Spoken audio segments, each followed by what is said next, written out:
5 minutes. No, there is. Oh, you found it. Okay, great, great, great. Mhm.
Hi, my name is Margaret.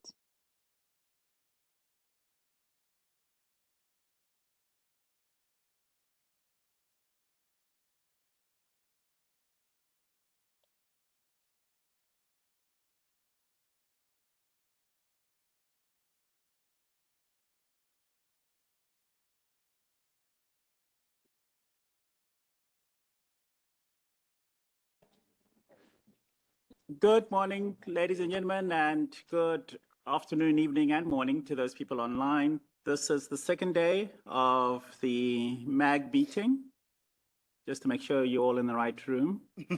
And as usual, the meeting is being recorded. It will be posted on YouTube. If you want the floor, could you please first try raising your hand in the WebEx meeting room. If that fails and you're here, you can raise your hand here, and we'll put your name on the list.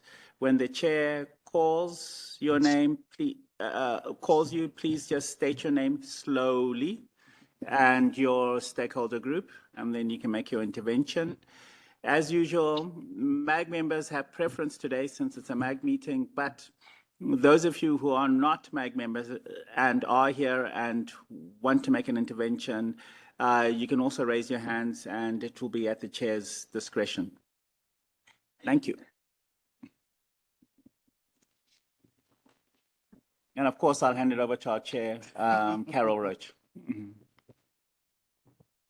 Good morning, good evening, good afternoon, everybody. Welcome back for the exciting day and last day. I hope everybody had a chance to go over the agenda. Any objections, additions? Okay, so the agenda is adopted. Host, any updates? Okay. So no updates from the host.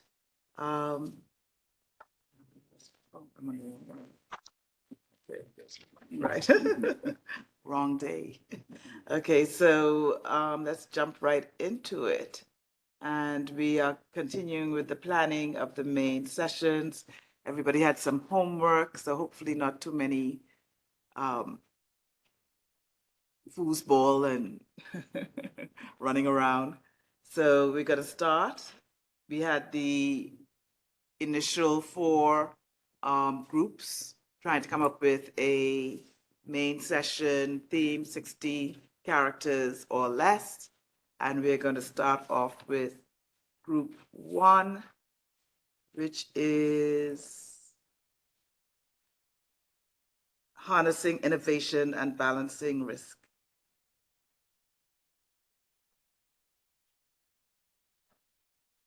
Anybody from that group?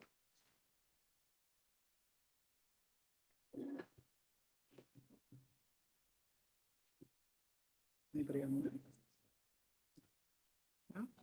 Okay, so we just go on to the second group, which is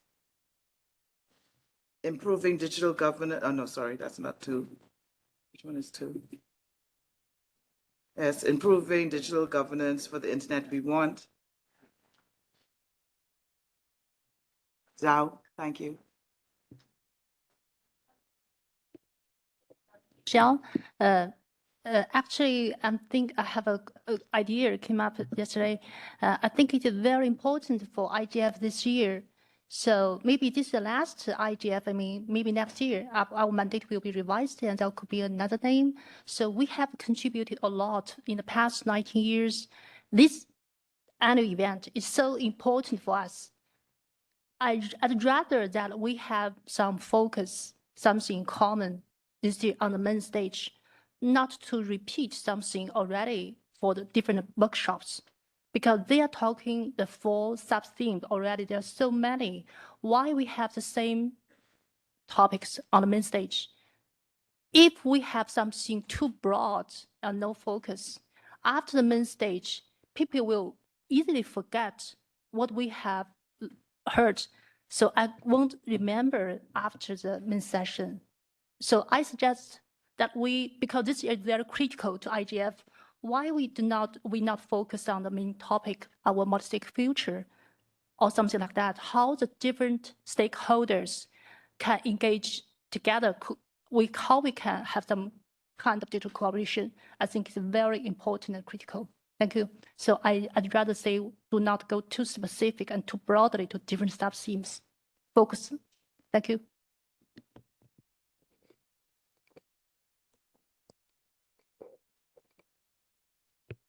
Any comments on Zhao? Go ahead, Bruna. Sorry, the microphone delay. That's actually a really interesting, I don't know, Shao, just maybe talking to your idea, because this, or at least one of our main sessions could perhaps focus on the long-term contribution from the IGF to the internet governance ecosystem. And then maybe we could really have a space where we would cherish the 20 years.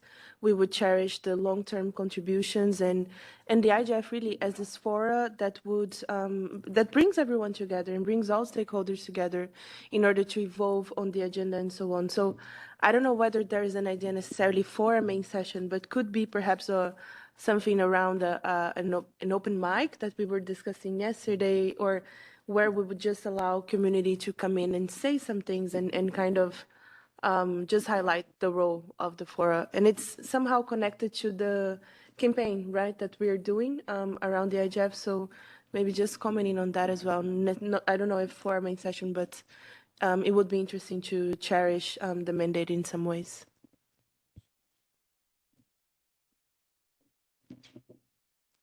I think we mentioned that something like that could go under the internet we want.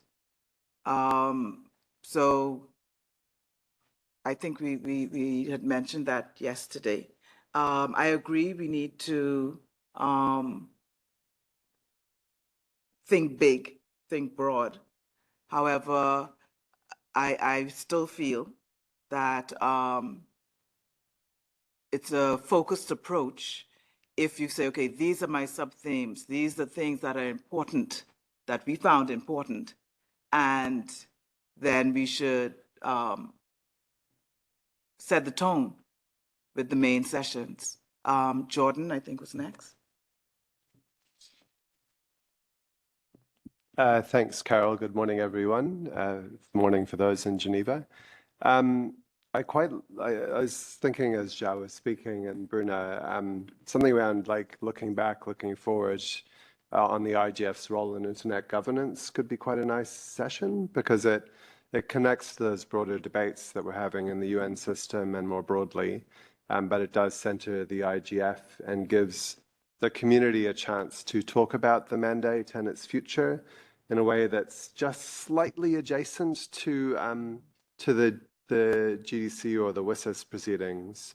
And it's so the IGF trying to determine its future, chart its path.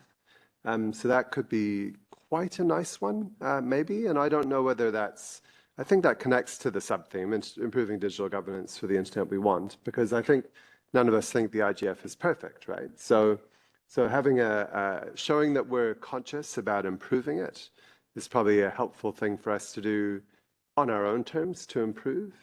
And it lets people build in the various either conclusions of the GDC and how we do that by that time, or the Net Mundial, Sao Paulo guidelines, or all of the other historic thinking about IGF improvements, which has been, patchily implemented. So that might be quite nice. Probably in such a session, a bit less time on the looking back and a bit more time on the looking forward. But you could have quite a nice set of provocations from around the community, and then that sort of quite engaging, open floor-y interventions, that kind of style. So I think that could be quite a useful one for this IGF. Thanks.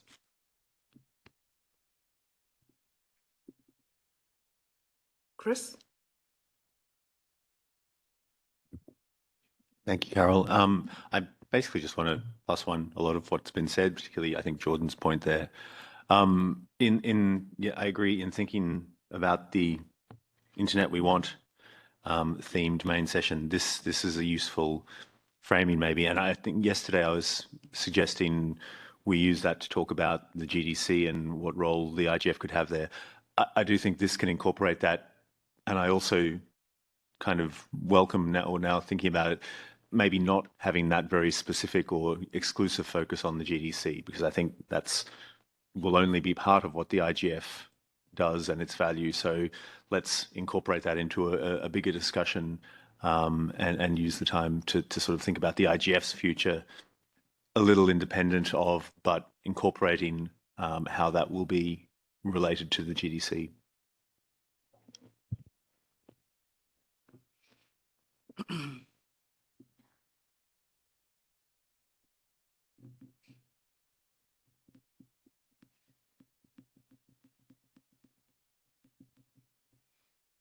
Okay, so on the table, we have something like the IGF looking back, moving forward. And that could encompass things like, what we've accomplished. It could also include, in the moving forward, the GDC, versus plus 20. So we could put that down as a theme. We could pretty up the title. And that would be under number 4, Celine. Rona? Sorry, perhaps just adding a little bit to the possible framing, because this session could highlight the role of the IGF on itself, share a little bit of the improvement suggestions along the way, like some of the papers about multi-stakeholderism and the paper Germany has worked on about the IGF mission. What was discussed in the 5AB roundtable prior to the GDC process, how the GDC framed the IGF on itself, and what do we envision for the mandate renewal? What will be the next steps for the 4 and so on? So this would still be like allow us to plug into like a couple of the processes, think about WISIS plus 20 as well, but not over focus on the GDC, as by the time the ship might have sailed, right, in terms of what are we going to do as the IGF for this one space, but in any case, just adding a little bit to the possible framing. Thanks, Carol. Okay, just a moment. We have somebody in the chat saying that they aren't able to hear the session. I'm not sure if it's just them.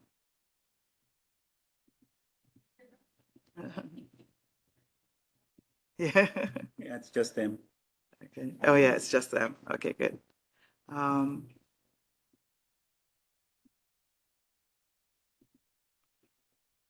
Anybody else with a topic idea under that number 4? No? Go ahead, Jordan. Just noting, there are 2 different numberings being used. Well, I think when you say number 4, you mean the internet we want, improving digital governance for the internet we want, and then somehow that's become number 2 in the second list of topics. So I think I saw Celine typing it under the enhancing the digital contribution to peace, development, and sustainability. So yeah, maybe we can have the same numbers for the same topics in the, sorry, not trying to be critical, just trying to be unconfusing. Original number 1 was harnessing innovation and balancing, right? That was number 1?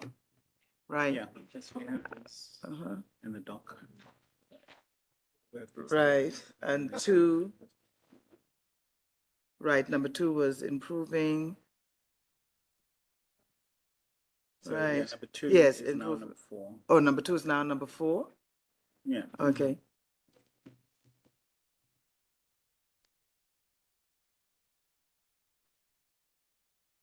That's improving digital governance for internet we want is number 4. Okay. And what's number 1? Harnessing? And number 1 is harnessing. Number 2 is enhancing the digital contribution. Okay. Number 3 is advancing human rights Okay. and inclusion. Okay. Good. All right. Now that I'm unconfused, so let's cycle back to number 1. Anybody ready for number 1? My God, so what's it mean? Go ahead. I love mine of the One Goal Initiative for governance. It may be good to, if it's going to be sort of a wrap up, possibly wrap up, or creation of a new phase or era or something, it would be good to determine, make a sort of a thorough list of risks in this field, so that we have like a census of all the risks that we should be looking at.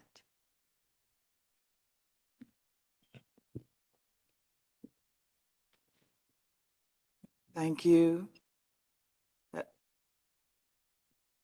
Okay. Anybody ready to present a topic? Anybody? Anybody? Go ahead, Chris. Yeah, Chris Buckridge, community.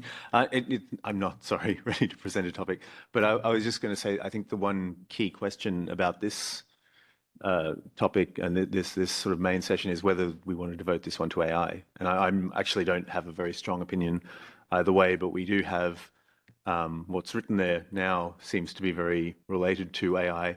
We've had a discussion about whether we want to have a main session on AI.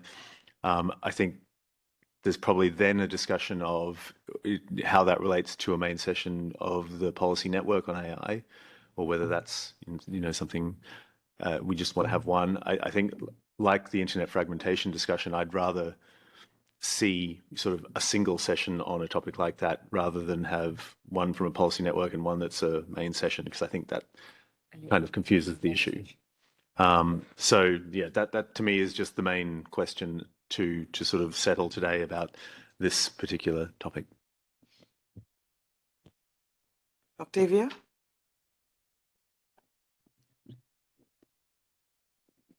Octavia, MAG member, I just wanted to add to that. I think it is important that we touch upon this. I don't want to continue to echo conversations of the last 3 days, but having a newer or perhaps an extra step conversation within artificial intelligence is important.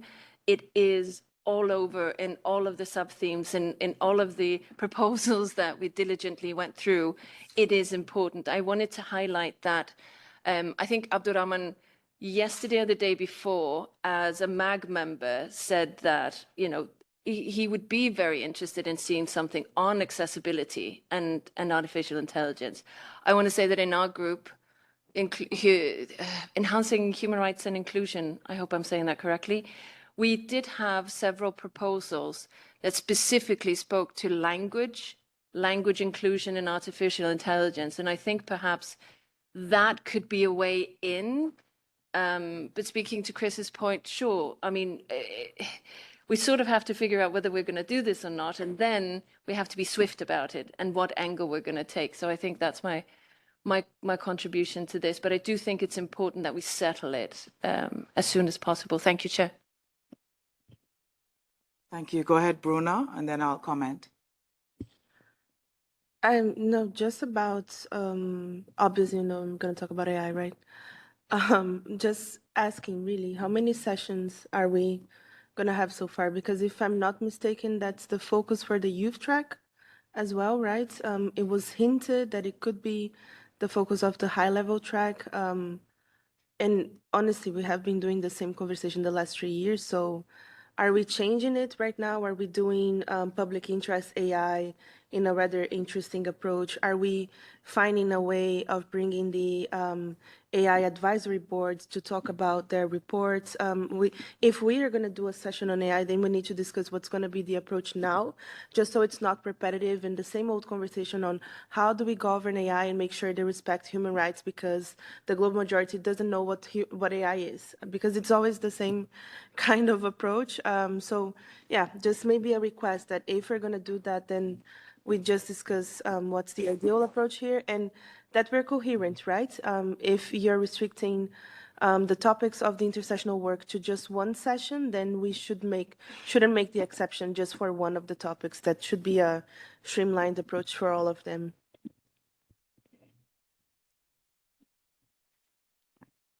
So I think yesterday quite a few persons did express that it's very important for us to have a main session on AI because it's on everybody's mind. And I think it would look odd that the IGF is not putting that on the list of important topics. And I agree with Bruna. It's a matter of how we frame it, what approach we're going to use. The host country, Abdulrahman, as a MAG member, he had the idea AI for all, or for everyone, or accessible for everyone. And in there, we can look at risks and opportunities. I think a lot of the world at this stage now is in a panic on AI, and there's a lack of trust. So We may want to look at trust,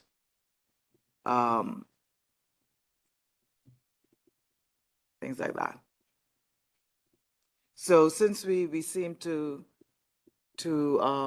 be a bit hesitant on topics and ideas, we're going to take a 20-minute workshop session where you break out into your groups and come back with topics. We really need topics that we can discuss and chew on, not roam around. Or do we want to make one more stab? Did anybody do the homework? Go ahead, Bruna. You have a, do you want to come in? Yeah. We were advised to enter the room. I also have my hand up in the Zoom, Melissa.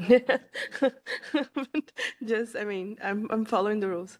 No, just calling our attention to two sessions as well that are in the document and have more or less of a definition or a development in that sense. The first one would be leveraging the internet for peace promotion and conflict resolution, or another name that was given was IG for peace, protecting the public core of the internet in times of conflict. There is a little bit of a definition at the bottom of the document. And that would be interesting because it talks a little bit with the suggestion Josephine made yesterday, was worked a little bit with the colleagues in the peace and sustainability group. And the second one would be the election megacycle one. So the title now would be DD24 Elections Megacycle Break the Internet, a conversation about electoral integrity, internet, democratic participation. So these are the two proposals at the table that are more or less ready for folks to read.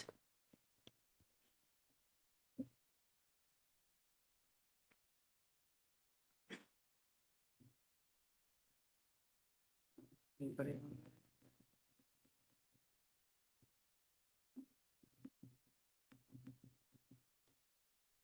Jordan, is that an old hand in the chat? It's not an old hand, but it's definitely newer than Alyssa's hand. So Have a hand in the room, because I have to. I'm not seeing it. Sorry. Go ahead, Alisa. Sorry, we were advised to raise our hand in the WebEx, so that's what I try to do now. Okay, well. Oh, yeah, there you go. I just wanted to swift back to what Bruna was saying before on the high-level advisory body or the AI advisory body of the UN, bringing them in for a main session. I think that would be really quite interesting to further explore, to see what their ideas are, to bring this high-level body to the IGF, having them explain what they're doing, and being open for comments from public. Yeah, so thought maybe we could have a look at that further.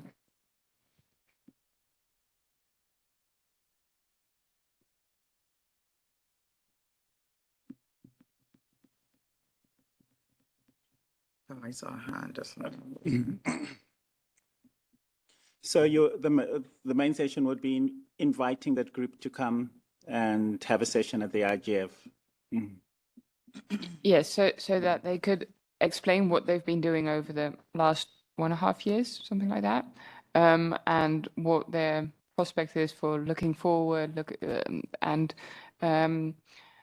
having kind of open mic moment as well, that people in the room could ask them any question they want on their functioning. Yeah, you can send invitation to them and see if they respond positively. Yeah. Mm-hmm. Obviously, that would only be with consensus of the MAG, and if this would be the session. Yeah. Mm-hmm.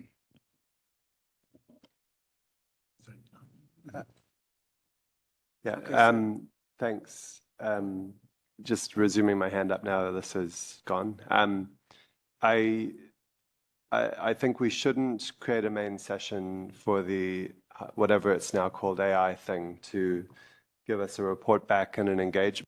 If they want to do an engagement, they should do a whatever kind of session is designed for that. But I do think if we were going to do an AI session with some angle, whether it is the public interest stuff or a tight focus on managing existential risks or whatever else, that we have to choose a subtopic and make it focused and dynamic and interesting and relevant. And you'd have them absolutely as a contributor.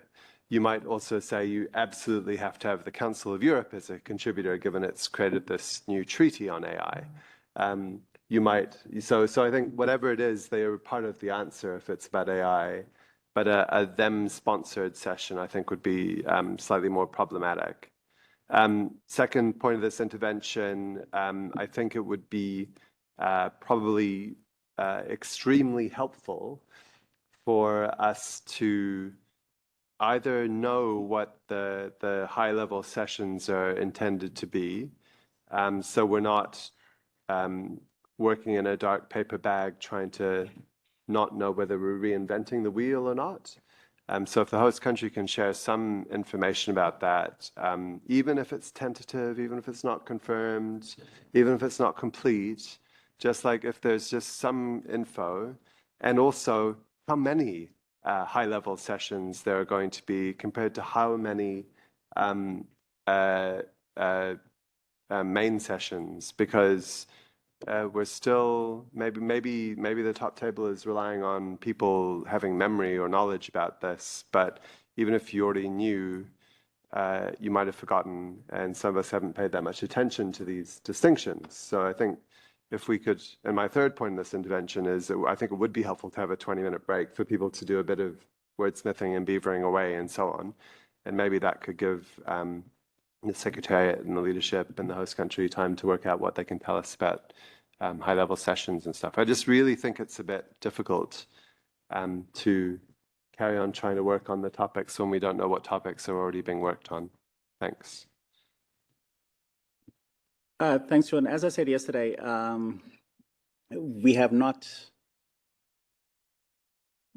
do not have a complete list of what the high-level sessions are.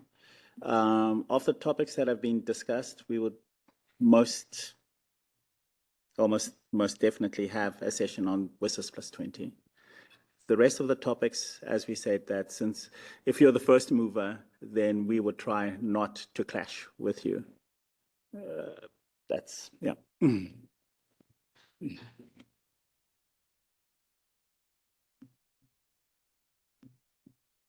Bruna, is that an old hand? Pardon? No? Okay. So I'm seeing Bruna, Talon, Elisa. No, just on the AI main session, I agree with Jordan. Like just bringing the AIAB to talk about the reports, it's not entirely what we want, but there are some things that can weigh in, right, and contribute to the IGF. Their interim report, the one that was launched in December, not the one that's probably launched, that was launched today or tomorrow, really had a lot to say about AI being governed in the public interest, and also AI governance being rooted in adaptive multi-stakeholder collaboration. These are some of the bridges that are obviously built in within the IGF. So maybe that can be one framing, like discussing AI and its governance for the public interest, just in a way that it serves, right, the IGF community and minorities and the global majority and so on. So that can be one framing. And we should obviously have a representative of the AIAB speaking on this behalf. But again, just suggesting here one possible approach in that sense. Yeah, that was all. I was also going to insist on the high level sessions, but Chengetai just answered. So thanks, Carol. Thanks, Chengetai. Thanks, Bruna. Talon. Thank you, Chair. I was thinking if we could look into the two extremes of the current situation with the internet. One is, of course, AI, blockchain, all the new technologies. From the other hand, we still have the 3 billion or so unconnected people, so they are invisible to us, and they don't know anything about these new opportunities and threats that are coming up. So perhaps we could frame the topic around these two extremes, and within that range, also there are such issues.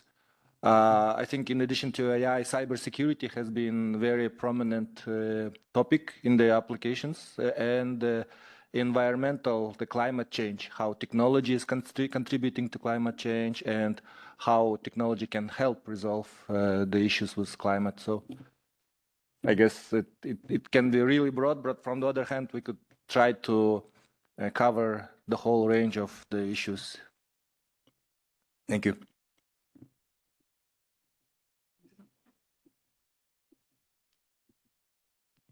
Thank you. This is Alice Heaver for the record. I was wondering, I understand that you don't have any clarity now on the high-level sessions from the host country, but can the host country give any indication on when they will be able to give clarity on this?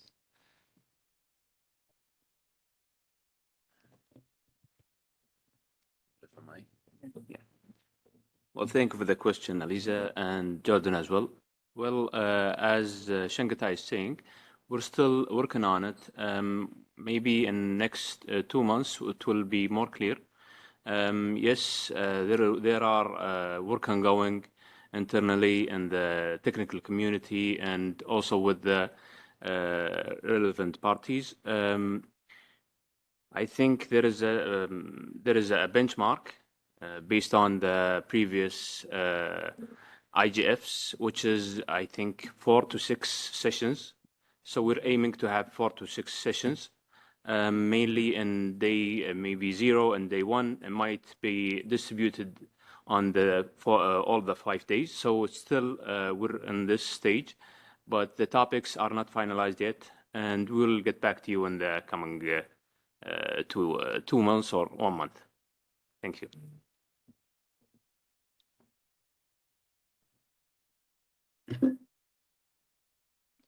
I think I like the idea that Talent brought up just now, the extremes of AI, or AI extreme, or extreme AI, and it leaves it open to expand on the different things that some people may not be considering, the AI in climate change, AI in elections. So if we just talk about the extremes of Jordan wants to say generative AI. So let's put the AI topic on hold. On hold meaning I want persons to think about it, and next time we speak, let's have 60 characters or less topics, okay? So we have the two that Bruna's group has put forward. We didn't give a chance to discuss which one of those we want, if any. So let's just cycle back to that one. Celine, if you could show that. The two that Bruna put forward with peace, on peace.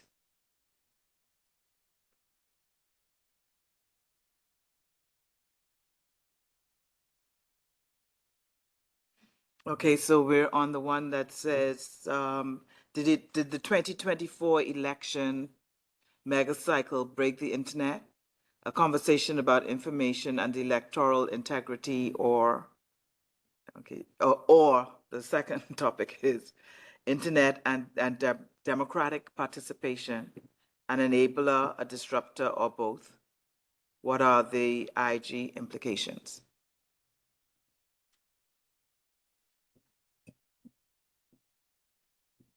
I think by then most of the elections would have been completed or rounding up. So it would be good to reflect on what happened. Floor open to discuss either one of those, yay, nay. Or if you want to make adjustments to it.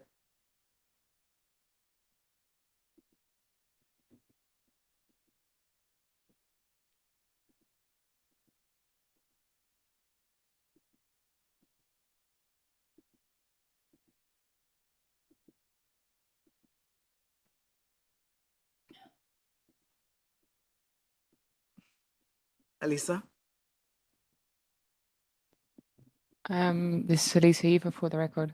I'm very much in favor of the first proposal. I think it's a really good one on protecting the public core of the internet in times of conflict. So would be very keen to have a main session on this.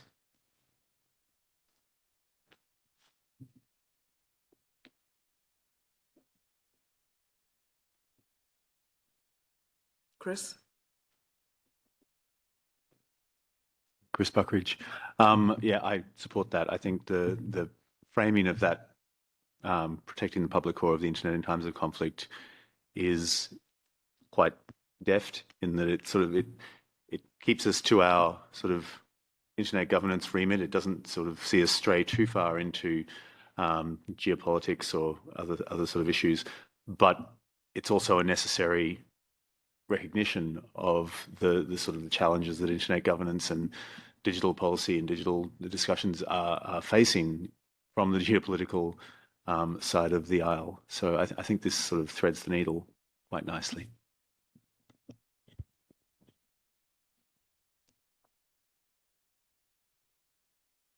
Okay, so maybe Celine, we could put that one in green as a go and cycle back.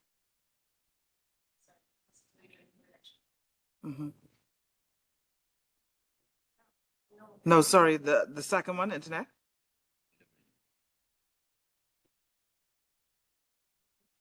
Oh, the leveraging. Okay, sorry.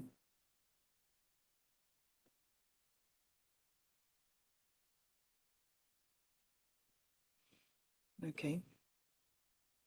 Anybody else had a topic from homework last night that they want to put forward? Oh, Bruna, sorry. I'm just a little bit confused about one thing, and just wanted to talk about the elections one. First of all, I'm just wondering why we have a contribution from a non-MAG member on the document, but it's interesting in any case. But on the elections one, it doesn't necessarily need to be exclusive on the elections kind of framing, but the goal here would be like building up on some of the things that Olga said yesterday, having a conversation about internet's role in democratic participation and trying to address whether it's still serving as an enabler or is it working as a disruptor. I think it would be a great space to also discuss how do we evolve through a multi-stakeholder conversation in terms of setting responsibilities for all stakeholders and also leveraging the potential from the different sectors like the private sector, academia, civil society, and government in order to continue developing democratic rights and fundamental rights in that sense. And could also be a place to discuss the issue of internet shutdowns, right, as they grow as the main, one of the main tools for suppressing voices and suppressing criticism during elections as well. So this can be, even this session suggestion could be improved for sure, but just saying that it's not necessarily, shouldn't be necessarily focused just on elections, but can be the bigger role of the internet that we could observe over the 2024 mega cycle. That's all.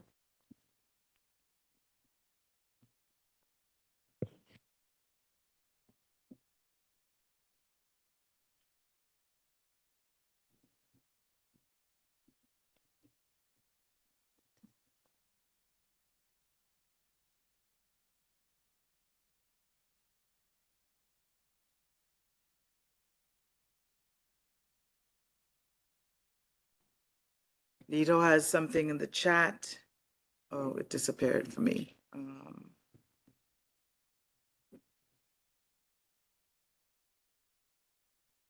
Is Lito online? No, okay. Balancing both, Lito, you want to? Thank you, Lito Ibarra, MAG member. I was reflecting on Talant's comment about streams, and it occurred to me what I wrote in the chat, which is balancing both streams. How do we ensure we connect the unconnected with all the benefits, the internet benefits, and very few of the internet risks?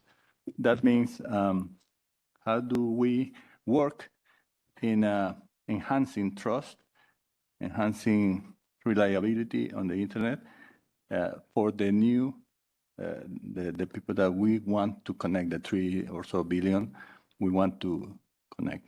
That was my reflection. I don't know how to write it as an issue, but that's my point. Thank you. So which one am I looking at? This? This yesterday. Is this yesterday? No, this is today. Okay. Josephine?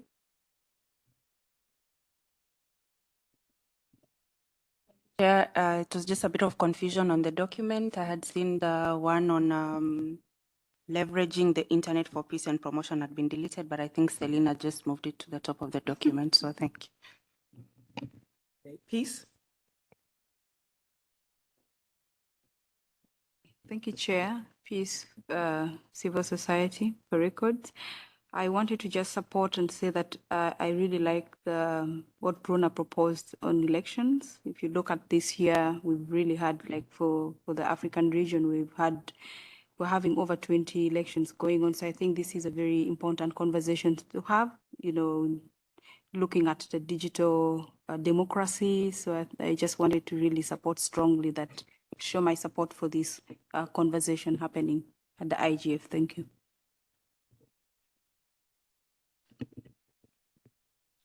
Talent? Thank you, Chair. I tried to formulate the name as Mind the Gap, Bridging the Extremes, Connect Unconnected and Harness the Breakthrough Tech. So in the Connect Unconnected, we could talk about digital inclusion, digital skills, the basic things. Whereas in the Harnessing the Breakthrough Tech, or it can be reformulated, we could talk about all these new opportunities and challenges as AI, the influence on elections, the cybersecurity and such. Do you want to repeat that slower for Celine? Oh, you got it? Okay, right, there you go. Mind the gap, bridging the extremes, connect the unconnected and harness the breakthrough technology.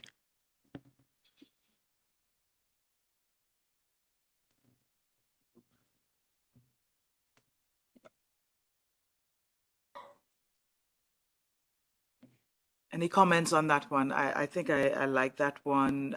It's not specific to AI. It could be anything that's, any technology. Yeah.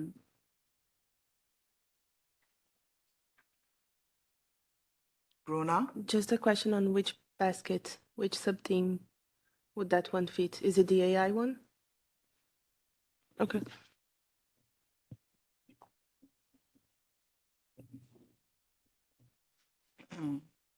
I also want to as I'd like to put support on Bruno's one with regards to the elections. I think it's important. There's a mega cycle this year, and then other countries are going to follow next year, and could raise awareness to what's going on. So do we want to move that up into green? Any objections to moving it into green? Okay, so let's move that into green, Celine. Alisa? This is Elise for the record. I like the proposal, but to say, did elections break the internet? I'm not that keen of that part of the suggestion. So I'd like to do some, or that we would do some work on that, or take the alternative proposal. So I think that was internet and democratic participation. I think that makes more sense to me, at least, because the internet still works, we can still access it. But yeah. And I support Talent's proposal. I think it's a good one.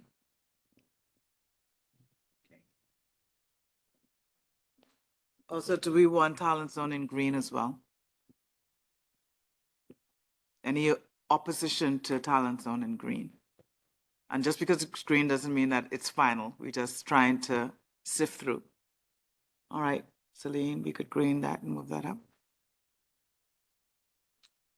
Are there any other ones in the document that persons added last night?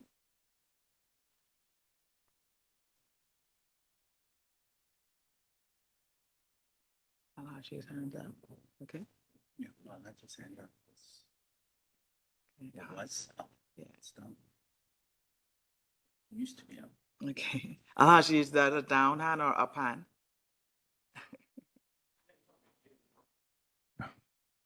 Yeah, thank you. Actually, I just wanted to align myself with the name. Maybe I don't know how this 2024 would fit in properly, but I think maybe elections mega cycle and then you continue from there. Not to be too restrictive on the topic. So I think maybe it's better to open it up so that you can discuss about the elections and also the internet instead of being very restrictive to 2024.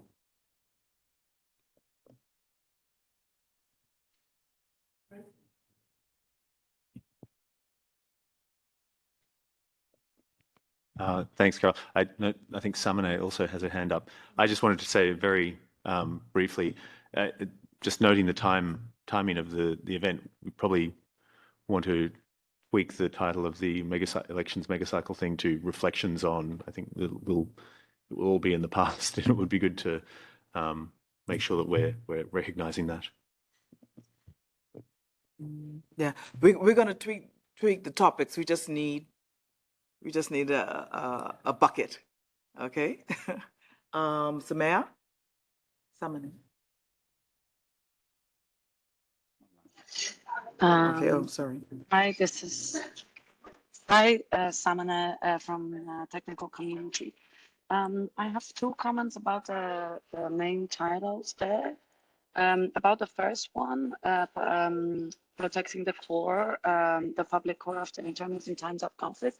I would like to, followed by the other comments, I would like to put the topic of cybersecurity forward on this one, especially because I'm not sure what do we mean by the public core from technical perspective, but I think if we are talking about the whole infrastructure, as in like both the stakeholders and the infrastructure that are there, cybersecurity in all aspects, especially when it's has in times of conflicts in the sentence, would make sense to be discussed. The second point I have is under the first title, under the AI, under the innovation title, we are discussing a couple of AI subtopics. One thing that I see is missing is the ethics. So maximizing the usage of AI while also minimizing the ethical conflicts or ethical issues. And the second thing that I think is missing is like talking about other things. They're not only AI, things like blockchain and cryptocurrencies, challenges for the global governance, things like data flow, cross-border data flows, innovations and protecting national interests there, and also privacy, data privacy. This is something that is discussed these days in Europe. Thank you.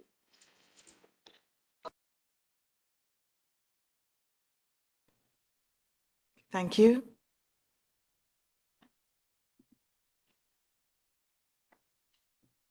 Chris, you had a hand? No? Bruna?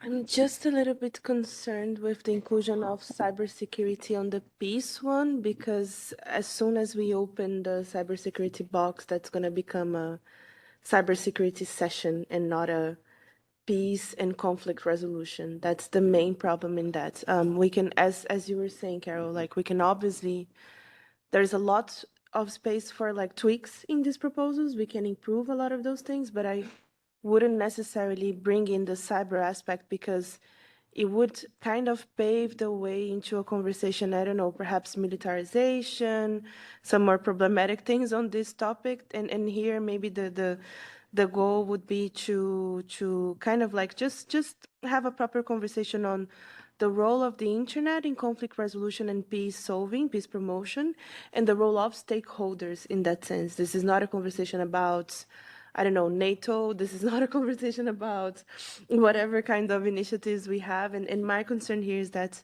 adding cyber to this proposal would downgrade the peace promotion bit. That's all.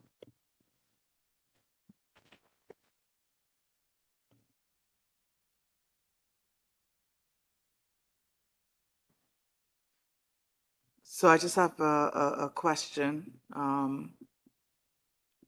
Are we moving away or are we including our umbrella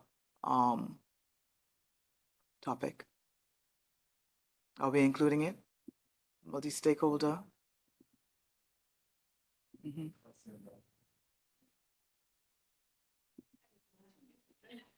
Yeah. We do need to use it somehow, somewhere. Octavia?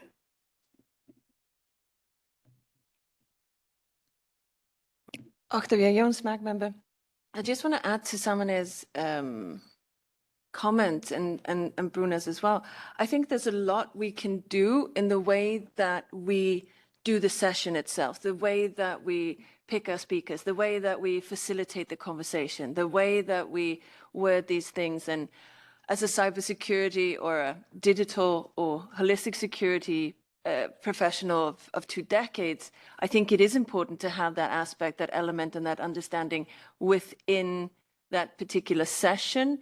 I don't, however, think it's necessary in the title of it. And I think that there's a lot we can do in terms of the way that we, as much as I completely respect our chairwoman and the need to get things very concrete, I think you also made a very good point earlier, Carol, that this is not the end all and be all. We will be working, we will be facilitating, organizing, we will be solidifying this a lot more. So I would like for there to be a comment as a minimum to consider cybersecurity, to have that angle in as we are kind of honing what that session will look like. But I think at this point, it will draw away from the attention, a little bit to Bruno's point, but I think it's important to have that and not to forget that. Thank you.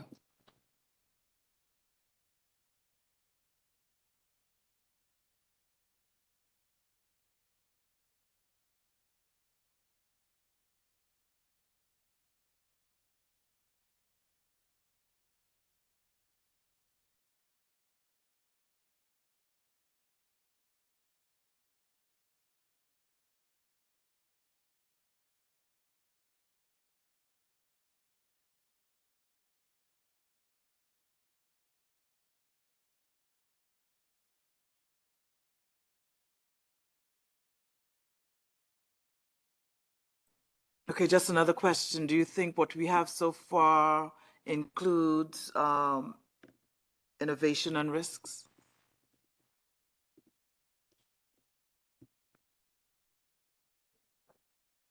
Saba?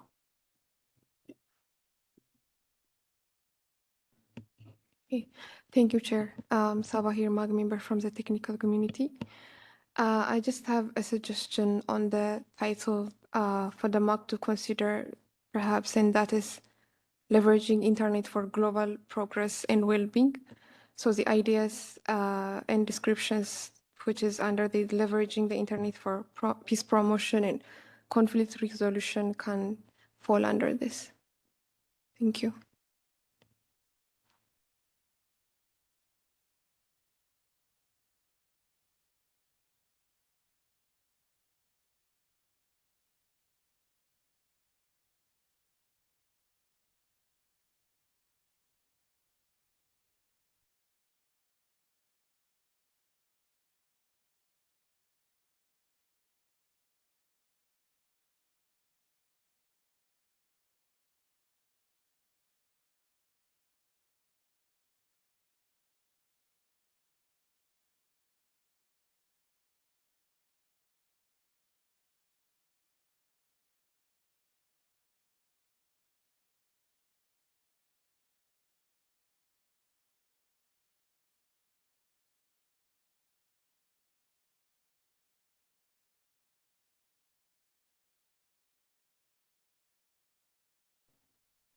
Let's look at what we have in green, and therefore we can probably determine what's missing.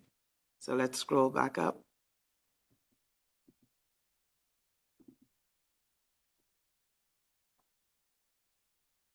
So we have leveraging the internet for peace promotion and conflict resolution,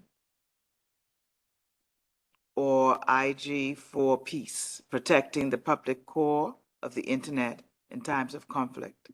So I suppose the first thing we can do is to decide which one of those we want, or is it going to be combined and just clean it up a bit?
Okay.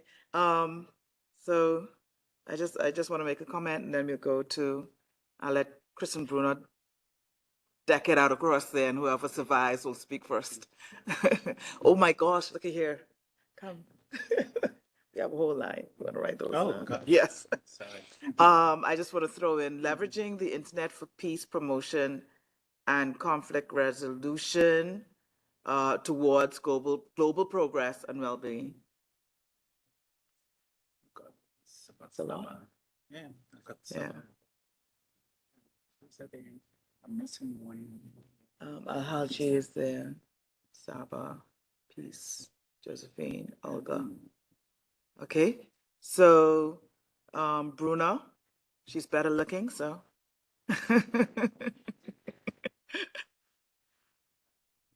Full disclosure, Chris thought he was first, and we were saying, "Go ahead, white man, it's okay." It's all good. No, just saying that I perhaps it's one of the titles that the simpler we keep it, the easier it is for attendees to understand, right? And what we're talking about. And although I like the global progress and well-being, I think it doesn't say what this session is about. I would prefer perhaps the leveraging the internet for peace promotion and conflict resolution, and perhaps the addition of towards global progress, or the second one. I just think that I like Saba's suggestion, but it does drives us a little bit far away from what's written in the session description and so on.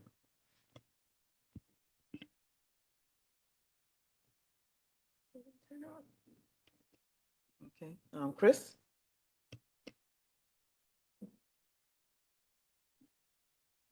Thanks, Carol. Chris Buckridge. Yeah, I can be very brief. It was just to sort of come back and say again, I think it's useful for us to be a little bit more explicit about the link to conflict and I think peace there. So I think the second one still, for me, is a little bit more to the point or hard hitting. Maybe it sort of scopes the conversation nicely. But yeah, so that was just my vote for number 2.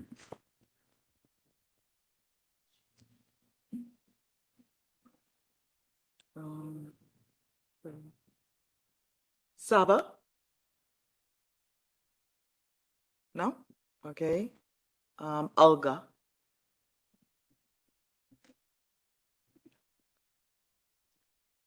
Thank you. So I just wanted to say that It feels to me we are doing completely opposite to what we agreed yesterday not to do. We wanted to make the sessions quite focused and about something specific, but now it's like we try to put everything in the same box, adding too many issues, and at the end we are finishing with the titles which are about everything and nothing in specific. This is the case for me with the leveraging the internet for global progress and well-being. This is sounds good, but not reflective of anything specific. And I would also be more supportive of the second one, which is protecting the public of the internet in times of conflict, because when we talk about these situations of conflict, this is something which is indeed important. Again, leveraging internet for peace promotion and conflict resolution sounds nice, but honestly meaningless. This is not for what internet is unfortunately used. It is used as a weapon, as a tool for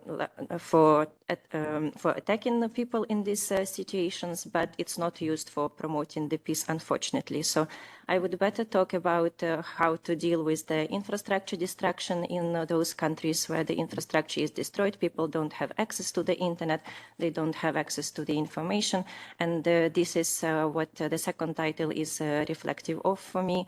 But yes, we can phrase it nicely, but then we don't really go into the essence of the problem. We can say internet is good for peace, but then this is not for what it is used. So let's really focus on something which is reflective of the problems that we have on the ground in so many countries across the world.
And the ugly of the internet, but this one is very specific.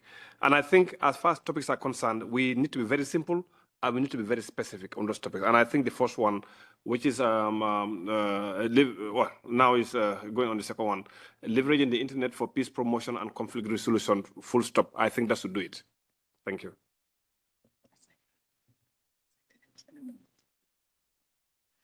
Okay. Henriette? Very much, Chair, for giving me the floor as an observer.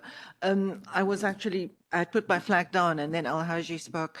I think that they are all very relevant topics, but they're very different. Using the internet for conflict resolution is a very different topic to protecting the public core, which the public core is an internet governance concept and discussion. The public core is a thing. There are existing norms on the public core, both at the GGE, the Group of Governmental Expert level, there's reference to it. The European Commission has accepted the norm on the protection for the public core. So there's a whole debate about, and the public core being the protocols, the identifier system, addressing system, and the carrier infrastructure. So cables, undersea cables, and digital connections, towers, etc.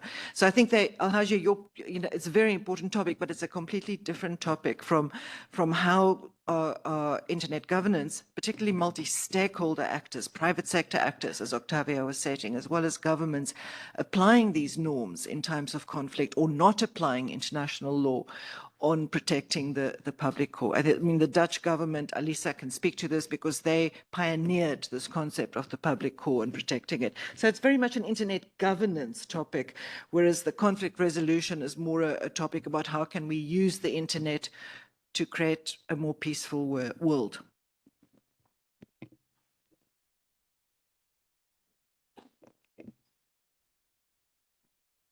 Yes, Marit Palovirta, private sector, a MAG member. I like actually both. My first instinct was the first one, but I'm now hearing a lot of argumentation for the second one. I'm a little bit divided with the term public core. We already heard online that is maybe not self-explanatory for everybody who are not part of the internet community. Also, as a private sector participant, I mean, public core, does that include private networks?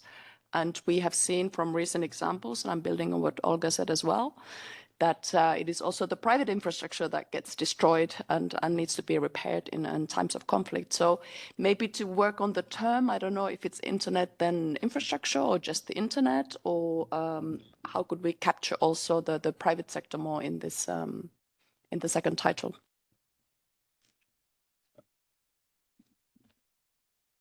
Octavia? Oh, no, hands down. Okay. Bruna? Okay. Paul, online? Paul? Hi, thank you, Madam Chair, and thank you for letting me as a pleb make Go some ahead, comments. Paul. Thank you, Madam sorry. Chair. Sorry, the audio is a bit delayed there. Thank you, Madam Chair, for allowing me as a pleb to make comments as a non-MAG member.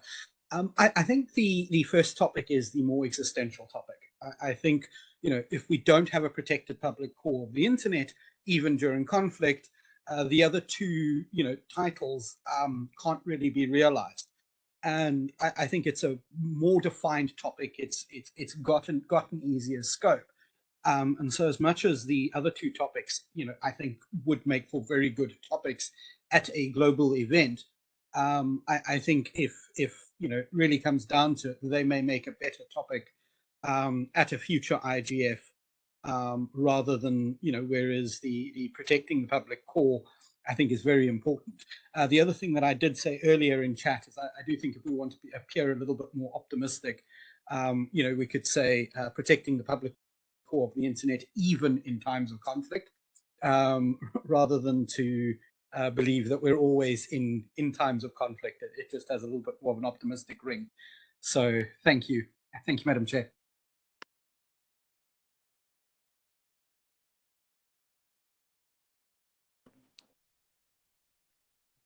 Jordan? Thanks, Carol. Jordan Carter, for the record. I'm always look like I'm falling over in these interventions. I think if we're confused about the term public core, you could call it just internet, or you could call it internet infrastructures or something like that. The problem with the internet is that people these days think the Facebook is the internet, or the TikTok, I think, is one of the more recent ones, or whatever. So the public core thing, it might be nice to use this to make more people go, oh, what's that? And then maybe find out and maybe learn something. So I don't mind if we use topics like that. I agree that third framing is just too broad, and I'm sort of a bit conflicted about the second one, because I think it did reflect a bit what we talked about in Riyadh when we did define this sub-theme, which was about what is the positive impact that the internet can make to these challenges of peace promotion and conflict resolution. And sort of maybe one way to sort of join the two is something like protecting the internet to secure the peace or something. I don't know. So you could sort of slightly bridge them, but I think whatever it is, we could have in the description. So the importance of making sure these core internet infrastructures work even in times of conflict, because the communication and interaction and collaboration the internet allows can be used for building understanding and building peace. So you can kind of square the circle together between the first two. which forms a focused subset of the third topic.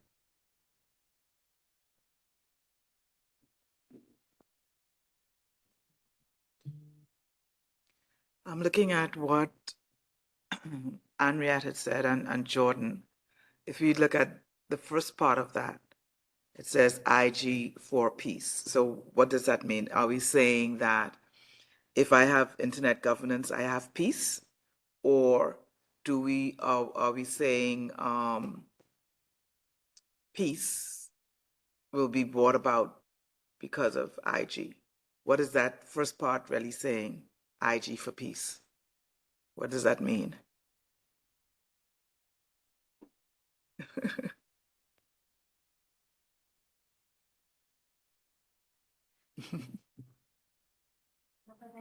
It's not helpful even to have this first part because the rest of the title is quite descriptive itself. So I don't think it's helpful. It's just extra words which we can just remove.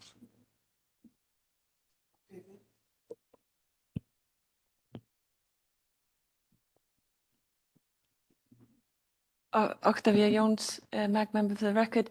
I just wanted to say that I agree. I think my point on private sector also has to do with internet infrastructure. And I think it is important that we look at these. At this point, I think we also, what does it mean? I mean, come to the session, right? I mean, I think to Jordan's point, there is the perhaps public core not universally being understood as an opportunity to learn more, an opportunity to reflect. However, I do, to Marit's point, want to say that infrastructure, internet infrastructure, looks very different in the countries just represented in this room. We all live in, or have lived in, or are from different countries that have very different ownership over infrastructure, and yet in conflict, regardless of whether that is now, later, or in the past. It's the same infrastructure that is attacked. It's the same infrastructure that stops working. The same people that are affected by that, right? So I think I don't have a stake or a pony in the horse of whatever, but whether we say the public core or internet infrastructure.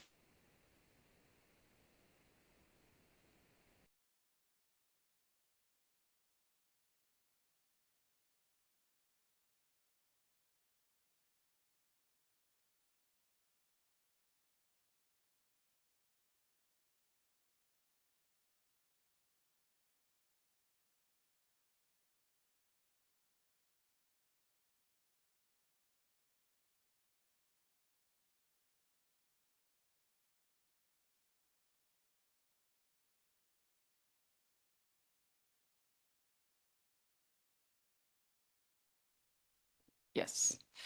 This is Lisa Heaver for the record. As Henri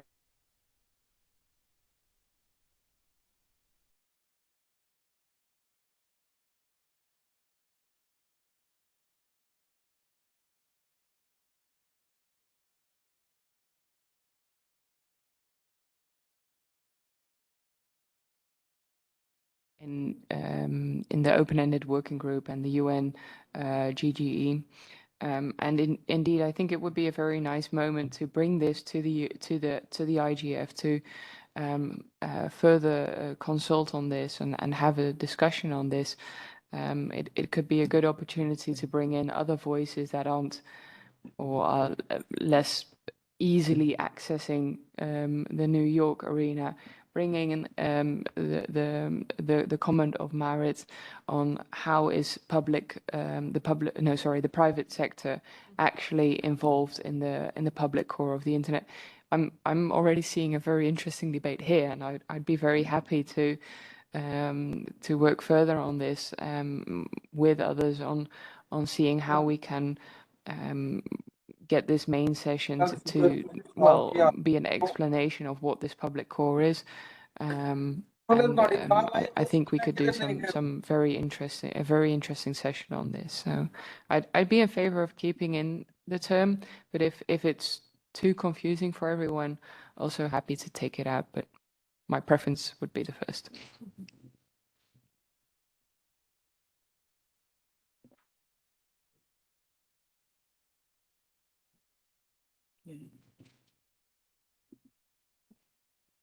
I think I'm in favor of the leaving in the public core. It'll spark interest. What is it? Why is it? So we will. Okay, he's on that. I don't know. His hand is raised. Okay. Alhaji, is your hand old hand, new hand?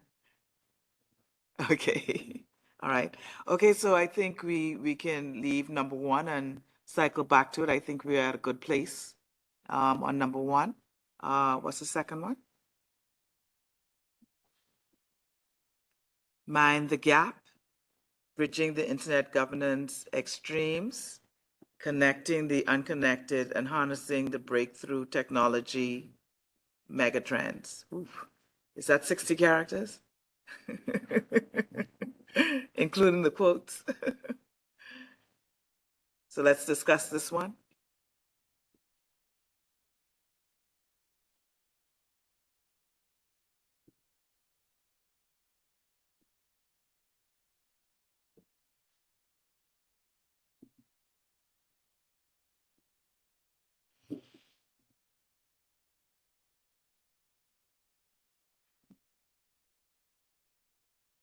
Okay, so I will start off on this one. I don't know if we need connecting the unconnected in the title. So I want to put forward Mind the Gap, Bridging the Internet Governance Extremes, Harnessing the Breakthrough Technology Megatrends.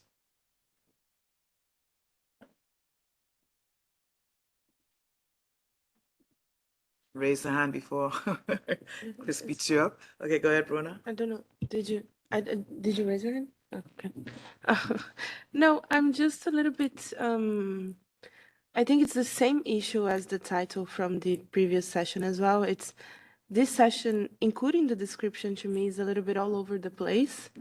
I don't know what is it about really. I don't know if we want to talk about extremes in new technological megatrends, as in, is this the place where I'm going to hear about generative AI? Is this the place where I'm going to hear about the risk raised by deepfakes? Is this the place where we're going to talk about public interest AI to help solve climate crisis and so on? So I think it's a little bit all over the place in terms of a session description and so on. So maybe we could do a little bit of a I don't know, scoping that out a little bit better just so folks can understand. And also agree with you, Carol, that connecting the unconnected here doesn't really make sense because that's often language that hints to a session on connectivity, right? In a lot of those discussions. So yeah, I have some doubts about this, but maybe Talent, you can help us scope that a little bit further.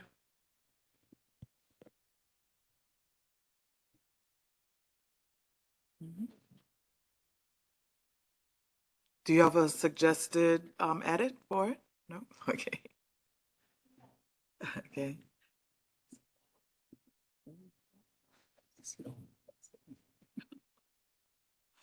Olga?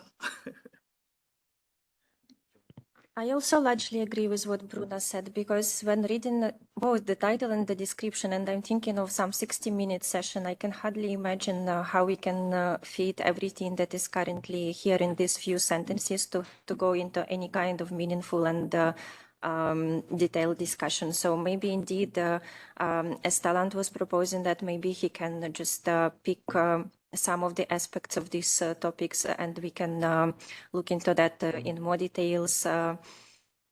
But also I was thinking, and I don't know, sorry for bringing this up again, and I know there is, it's not everyone also agrees on AI, but I was thinking, since there is a lot of mentioning and the new things suggested related to AI in the Global Digital Compact. So maybe we could also reflect, make the discussion forward-looking and ask for some kind of, more detailed explanation of how what has been included in the GDC related to AI, how they see the way forward, how the community can get engaged, and what would be the added value of all those things which are there proposed. And maybe it's not that, as usually, the community is put in front of the decisions which are already made, but maybe since this is a very fresh thing, we could just shape together ideally, how we can furthermore with all those new bodies and ethical regulations and whatever.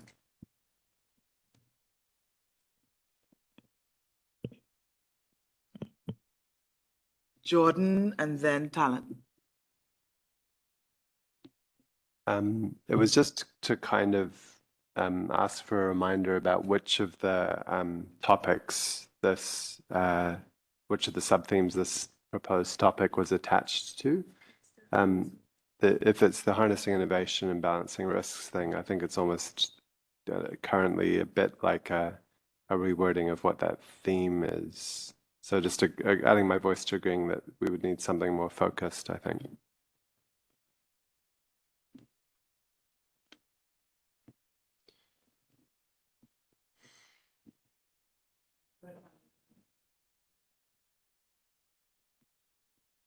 Thank you, Chair. Talan Sultanov. My thinking was the following, that we are living maybe in terms of internet governance we have two worlds now. One is very cool technologies that are making our lives easier or maybe sometimes more difficult. From the other hand, we have people who don't have internet connectivity at all.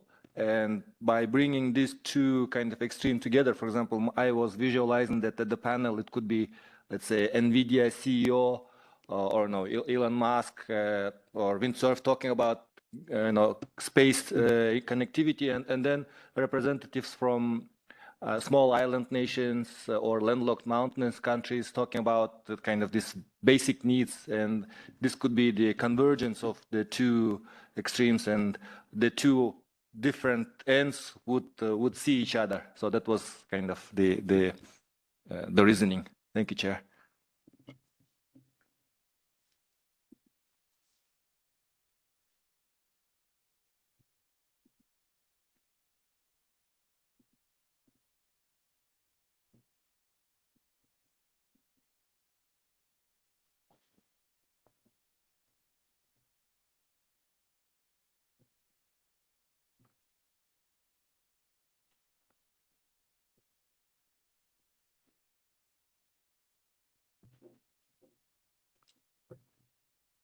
Any comments?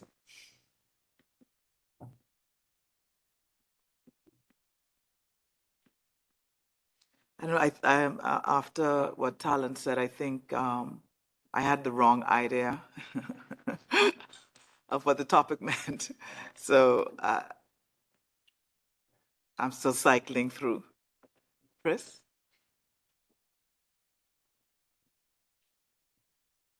Thanks, Carol. Chris Buckridge. I am sort of, yeah, I do think this feels a little unfocused to me, or a little potentially confusing even in terms of what we're looking at. Going back to really the initial thought we had back in March of what this theme was about, I had a bit of a recollection that this was the theme which was sort of focused on the business side, and so harnessing opportunities and sort of the sort of opportunities for sort of development, private sector there, and particularly that was relevant in the region where we would be having the IGF, where there was a lot of business growth going on, there was a lot of innovation and new opportunities there.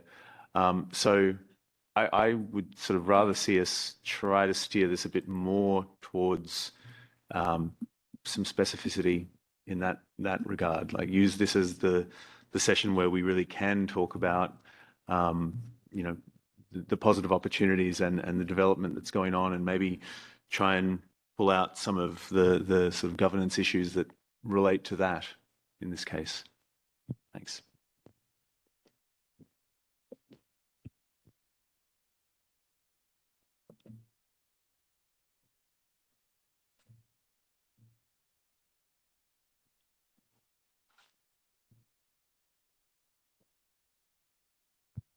I think I saw some hands in the WebEx as well.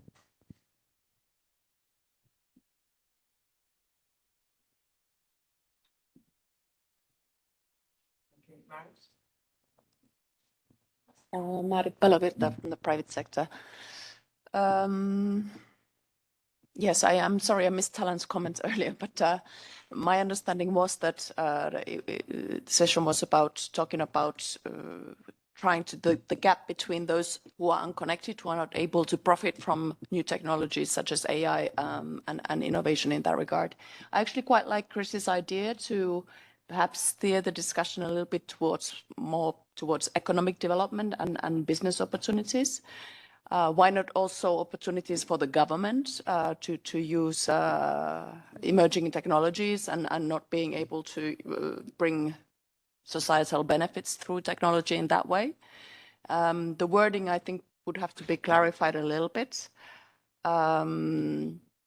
Yeah, maybe I don't even know if the internet governance in that context is the right term, but simply bridging the extremes. So how to benefit from emerging technologies in those less connected areas, or how do we bridge the gap between the unconnected and new emerging technologies in the context of economic and social development? I'm sure that goes way beyond 60.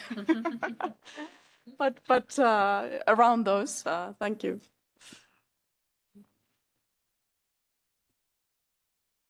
Okay, Tamia, and then I'll make a comment. Tamia?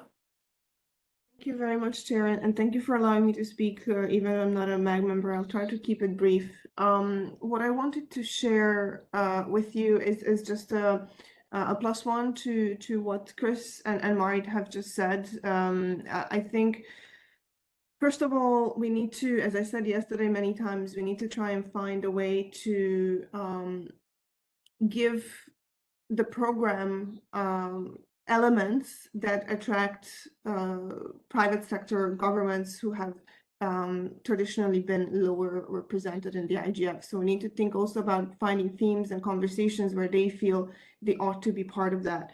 I think this, as Chris said, speaks very much to business. And I think we need to find a way to keep it focused. And I want to urge us to move away from this dichotomy that we sort of, I feel that we have in our heads, that public interest and private innovation are two separate things that need to be balanced, or they need to be put together somehow because they're not connected. They actually are connected. There is, the public interest and the interest of societies is the interest of business as well. So we shouldn't, I think, find ways in programs and in session descriptions that separate the two things, because I don't think there actually is a separation between that, and we shouldn't put these two stakeholder groups in a confrontative situation. So what I would suggest that the MAC thinks about is looking at how to incentivize conversations that look at harnessing the investment potential and the innovation potential of both the public and private sectors to drive forward a more or less divided world in terms of access to technologies and the innovation and the societal benefit that these investments and innovations bring. And we can look at that from the layered perspective of making sure that there's meaningful access, that there's opportunities to build data-driven technologies and business models, and emerging technologies such as AI and anything that comes after AI. These are all connected, and they're all based on creating enabling policy environments for private innovation and public and private investment in these technologies. For me, this is what this session should be about, and not about confronting public interest and private innovation, which for me are actually going hand in hand. So thanks for listening to me.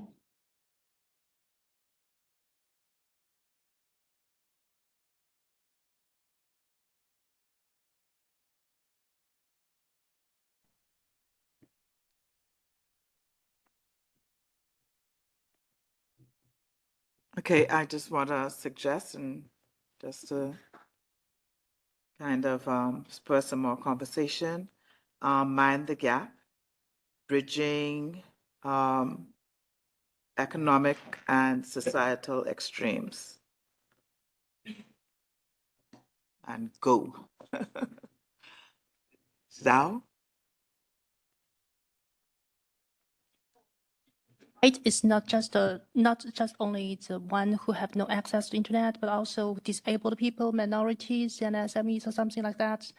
Because there's always digital gap. So maybe we can also think of the perspective that how to help the disabled people, for example, to use the new technology to benefit their life.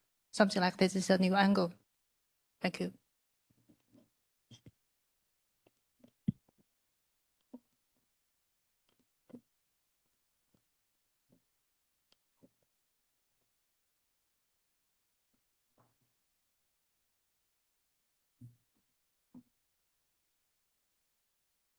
Okay, I can see some brains ticking, so just throw it out there. How do you want to fix this title?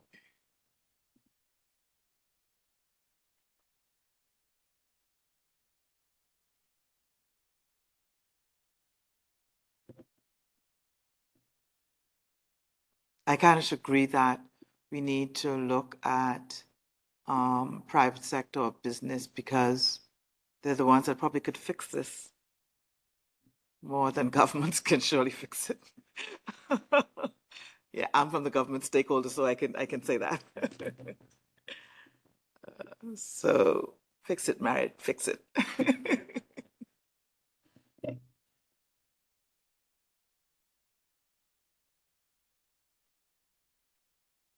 I hope we're not hijacking talents either. No, okay. Do you want to come back to this one? Okay, go ahead, Mary. Could we say something, because we always talk about connectivity gap, but I don't know, the emerging tech gap or innovation gap or something like this. And I quite like the bridging the economic and social extremes. Just to, or do we need to say more specifically somehow also the gap of, I don't know, I guess it's end users who are enjoying the gap, but well, suffering from the gap. Yeah, maybe something like that. And I agree that, okay, private sector, we'd be, of course, happy to be part of this, but of course, government policies are equally important. Thank you.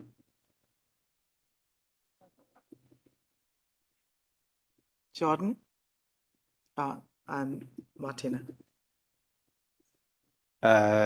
Something that Mara just said made me grab my flag. It's an internet governance forum, and internet governance is about the policies related to aspects of the internet. So could this be more focused with something like policies to close the innovation gap? It's a very rough thought, but yeah, sorry. Huh? It might be a very bad idea. What? I had something interesting. Don't say them then. Yeah.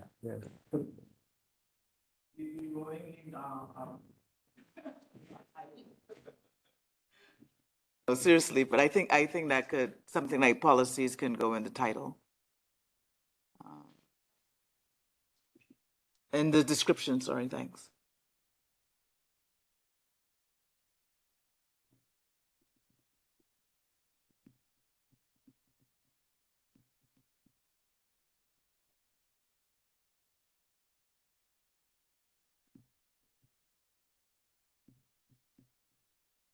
Okay, so let's put that one aside for a bit and move on to the next one.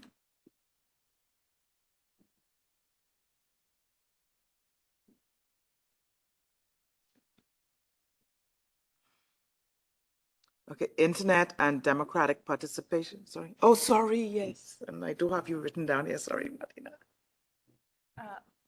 Sorry. Yeah. Sorry, only please don't use the innovation gap, use, for example, technological gap. Because the innovation gap, it, for example, it doesn't describe the gaps in research and development. So technological gap is, I think, better.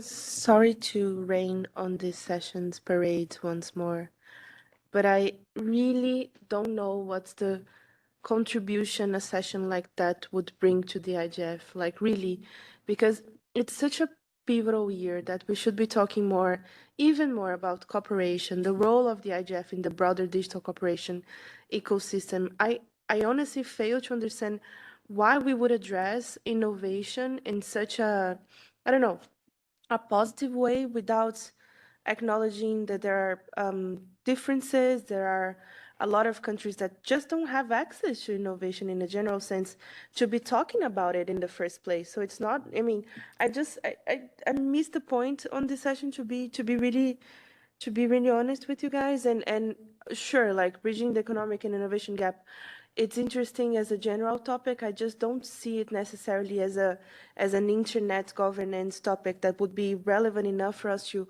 occupy a main session in such a pivotal year, especially if we're taking just a positive approach and not addressing the actual discrepancies in access to, I mean, to the broader conversation, to the spaces we're at, to the UN, to, I mean, a lot of the things that we do here. So, I mean, just to put this on the record, I'm not too keen on this one, to be honest. Okay. Bruna, I think the term gap actually reflects that there are issues and there are disparities. With regards to innovation, I kind of agree. I don't know if we really need the word innovation, but the gap is there. That's why we have these people that are not connected. There's a gap. How do we get them connected? You know, there's something preventing them from getting connected. So it's a gap. It's something preventing persons from being able to use the internet to be innovative. There's a gap. So the gap means what's that space? How do you take that space? It's another word for bridging. You know, you only use a bridge because there's a gap. Okay. Marit, Chris.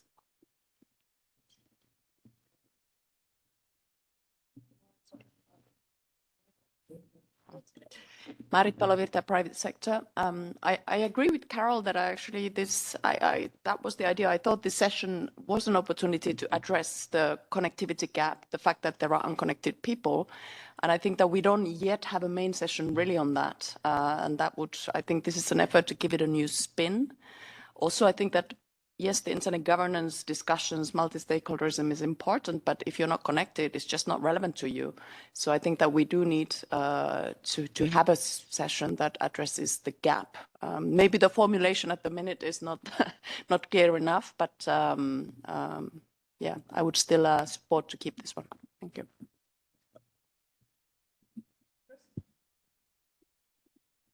Yeah, thank you, Chris Buckridge. I think I'm sort of supporting what Marit's saying there, and I think the direction it's moving. I think I certainly don't see this as a session, aside from the title, not talking about the title, but a session that would be, you know, at the expense of those who are not yet connected or the global south. I think, you know, it's about how, you know, and I'm looking a bit to things like the ITU's GSR event. Like there are discussions about the regulation that can foster greater connectivity or greater use of the internet, not just connection, but also you know, meaningful access, meaningful use. And that's a conversation that needs to have the private sector very much in it to talk about what their sort of experience is and what they can bring to this. So I do think this kind of a session is really important to include. And yes, we need to make the links to internet governance and governance sort of structures generally, but yeah, we also need to sort of bring in the private sector perspective. Thanks. Saba?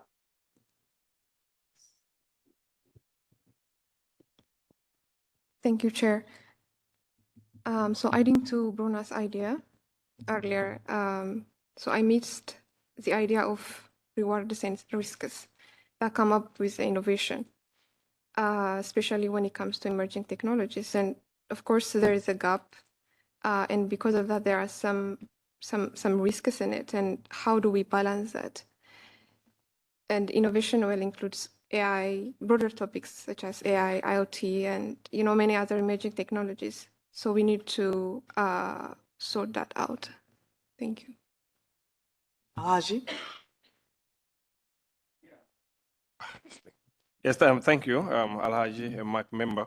Yes, I think maybe we need to be more specific on this particular topic because if we're dealing with the connectivity gap, maybe perhaps we need to look at the policies and perhaps how does those policies actually affect the private sector that will actually enable them to be more innovative to ensure they bridge this gap, because it seems the gap is actually expanding. And I think what we need to be discussing is like, how do we bridge that gap? How can we bring the private sector using technology to be able to bridge the particular gap? And I think for me, we need to be very specific because this is a very, very important topic where government stakeholders as well as the tech companies that could be able to discuss issues in terms of policies, in terms of how can we narrow that gap. Thank you. Dennis? Thank you, Chair. I have a question about the second part of the title. While you include economic and social, why not environmental, which is the third pillar of sustainable development? And maybe a brief suggestion by looking at here, you can also consider beyond the divide and more inclusive, like beyond the divide, harnessing internet for all or for development. Okay, so I was going to add planet, but I think people might say, oh, not her again with people, prosperity and planet. But yeah, I agree. The planet part is missing in there in terms of sustainability. Who's next? Zhao? Okay, when I look at the topic, I think what is the biggest technological innovation gap and what it could put us to the extremes? I think definitely it is AI. It is something we mentioned today a lot of time, but still, I think the biggest gap for all of us, we should realize that AI still is a problem, and it can empower a lot of countries, and also a lot of people don't have access to that. So definitely in the future, it could the gap could be widened. So it's something definitely we should touch. Of course, the access to internet is important, but for AI, without the access to internet, we cannot access this AI technology. See, I think equal access to the AI technology is very important. Thank you.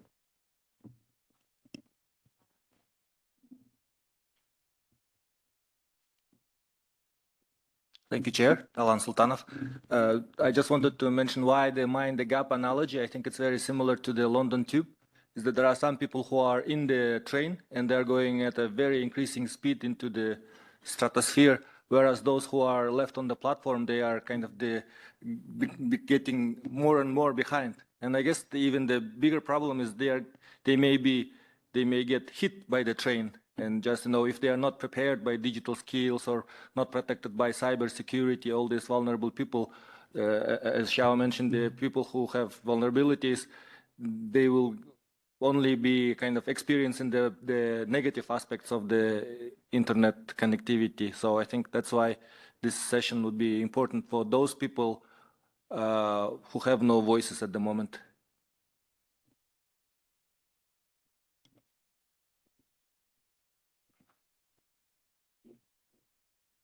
Bruna? Thanks, Carol. I just think that each and every single one of us is talking about something different. Some of us have spoken about meaningful connectivity, and this session focusing on connectivity. Some of us focused on leveraging emerging technologies and how to bridge that thing into the whole thing. I think this session is back into being all over the place. And really, if we're talking about streamlining or even distributing access to AI technologies, I would just like to remind a lot of folks in the room that many realities, including the country where I come from, there is no money to pay for your data. There is no money to pay for your energy. You might, you don't have devices. So I feel like talking about AI as in let's make everyone have access to these kinds of technology. It's kind of a jump, and it fails to acknowledge that there is still some discrepancies in trying to get hold of the internet as a broader technology, as a shared technology or a space, kind of like that. My question about sustainability here is that it's brings it again to, sorry, Chengetai. No, I know it isn't, Carol. It's just that I was just trying to finish. We haven't been doing that. It's just that adding the sustainability tier might give it another level of complexity. And if we don't have a scope defined here, then adding sustainability makes it even more complex. So that's my point. And I think perhaps Timia has one good suggestion in the chat to shed light on the interlinkages between connectivity divides and their ripple effects on other divides. So this is a session about divides generally, that we start from the connection points and then we might open to talk about other ones, but just focusing on AI would be perhaps a problem here. That's all.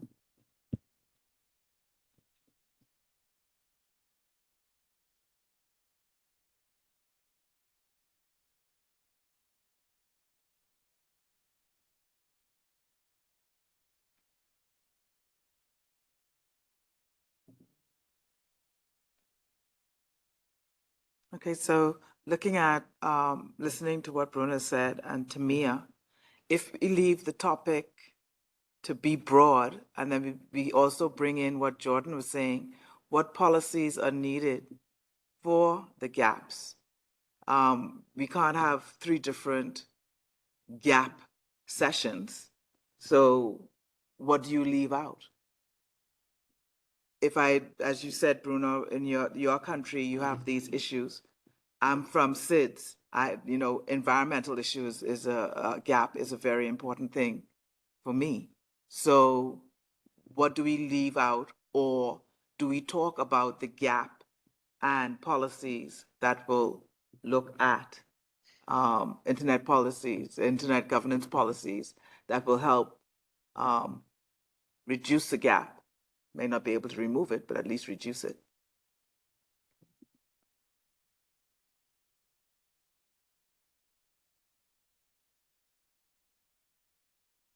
So what I'm suggesting is that if we leave it in this type of, oh, sorry. Is that an old hand? Okay. Olga.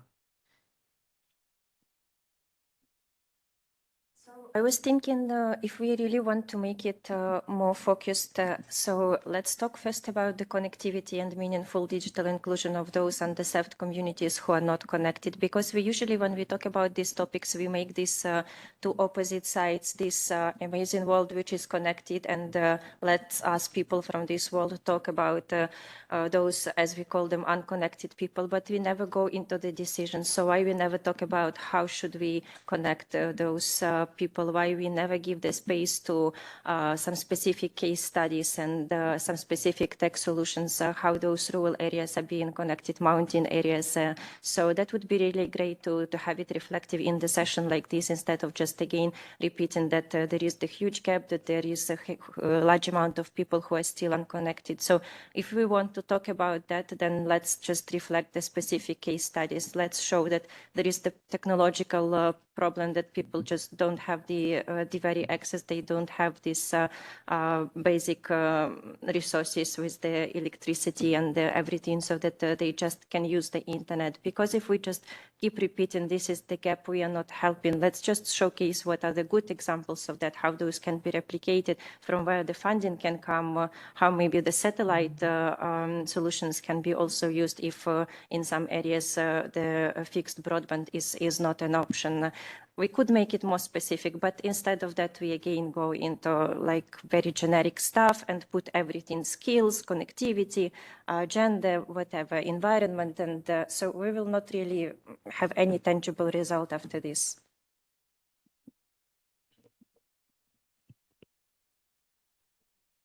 Okay, so let's try to meld Olga and Marit. So if we look at this as showcasing innovations that are bridging the gap, as opposed to just talking about the gap, then this will give some leeway for businesses to say, hey, this is what we're doing here to bridge this gap. This is what we're doing somewhere else to bridge this gap. Because you're quite right. There are probably people thinking that, well, there's nothing to help bridge the gap. Whereas we can showcase things as opposed to looking at it at the negative, look at it at the positive of how businesses and governments are bridging gaps and may help another countries. Mm-hmm.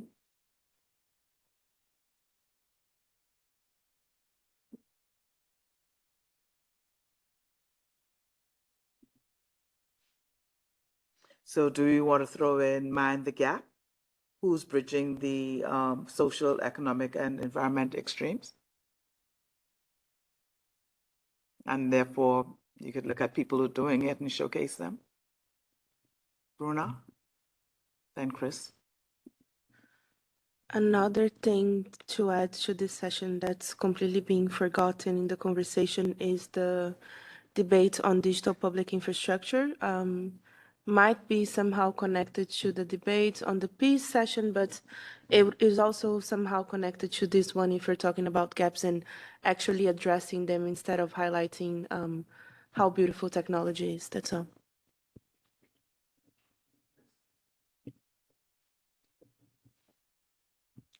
Thanks, Carol. Chris Buckridge.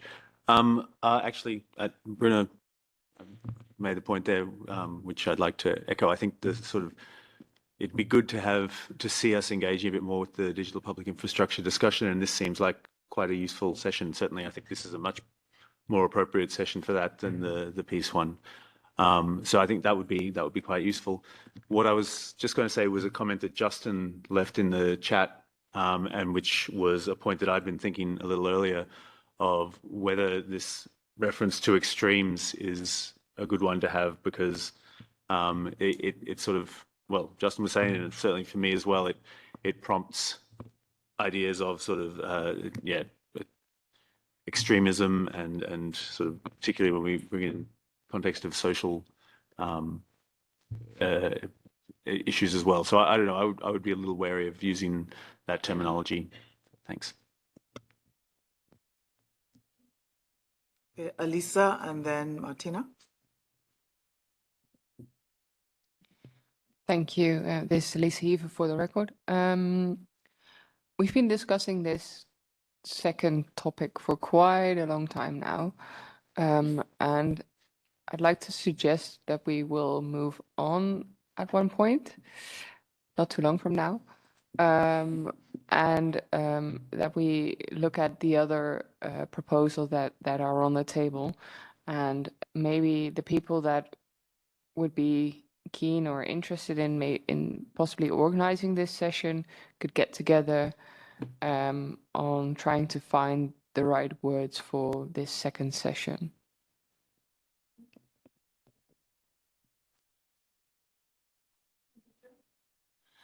Thank you, Chair. I think maybe having the view from the development country, for example, in Slovakia, we have very good internet connection and everything, okay, but we have still white points. So we have the places where are not internet connections, and it is so expensive also for the public sector to finance it, and also for the private sector to finance it. So we have still white points. And what I want to say that we come back to the economical prosperity. So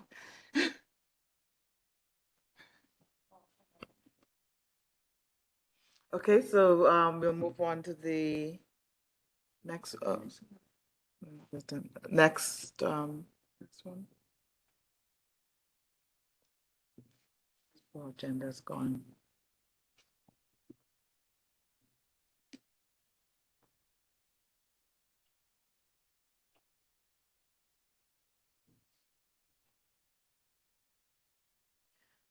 Internet and democratic participation, an enabler, a disruptor, or both?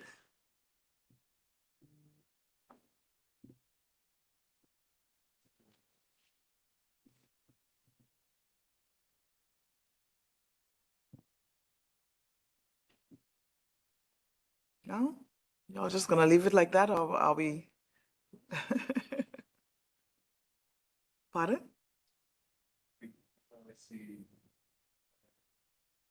Oh, they want to see the description. Celine?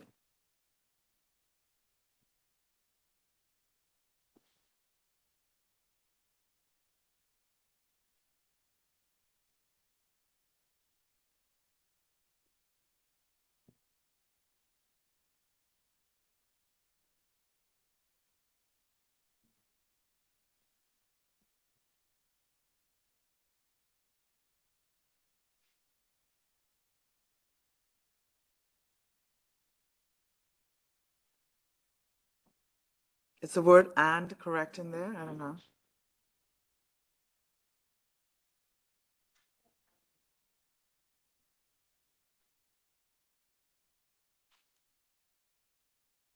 So are we saying the internet is participating in something?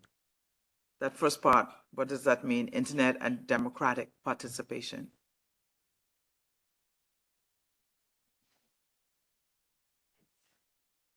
It's really about the internet being a tool for democratic participation, right? It's the main tool for voices. It's part of our civic space. It's where a lot of us exercise our fundamental rights, access to information, freedom of expression, and so on. So, I mean, the title can always be tweaked up and down, back and forth. We can change it. I would just, maybe my request here is that we keep somehow the focus on the elections bit and just don't open it up to just like internet and democratic participation, because otherwise it just goes away from what we suggested. Jordan? Thank you. Just, yeah, that's on. I was going to say maybe we could change to something like the internet and elections, an enabler, a disruptor, or both, because democratic participation is one facet of elections. The internet is used for other bits of elections, and that would keep it, I think it's consistent with the description, and it doesn't change all the topics that will be discussed. It just makes it a little bit sharper and shorter, which is always nice as well, something a little bit briefer. So that would be my suggestion.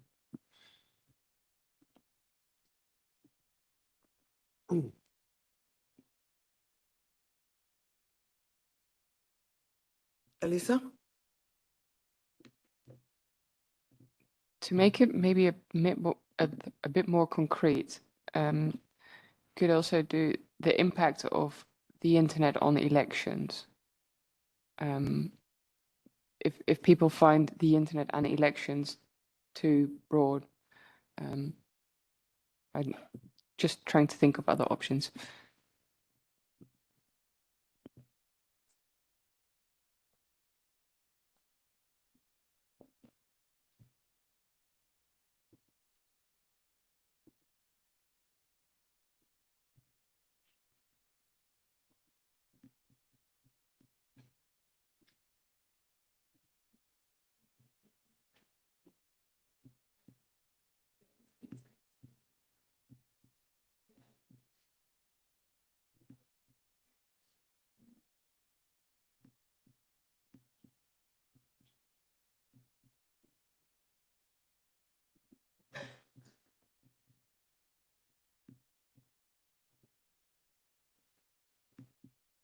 Octavia?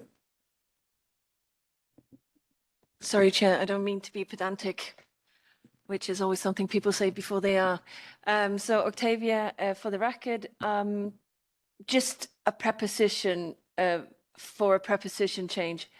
If we want to talk about something being an enabler or a disruptor or both, it needs to be clear what it is, and I believe it's the internet. So I perhaps using internet in elections instead, would maybe, and Alyssa's suggestion was the effect of internet in elections, right? Yeah. So yeah, just wanted to add that slight change. Thank you.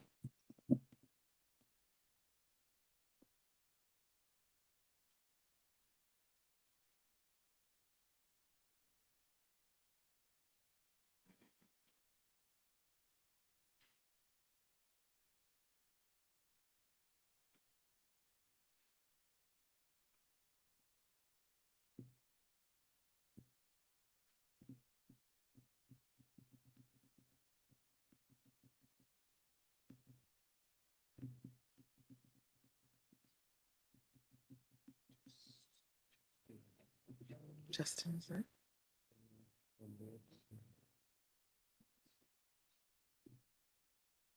Let's get our hands. Anybody see hands in the chat that I'm missing online?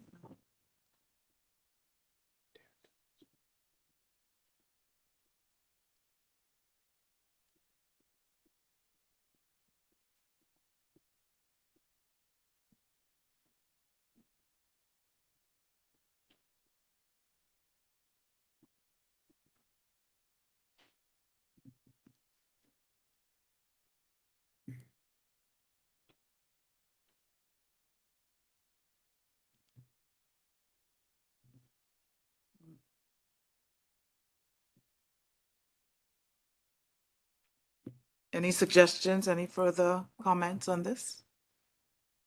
Or it looks good and we can move on? Okay, I think, is there one more? No, that's it? Only 3? Pardon? Okay. Bruna? Sorry to come in again. Thanks, Carol. But Jordan and I were working on a write-up for the IGF one. It's at the bottom, Celine, if you can go there as well. It's called Looking Back, Looking Forward, the IGF's Role in Internet Governance. So folks can take a look, just flagging that up.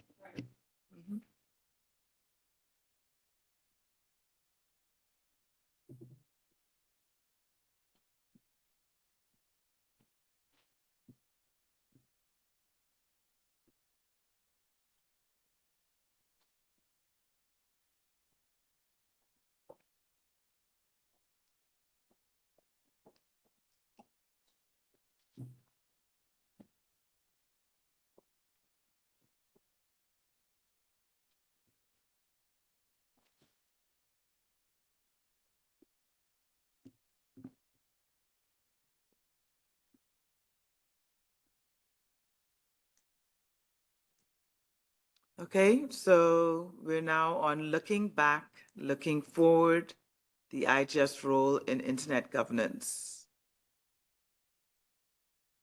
or role in our information society.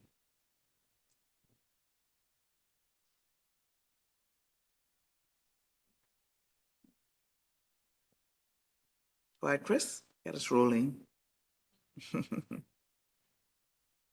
Thanks, Carol. Chris Buckridge. I mean, since this is the session I was kind of referring to this morning, I think what Bruna and Jordan have done here is exactly what I was thinking about. It's sort of picked that up and talking about the future of the IGF a little beyond the context of just the GDC, the Global Digital Compact, but also incorporating that as well. So I think this one, yeah, looks very good.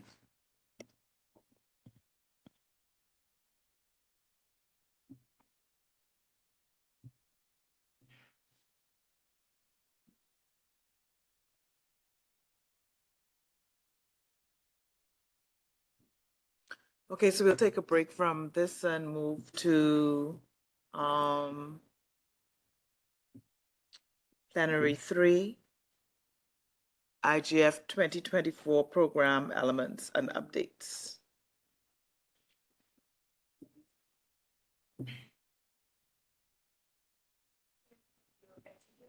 Before you move to the next section, there is a comment from the Universal Postal Union representative, Tracy Hackshaw. He's not able to speak, but he would like his comment to be taken on the record with respect to the main sessions. So I will read it. Strongly support the main session covering issues that focus on the still critical matter of connecting the unconnected and bridging the various digital divides within underserved communities. Thank you.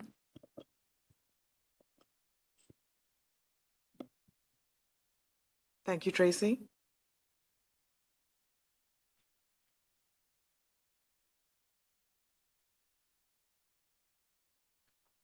Eleonora?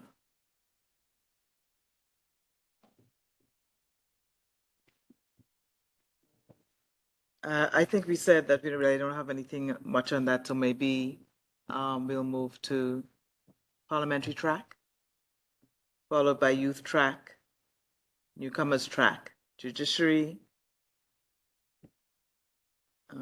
track. So this is plenary 3 on the agenda.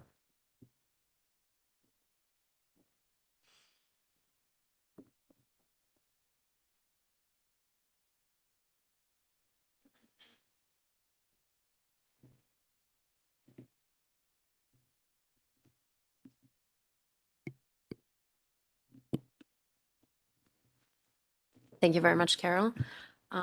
So just to inform the MAG about the IGF parliamentary track, for those who are new to the IGF in general, I mean MAG members, we do have an IGF parliamentary track, which are actually dedicated activities to members of parliaments, not only at the annual and regional IGFs, so for example, the African IGF or the Asia Pacific IGF, but also on-demand capacity building workshops and other kinds of collaborations. The outcomes vary from track to track, from activity to activity, such as the formal output document at the annual IGF or other kinds of like formal, informal networks of regional parliamentarians.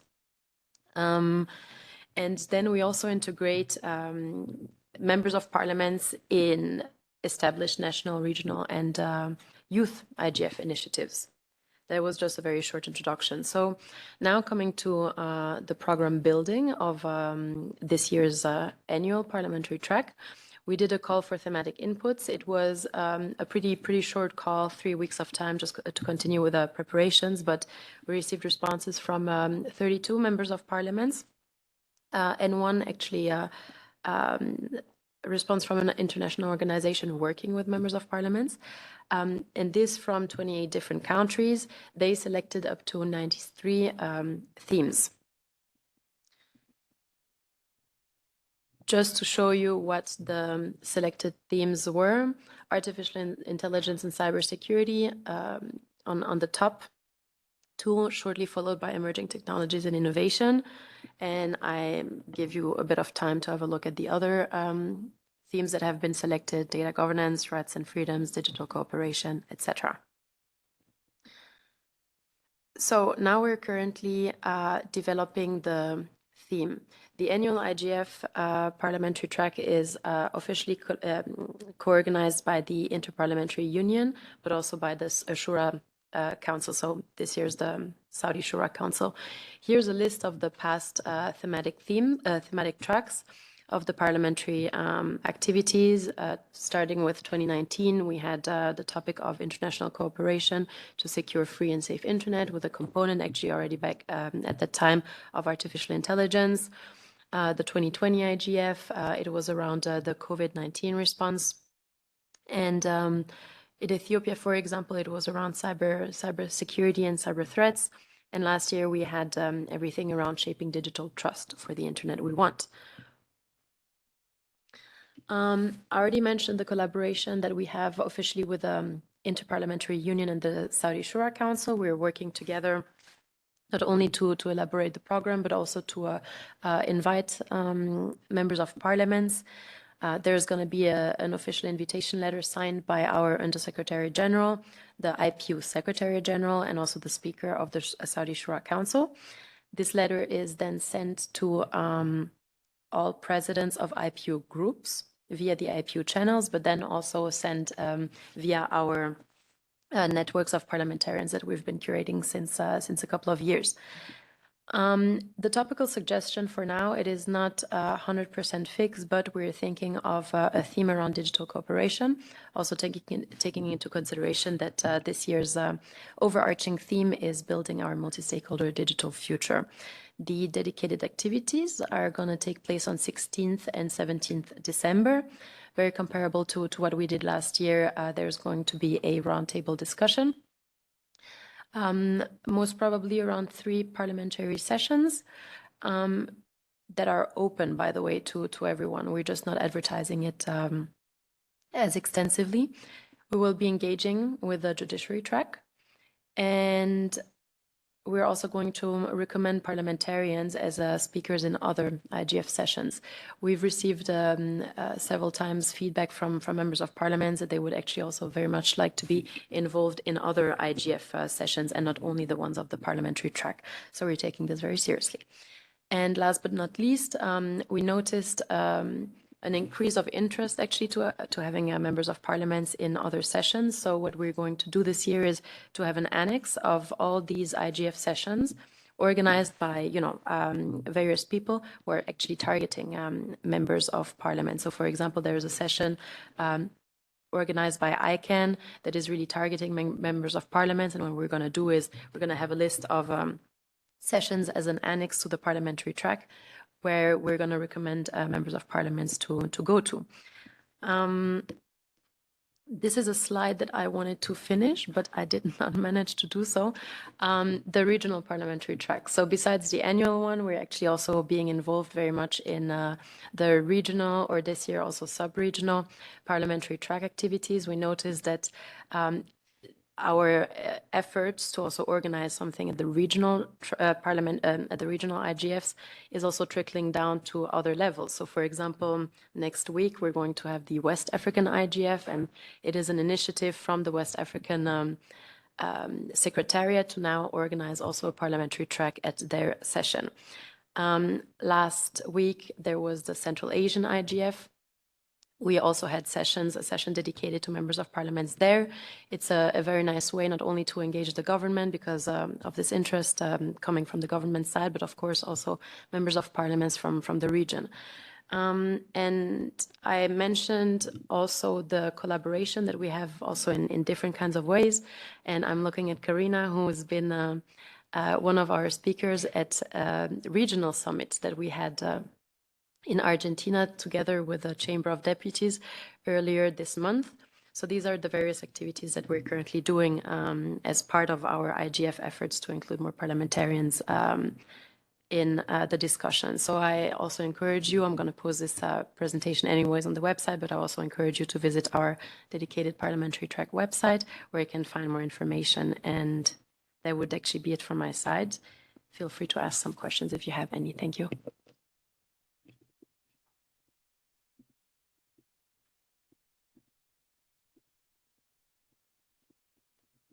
Anja?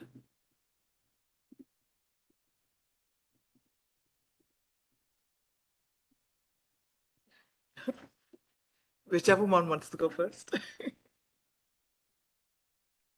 Chair, for giving me the floor, and hello, everyone. My apologies for not speaking immediately when I came into the room and you called on me. I just needed a second to settle in, and I didn't know where we were yet in the program. I know that Chengetai spoke a little bit about the high-level track already, and he's made everyone aware that it's still very much in development. So I'm just going to add two very small things to what he said, which is, of course, that we will be very careful not to duplicate the content of the main sessions in developing the high-level track, but also that we have some ideas about scheduling the track, meaning we would like to distribute the sessions across the week rather than just day 0 and day 1, as has been the case until now. We will also be taking into account the feedback on having a more participatory approach in the sessions. So we'll be working closely with KSA on that. Thank you.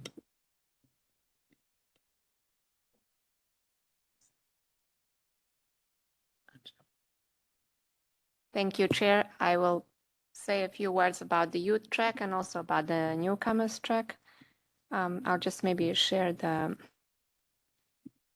pages on our website so you can follow me. So during the February meeting in Riyadh, the Secretariat informed that the youth track already at the time had an agreed topic and an agreed structure, and now we are in the implementation of that. So let me just remind that we are working, as you know, with this core group of youth IGFs, a couple of international youth-focused initiatives, their coordinators and representatives in an open manner to now implement the track.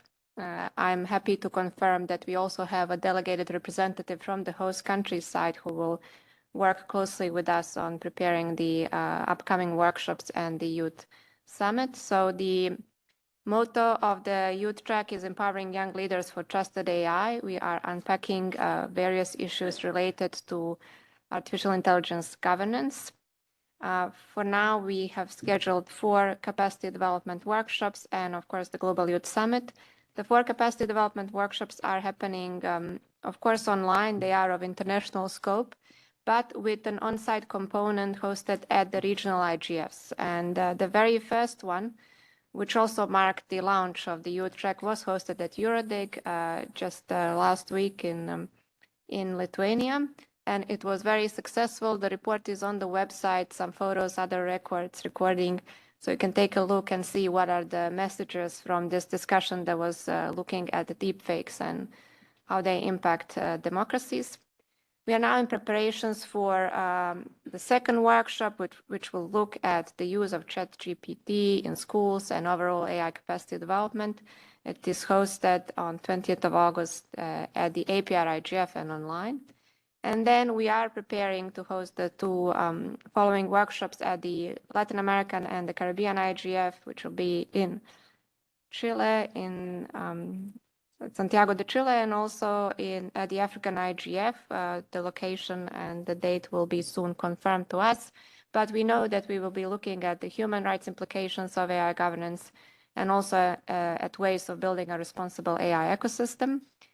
And now we are in an intensive process of discussions for what could be the topic for the Global Youth Summit, and then who could participate in that roundtable exchange between young people and senior stakeholders. The MAG and everyone else interested is most welcome to come and suggest what could be the effective way to deliver the Youth Summit.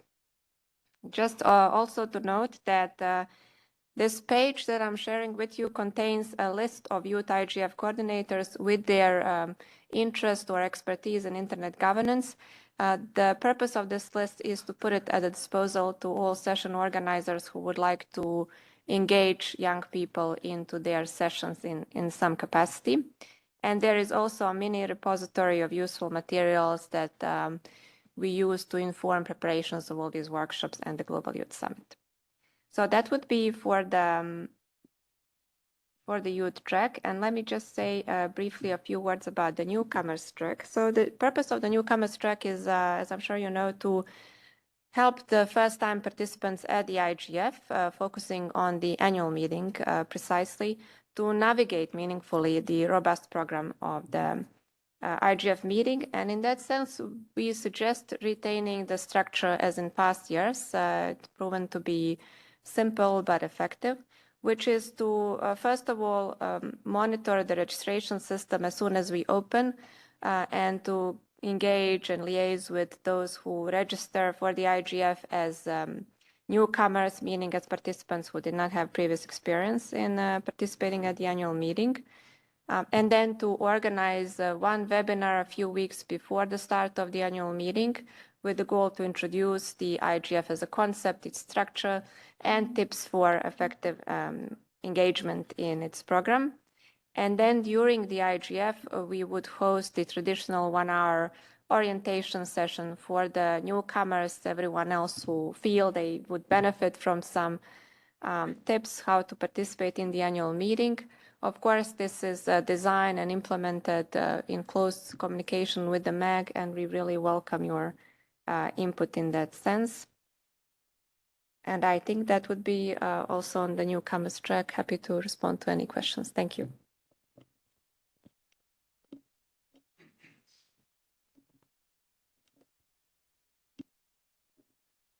That completes the program elements. Okay, Judiciary. Thank you. I can say a few words about the judiciary track as well. So some of you would recall the call from the opening session at the IGF in Kyoto from a judge from Tanzania that the IGF should focus more on capacity development and generally speaking, on working more with the court system, with the judges, prosecutors, and the court staff. And so we are working to respond to that call. Though currently we're in a phase where we are trying to set up a network, a small core network of judges coming from different regions, different countries, to first of all understand what would be of their interest. In that sense, we are in communication with colleagues from UNESCO, but also our colleagues from ICANN to connect with the networks that they have already. The goal for this year for the IGF in Riyadh is to work with this network that soon should be established and to connect the parliamentary track with this network, just because there is obviously a logical link between those who are coining laws and those who are interpreting and enforcing laws. So concretely speaking, we are aiming to have at least one session where the global community could connect with this network of judges, and then to integrate the network into the program, meaning into the parliamentary track, to put together a platform for a multi-stakeholder dialogue, including parliamentarians and judges. And of course, we will approach the main session organizers with the resources we have within this network to understand if you would find a value in engaging these stakeholders in your sessions. Thank you very much. Manny?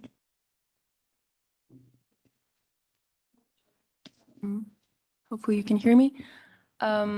Yeah, so on the business engagement and maybe also placing a bit my ICC hat back on, as you may know, and my colleague Timea also in the open consultations has given a bit of a presentation around what we have been doing with the host country. We have offered to support, to incentivize business participation at this year's IGF. We know that it has been an issue for years, and we had low business presence, government as well. But speaking on business specifically, I think this will be a key year to really showcase this multi-stakeholder model of engagement and presence. And on the business side, I think it's very crucial that we bring issues that are conducive to business, that are issues that business wants to talk about, and create opportunities for them to actually engage through the main sessions, through the workshops. We finalized the selection yesterday, keeping in mind the key component of panels that have business and have issues that business also wants to talk about and bring into this year's agenda. As ICC, we also submitted a day zero proposal, day zero session proposal, which will really again aim to bring business and the multi-stakeholder community into the discussion around different various issues pertaining to digital cooperation and internet governance more broadly. So this is something that we really made sure to say, to make sure that we really showcase something substantive for them to engage on. We have also offered the opportunity with the host country. We have volunteered to offer some business briefings in the morning for all business community that's coming at this year's IGF, so that we make sure that they can, again, have something for them to engage on. And very, very important to underline here is that business does not come to the IGF to talk to business. I think there are a lot of other fora for this, and IGF is not the case. We are coming as business at the IGF to speak to civil society, to speak to technical community, to speak to government. So the more we kind of incorporate this into the schedule and in the agenda and find space for not only those briefings, but also bilateral interactions where business participants and all of other participants can really speak to each other. I think that's a very key thing to think about on the ways that we engage participants in this year's IGF. And then also, of course, as ICC, the International Chamber of Commerce, and particularly our advocacy chapter, Business Action to Support the Information Society, we have multiple other opportunities that we're offering to business, including different briefings, internal meetings, and facilitate in general meetings with other stakeholders. We have our booth where we, again, welcome all business participants or other stakeholders coming at the IGF to learn a bit more about what business really looks for at the IGF, what we're really trying to take out of our engagement here. So yeah, those will be our main points. Basically, really making sure that we have an agenda that's conducive to business. We have issues that business wants to talk about, opportunities, clear opportunities for engagement, and also, of course, opportunities to speak to other stakeholders. We're not looking for something that's siloed, but rather, something that can really facilitate this open conversation with other stakeholders participating at the IGF. So that will be my input. Thank you. Thank you. So we'll go to Lito, Elisa, Christine. Thank you. I have a question regarding the parliamentary track and maybe some other tracks like youth or otherwise.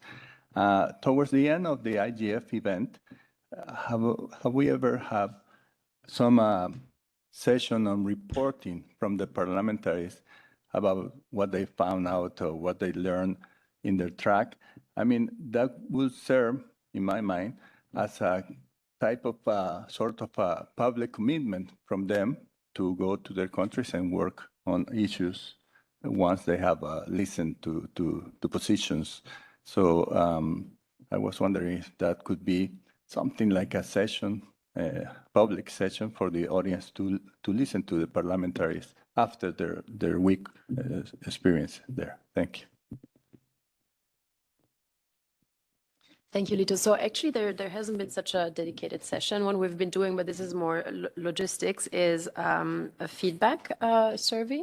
And this is definitely also a question that we can add, for example, this year about what they've been learning. But of course, we can also think about a way of how to make either a session around that for everyone to, be able to also interact with the audience. But also, last but not least, we do have this output document, which is very similar to a commitment document. And this is the outcome document that they bring back to their countries and to their parliaments. But we're taking note, and I'm going to mention that with the IPU and the Shura Council. Thank you.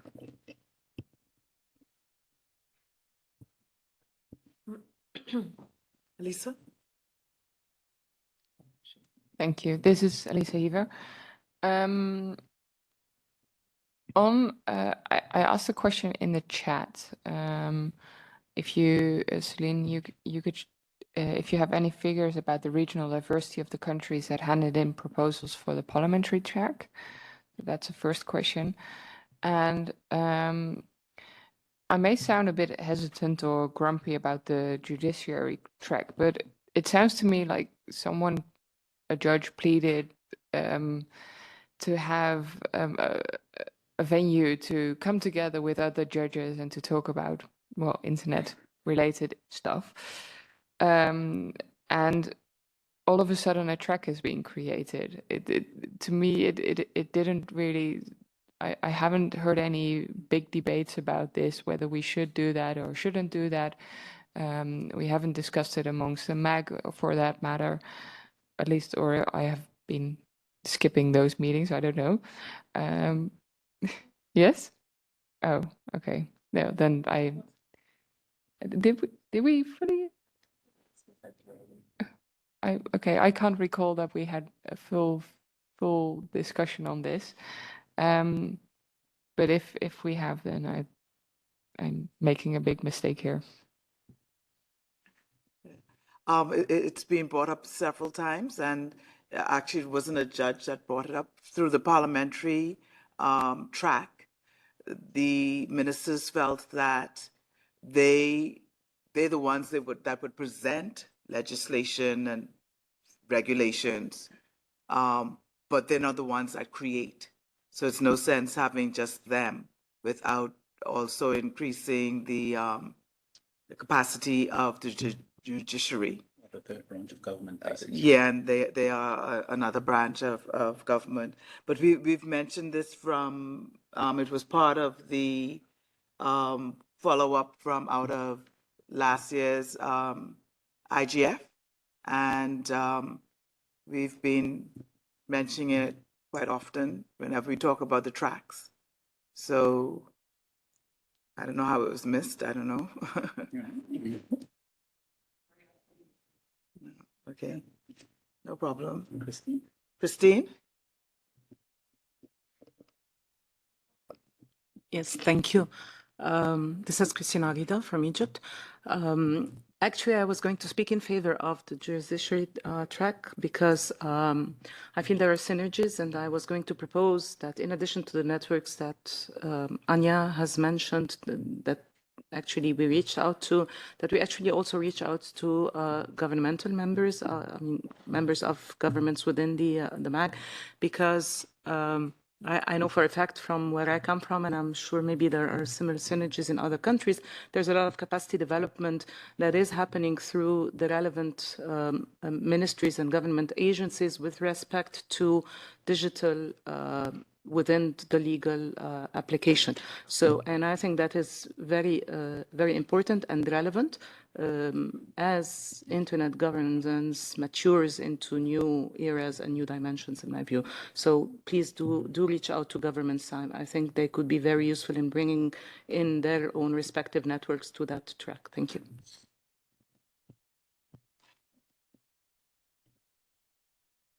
Karina, Bruna, Alhaji, Henriette. Okay, thank you. Thank you, Chair. Karina Virarda, MAC member. I would like to comment something related to the parliamentary term. Thank you very much for organizing this track. And it's going to be an honor to participate as a panelist representing the technical community.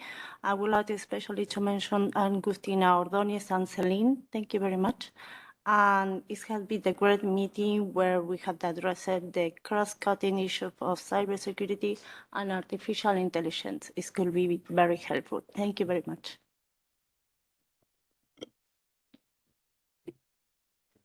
Bruna? Thank you, Carol. No, just on the judiciary track, I think it's very different having a proper discussion than having an announcement that we're going to have one. And the way I see is that it was announced that we would have a judiciary track without the MAG engaging in a fruitful and meaningful discussion on what that would actually mean. And the reason why I'm bringing that up is not because I'm against a proper dialogue with the judiciary. I also do it. I was one of the instructors of a UNESCO course for Brazilian judges a couple of years ago.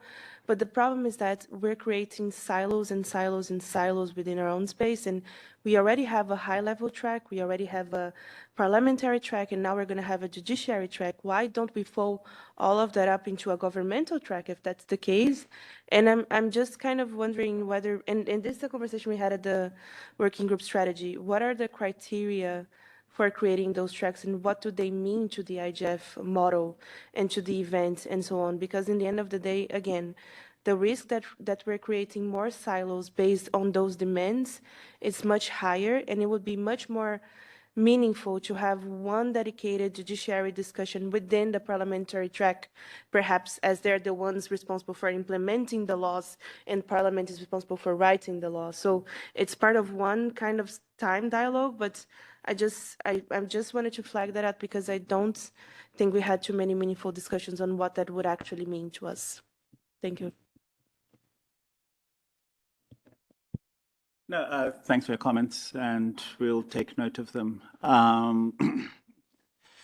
We're responding to a demand, and it hasn't been fully formulated yet. We're still in the process of formulating it. And if there's a demand from the judiciary, I think we should go ahead and see how that demand fits. At the end of the day, we don't know. It might be smaller, it might be larger, and we're also getting deep into this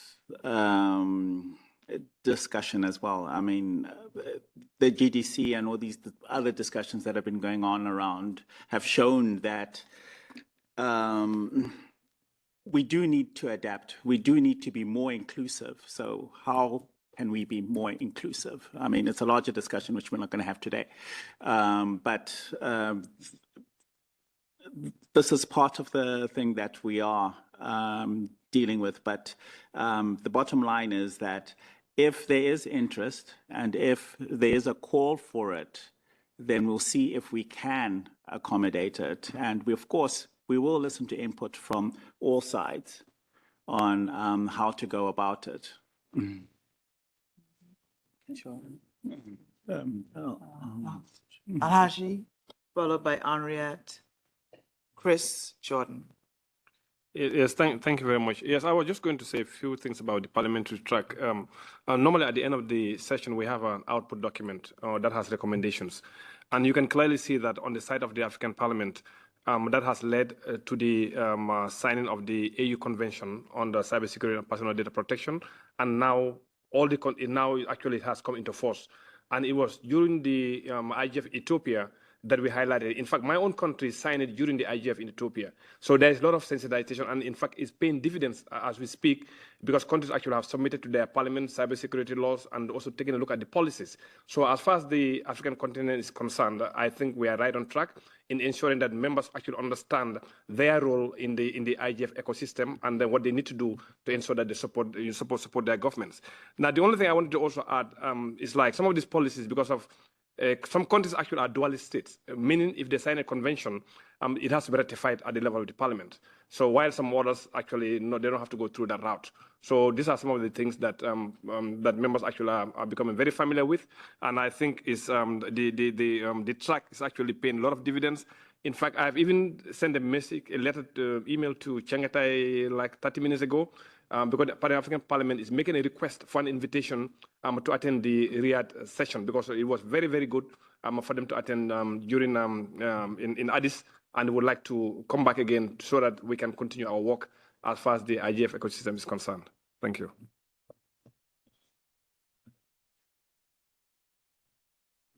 Thank you. Henriette? I'm speaking here in my capacity as convener of the African School on Internet Governance, which is a collaboration between the African Union and Research ICT Africa and Association for Progressive Communications. But firstly, I think I like the idea actually of a governmental track that looks at these different, at judiciary, the executive and the legislature. I think they're also very different. And I think the one thing that we've seen through the parliamentary track is how firmly the parliamentarians feel about not being seen as government. They really want their own identity and their own role in the ecosystem to be affirmed. I just want to also echo what Alhagi is saying, and to some extent Bruno as well.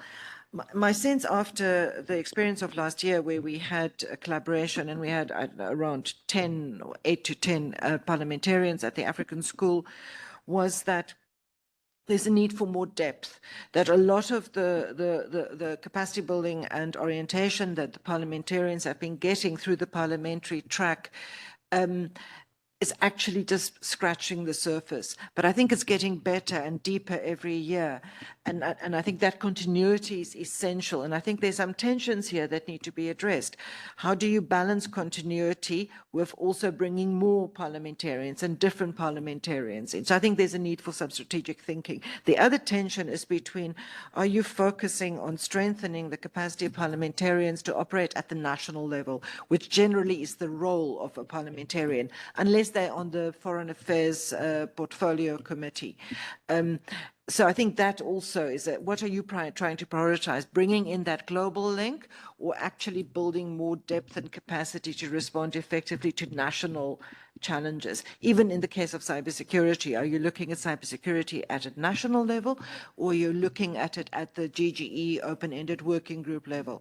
So I know this is quite a bit of detail, but I think actually thinking about this and building some kind of multi-year strategy could be quite helpful. And then I think the other thing that is a challenge as well is getting the parliamentarians that are in fact involved in the portfolio committees. There's a very big difference between, in my experience, between working with the parliamentarians that are just general parliamentarians and those that are sector linked.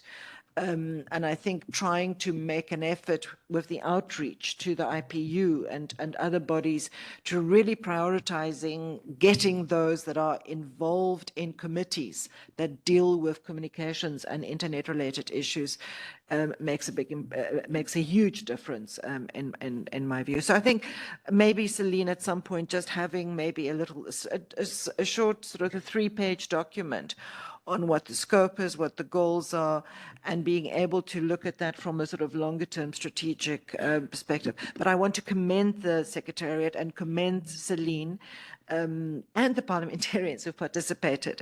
It's really coming together, and I can certainly see impact in the parliamentarians that I work in my region resulting from this. Thank you, Chris. Then Jordan. Thanks, Carol. Yeah, I think a lot of what I would have said has been said already. I do think, yeah, I understand Elisa's point. I don't think there was a discussion of whether to do a judicial track. Now, I'm certainly fully supportive of the judicial track. I think it sort of makes sense and does respond to a need. But I also, I mean, and listening to what Henriette's saying here, obviously there's a lot of expertise and understanding in this group, and I think it would be useful to try and, in establishing these new kinds of initiatives, have a more inclusive discussion with the MAG before sort of setting things in motion and getting that feedback and that interest. Now, I think that's part of the work that the working group strategy is looking at in terms of an IGF strategy. I think there is a real sense as part of that of getting our own house in order and making sure that we have sort of processes and understanding for how these sorts of things develop, because we do need, as the IGF, to be responsive and able to evolve and able to sort of move quickly, but we also need to do that in a way that is respecting of the structure and the multi-stakeholder nature and the MAG's role in all of this. So yeah, hopefully we can work on that and building those processes going forward. But in the meantime, I think it's good that we have the judicial track there, and certainly keen to support that and see how that develops. Thanks.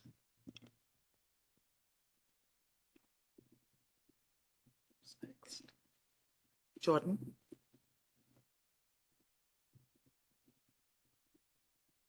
Thanks, Carol. Jordan Carter here, Technical Community MAG member. I think what this discussion shows, we might need to do a little bit more deep thinking about what tracks are. I don't mind if they're like seen as a bootstrapping experience where we want to draw in a new category of stakeholders or group. We can have a track for a time-limited period, which is about focused outreach and engaging, and then after that sort of arrival process is done, they maybe organize themselves to have a parallel conference or a day zero or something. That could be a nice way to slowly broaden the reach and engagement of the IGF.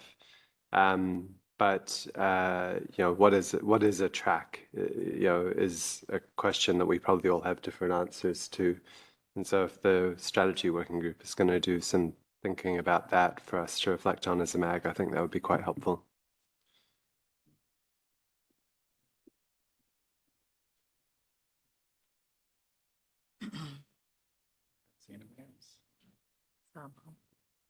Christina, I don't know if your hand is still up. No, Saba? Saba, sorry.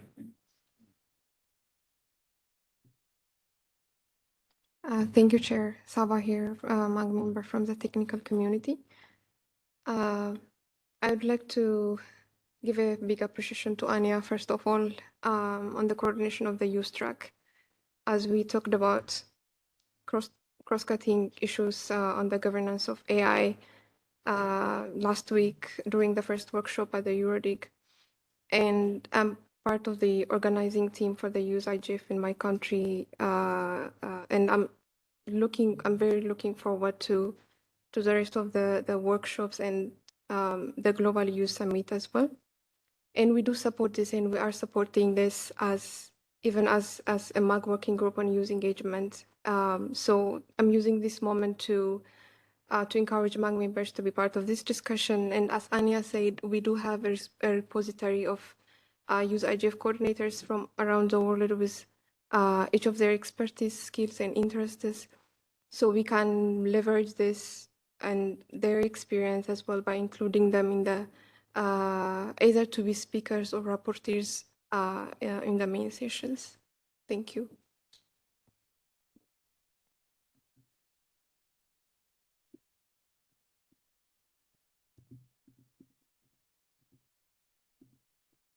I don't know if Alhaji's hand is up. Oh, so it's Christine. Thank you, and sorry for taking the mic up again.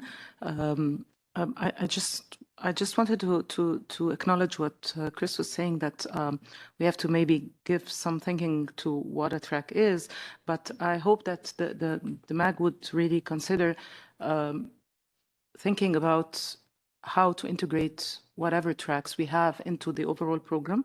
I think that sometimes there are some groups that are maybe foreign to the internet governance dialogue and would need some I don't want to say shielding, but just mentoring or getting together and talking in a safe environment. But eventually, I think it is important to have, at the end of the day, a way to move all those tracks in a way into the overall discussion to benefit of the value of having all those different people at the table discussing internet governance.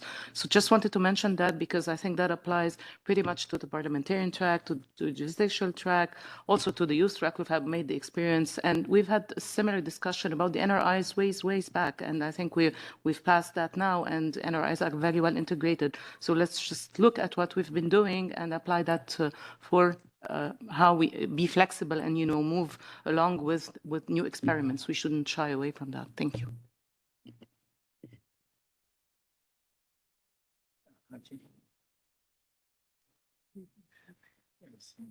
Oh, Alhaji? Hola.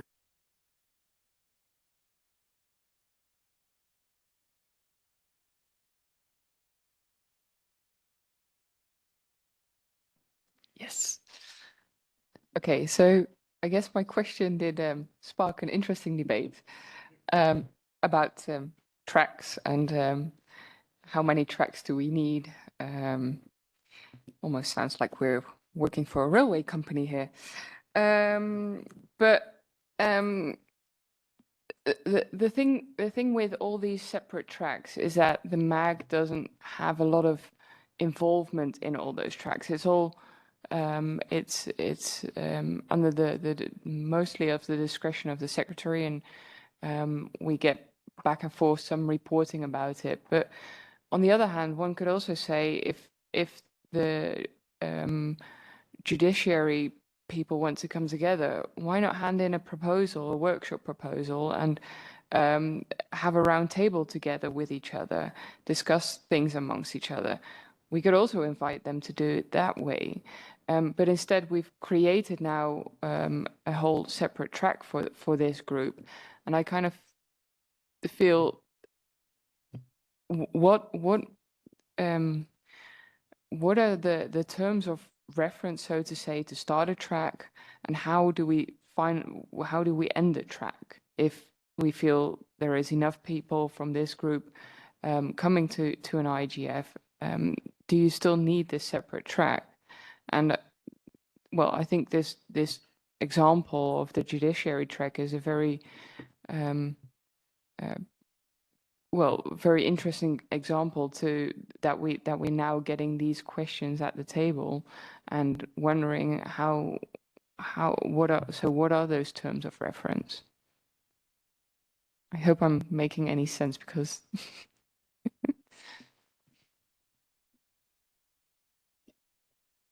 Yeah, I agree. That's something that we could look at.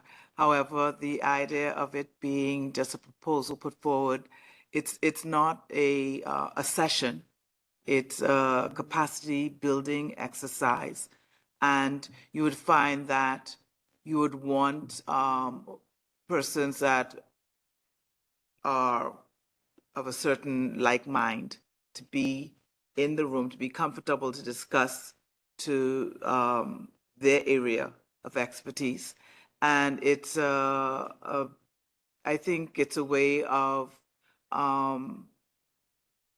initiating the stakeholders that are not really participating as they should. And I agree, there should be some mechanism to, I don't know, graduate them into or move them into the mainstream.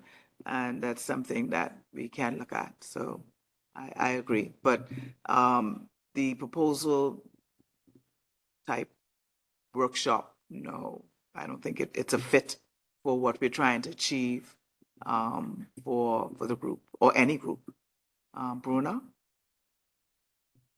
and Talon. Just very briefly, again, I do think it's relevant that we're trying to bring certain subsets of stakeholder groups, not stakeholder groups, but subsets of it into the IGF. But I also think that the reason why we need this conversation is for us to do a proper risk assessment of that.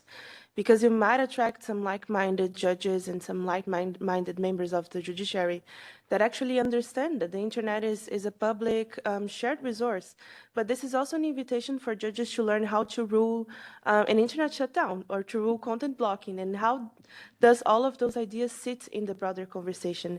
We're really here talking about the internet as a shared resource, and these capacity building efforts can backfire in that sense. So that's why we need the conversation with the MAG, with the leadership panel, with the community on whether those tracks are relevant and how can we curtail the side effects of those things. And again, if we're really talking about inclusion, why aren't we also looking at the queer community? Why aren't we also looking at the feminist community who historically has come to this place and also felt that this was not a safe space?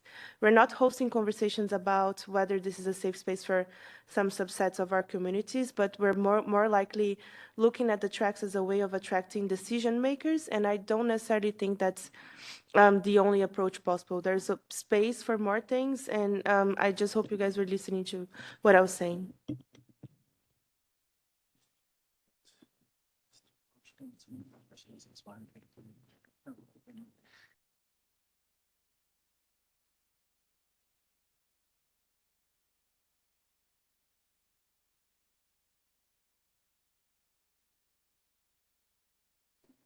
Yeah, Bruna, I'm multitasking, so I'm trying to find answers while I am listening to you. So, yeah. So, so one of the things I understand that, where do you stop or where do you start? But as it was said earlier on, this came out of a demand, or not a demand, a need, and we're just responding to that need at that point. And we do take note that maybe we need to put some structure around it. So it's lunchtime.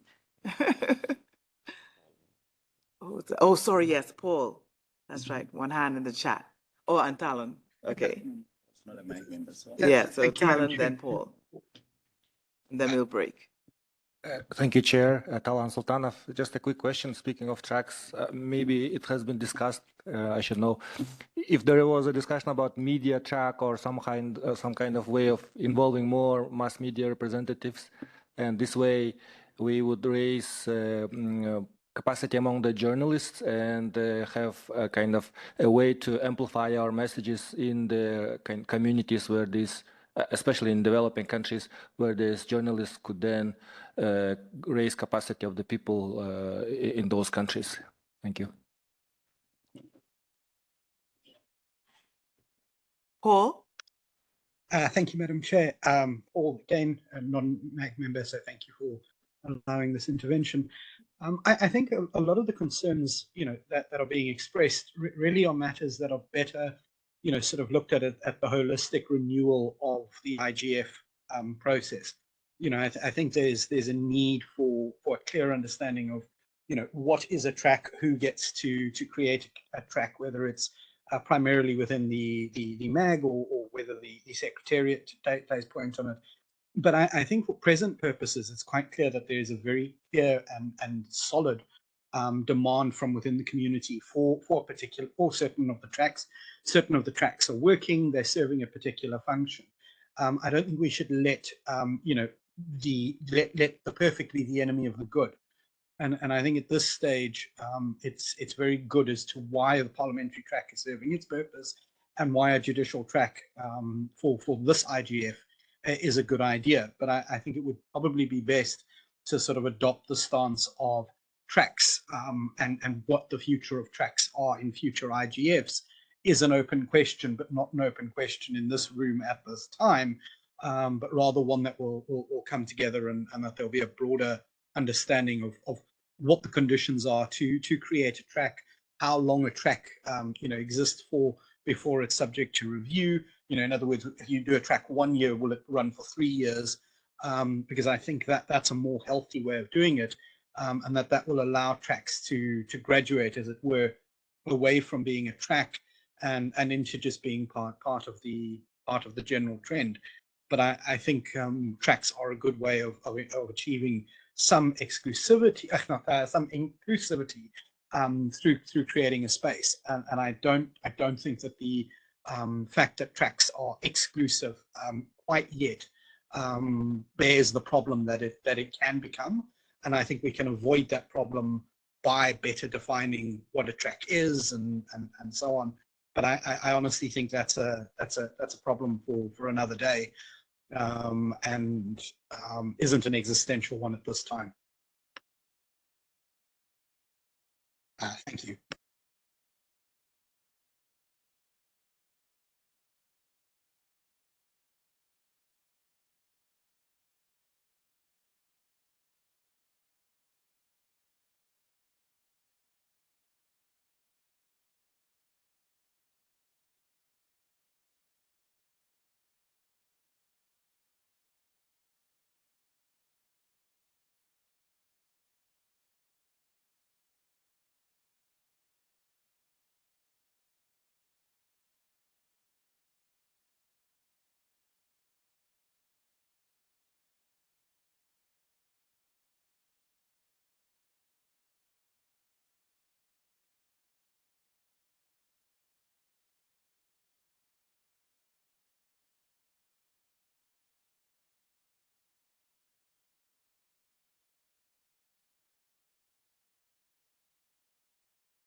ሄሎ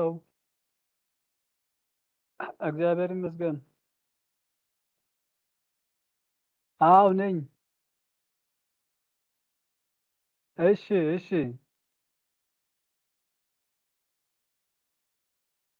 የዚህኛው ወር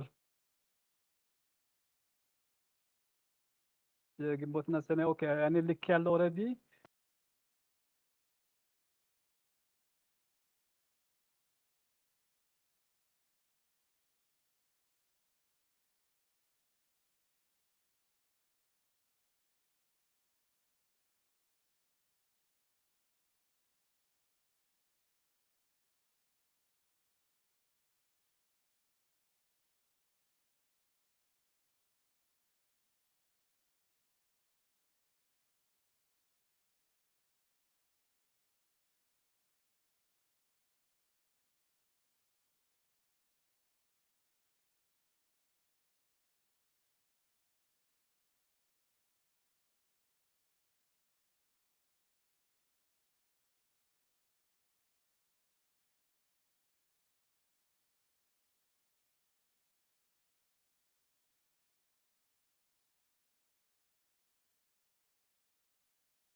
We'll start in 2 minutes. 2 minutes. We'll start in 2 minutes. Thank you.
Welcome back. This is usually the rough time of the day after some good nourishment. So we're moving on to the agenda on MAG reflections, and we're going to start off with Bruna and Jordan on Net Mondial plus 10. Thank you.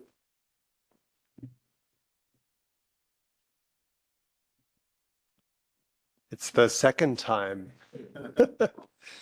Hello, everyone. Jordan Carter, technical community MAG member. Volunteered to present something with Bruna, and she's trying to find out why the thunderstorms have destroyed her travel plans. So I think she's on the phone to EasyJet along with a few other people in the room. Look, I don't exactly know how to pitch this. Can you help me? Can you put your hand up if you've read the Net Mundial plus 10 outcomes document? This is not there's no shame if you haven't, just checking. Just checking. Okay, so I think there are three angles to this discussion that we briefly discussed and prepped. The first is that part of the outcomes document had some messages for the IGF. And I made a suggestion yesterday that we ask the working groups as they do their work to consider those messages, whether it's the group that works on the session types or whether it's the strategy group, just to take them on board and for MAG to reflect on those as well. I don't think there's any specific process we need to undertake other than the discussion that we're starting now. The second angle is that there are the Sao Paulo multi-stakeholder guidelines provide a bit of a distillation endorsed by that multi-stakeholder framework of the Net Mundial plus 10 for good ways to use multi-stakeholder approaches either in internet governance or in digital policy processes. And so another task, I think, for the working groups, perhaps as we have the nice long intermission we'll get after this year's IGF before next year's IGF, to consider whether they provide any inspiration for improvements and changes to the IGF's operations, whether it's the work the MAG does in developing the program or the themes, whether it's the relations between the MAG and the leadership panel and UNDESA, whether it is any other aspect, whether it's something about the program of the main event. So that's a kind of second thing to consider. And I think the third thing to consider is the request from the Net Mundial for the IGF to become a depository of the Sao Paulo multi-stakeholder guidelines. And it's just worth briefly saying why that is. The Net Mundial is not an ongoing process. It isn't going to have an event each year. It doesn't have an enduring committee structure. And yet the output there is a distillation of multi-stakeholderism, which is at the core of how the IGF deals with internet governance. And so the request that was made was to see if the IGF could have a way to do that. And I feel a bit like I'm stealing Bruna's thunder, but I'm just going to keep going in the interests of time. But she sent an email out to the MAG list this morning with a bit of a write-up that a few of us have developed about a way that might be done. As a sort of experiment, if you like, on an ad hoc structure that with a very minimal bit of support from the Secretariat, could fulfill that depository role as it gets explored and developed over the next year or two. And so we're not trying to hack in a new permanent structure in the IGF. We're not trying to ask for a sort of political endorsement of the substantive content, which it's more a sort of function of saying, this is noted in the IGF system, and if people try to find out more information about it, they can get a link off the website. So it's meant to be quite low-key, quite certainly low work, either for the MAG as a group or for the Secretariat, but just a link between the IGF and this set of guidelines. And I think in the note that we said it should be a pilot for a couple of years because it should, like it literally should. Either these guidelines will become adopted and start to be used and will actually have an impact and people will want to refresh them, or they won't. And if they don't, then we should not have a group of friends or anything else trying to support them. We should leave them as they were as a statement. But so far, the amount of traction that it's getting seems to suggest there is a bit of interest for ongoing work. So in that note, we proposed a very light approach to doing so. We think that would be preferred to a sort of P&I, like a policy network or a dynamic coalition or a best practices forum. We don't think it needs to try and squeeze into any of those categories. So I think, as far as I know, that was all that we were going to do. I hope we could invite Bruna to add some more when she gets back, if that's appropriate. But Carol, I hope that's the sort of scene setter you were looking for, and if it isn't, I apologize. Well done. So the floor is open for feedback. I have some comments, but I would want to hear from the MAG and persons that have input. So the floor is open for what they think. Chris? Thanks, Carol. Chris Buckridge, and thanks, Jordan, for the explanation and for the document from you and Bruna. I'm curious what about a DC structure is not amenable to you. I'm just from my own perspective, I'm sort of thinking that the DCs are very lightweight, very flexible, but do have also a sort of terms of reference which gives some confidence, I guess, surety to the community that it's going to be conducted in a certain way. So I think spinning up something new and ad hoc, could be seen as well, trying to get around those sort of guide rails that a DC TOR provides. So I'm just curious if you guys have had a look at the DC TOR and had to think about what the problematic aspect of using a DC structure would be.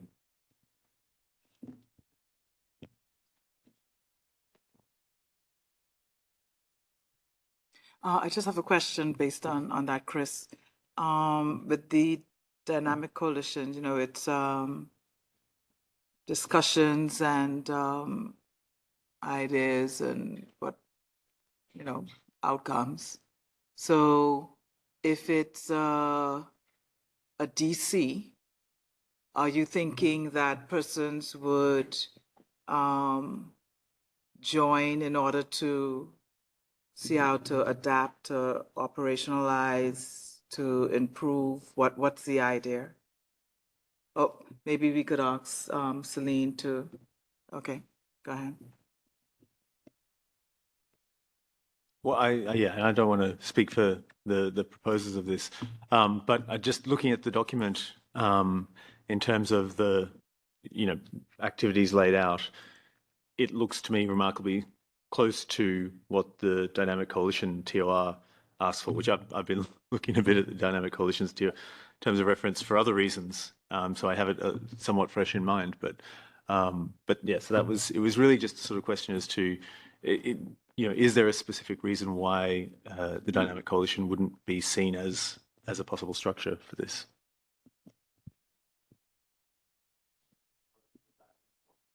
I'm just going to ask him to, because there are persons that may not know what are the specifics or even a summary of what the purpose of the DCs. So that's what I was trying to get out of Chris. What aspect of it really resonates with you? Sorry, it's simply that, how they're described here on the Dynamic Coalition's homepage is open multi-stakeholder groups dedicated to an internet governance issue or set of issues. And this seems like a specific issue to which you could have an open multi-stakeholder group dedicated to that discussion. It goes on, welcome any individuals interested in contributing to activities. And then there is a terms of reference, which includes, for instance, providing an annual report, which I assume would be no strange thing in this context. Again, the only reason I'm bringing it up is that if you have, a flexible kind of structure there, which you have put some effort as the community into defining, we're going to place some guardrails here to make sure it's done in a certain way, then why spin up an ad hoc structure that doesn't abide or necessarily abide by those guidelines? Thank you, Chris. Bruna? Thank you, and apologies for not being in the room at the beginning of the discussion. My flight was canceled, so try to sort that out. I think the problem is not necessarily. I don't know whether a DC would suffice here, right? Because I think that we can. There's a lot of possibilities as to and how and where we're going to take on the Net Mundial discussion, and I think one bit of it's the discussion on how do we use the São Paulo multi-stakeholder guidelines towards our process and how do we take the messages forward. But the second one is the internal discussion on whether we take or not the role of depository. And from the feeling in the room, I feel that there's some doubts about it. All that to say that maybe a DC suffices the part of the discussion that is how do we implement what the São Paulo guidelines say? That could be a possibility. Another viable possibility would be either a BPF, best practice forum on multi-stakeholderism, that would have one of the discussion tracks discussing Net Mundial and how do we take this forward. Perhaps could have an integration with WSIS plus 20 and the action lines, and it's something we could implement right after this year's IGF. But I don't think anyone here is keen on any kind of specific proposal. But just to say that there are two parts of the discussion, and it's not just implementing the guidelines, but also how do we, as the MAG and the leadership panel, will take on the mission that the São Paulo guidelines and the Net Mundial Plus 10 statement give to the IGF. So just putting that out as well.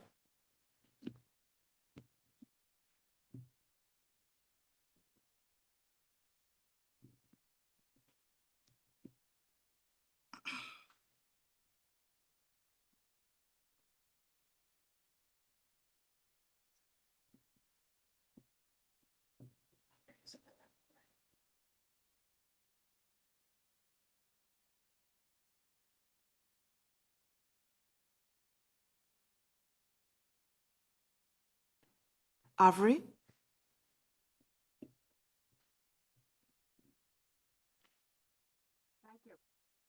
Thank you. This is Avery Doria. I live somewhere between being in the technical community and in civil society, a foot in each. And thank you for giving me a chance to speak as an observer. First of all, the idea of IGF taking on the guidelines is very appealing to me. It gives it continuity. It gives it a certain life as opposed to going back into a drawer and just being pulled out. I do also like the idea that's being suggested that you really should use one of your existing mechanisms as opposed to creating another and then needing to go through the whole discovery process. And I'm speaking as a long time ago ex-MAG member who was part of developing many of these processes. You end up spending so much of your energy developing your process, you don't actually get into the work that you want to do until a certain amount of time. In terms of using a dynamic coalition, I wouldn't be as strong advising that, remembering that they're bottom up and they really entail no notion of approval by the IGF, no notion that this is work that we've taken on. I don't mean approval of the work, but I mean a sort of sense that this is our work. It's a bottom-up group of people that obey a certain number of rules and get to do their work. I like the idea of a best practice forum, as was spoken of during the during the earlier days. One of the repeating tasks within the IGF has been looking at multi-stakeholder models, multi-stakeholder approach, the whole notion of multi-stakeholderism that we sell to the world from the IGF, that we show as our basis, and that we're trying to improve and make better. So this would fit very well within that cycle of best practice. This has been offered to the IGF and to the world as a best practice, as a set of guidelines that perhaps can become a best practice would be a better way to put it. So I think that that is a very strong recommendation to look at. And I'm just very happy to see it. And thanks for giving me a chance to say that. Welcome, Avery. Thank you very much. Bruna, can you put a link to the document in the, yeah, okay, thanks.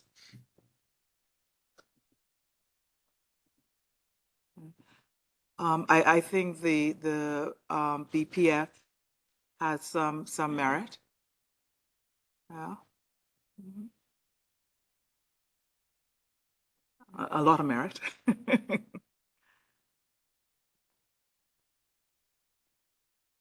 Anybody else? Oh, sorry, Chris. That's okay. Thanks, Carol. It's Chris. The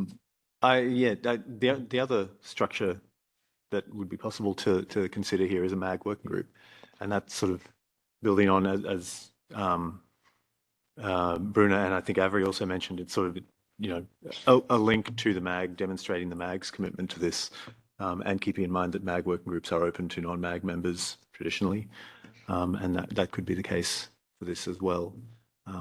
But yeah, just putting that out there.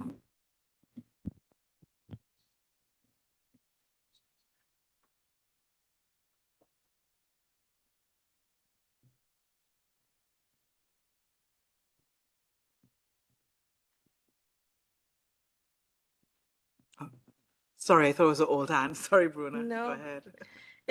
I mean, it's more like to agree, right? I think in any case, a MAG working group, perhaps a MAG and leadership panel working group would be very welcome, right?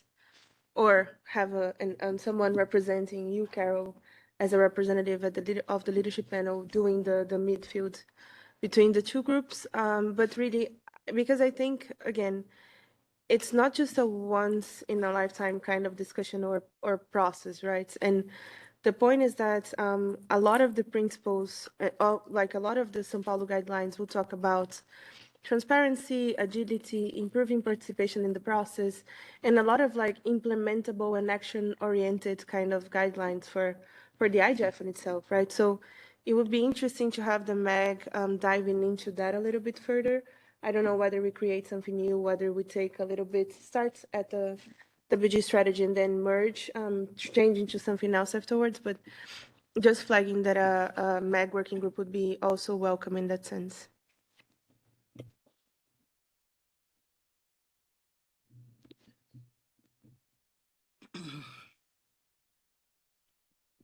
Jordan? Yeah, thank you, Jordan here. I think it's like it feels like it's definitely not a policy network, right? It's not a policy thing. The lid on the can of a best practices forum has some okayness to it because Sao Paulo guidelines are about processes. So that has a thing, but I think that it's sort of, you know, the I just quickly read the description of the BPFs, and it's meant to be not developing new processes, but collating existing ones. And this is, you could argue that this has done that. So I think you can argue it into any of the existing structures. I think the proposal from us was that it not be any of the existing structures because it doesn't quite fit into any of them. But we don't want, I think, to concern or puzzle or perplex anyone by something that's a novelty. So I think like either attaching it to an existing working group or allowing it to be slightly flexibly interpreted best practice form seems to be okay.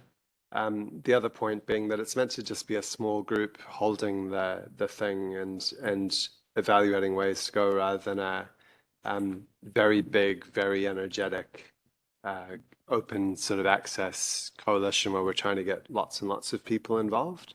So that's to me why there's a slight barrier, Chris, to the dynamic coalition model. Those seem to be a bit more lended to genuinely coalitions of things. So if it's best to do a policy, a BPF, best practices forum. I don't think any of us are particularly unhappy about that outcome. I just haven't looked into the mechanics of it, to be honest. So.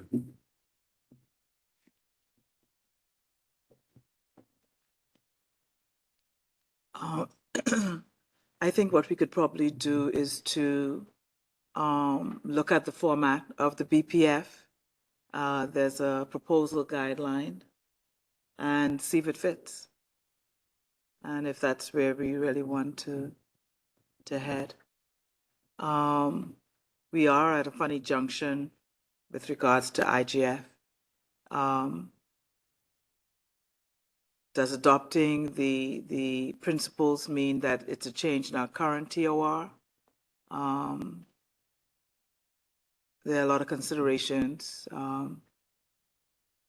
at this time, but I think it's a fantastic document for the working group on strategy to help shape and form the strategy that we want moving forward.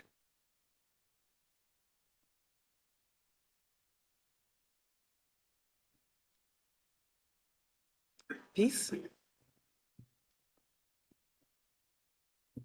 Thank you, Chair, for the floor. I just wanted to give my support, but first, thank you, Bruna and Jordan, for working on this. I think it's a great idea.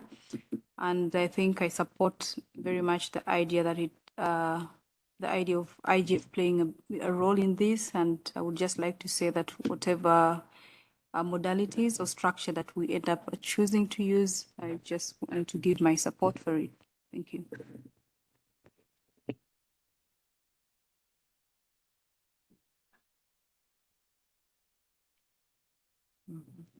I think Bruno made a good point in the chat. As a BPF, it gets to live on. It's not shelved somewhere.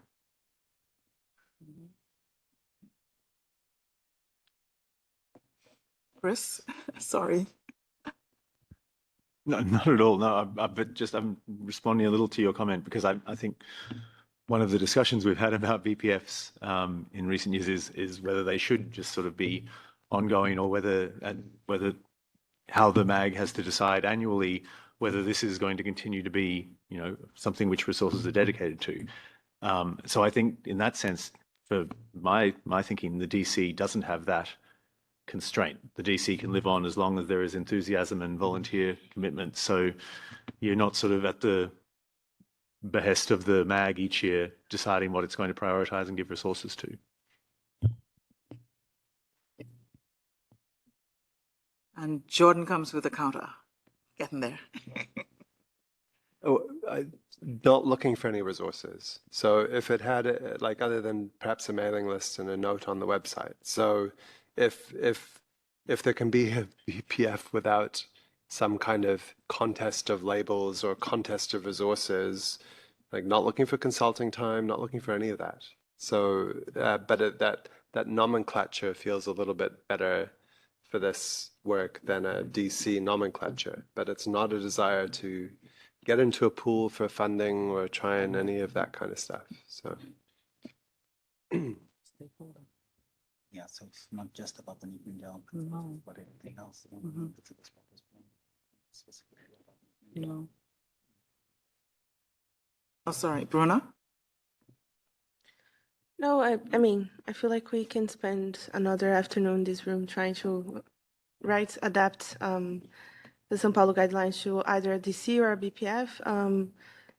Everyone can find arguments for both. I personally see that a best practice forum would be interesting since the São Paulo guidelines talk about multi-stakeholder practices, right? And how to improve those processes. It makes very concrete suggestions on how to make process more transparent, requires timelines, requires very, very specific steps of the way of a broader kind of scheme. So in that sense, it's that. And I think what Jordan pointed out is really that, right? We are not really looking for resources. We're more looking for the MAG and the leadership panel and the IGF community to be engaged in a discussion about the implementation of the São Paulo guidelines and how do we take that forward. That's basically what we need, and very directly. But I also think that we need to perhaps answer the main question, that is whether or not we are adopting the principles, the São Paulo guidelines, holistically to the IGF and as a space that feels like that's somehow connected, but we're not really answering that. But yeah, just putting that as well, because I think it's two parts of a same discussion. Okay, just for my 2 cents. So to be a best practice forum on multi-stakeholder principles, which is, to me, that sounds fine if that's the way you want to go. I mean, again, as I said, it's totally whatever this comes out of this discussion. About the adoption, I think that would be a separate process. Yeah, so that's what I was saying in the beginning, that it's 2 separate processes about the adoption. We have to find out what mechanism we'll use if the IGF was to adopt that. Yeah.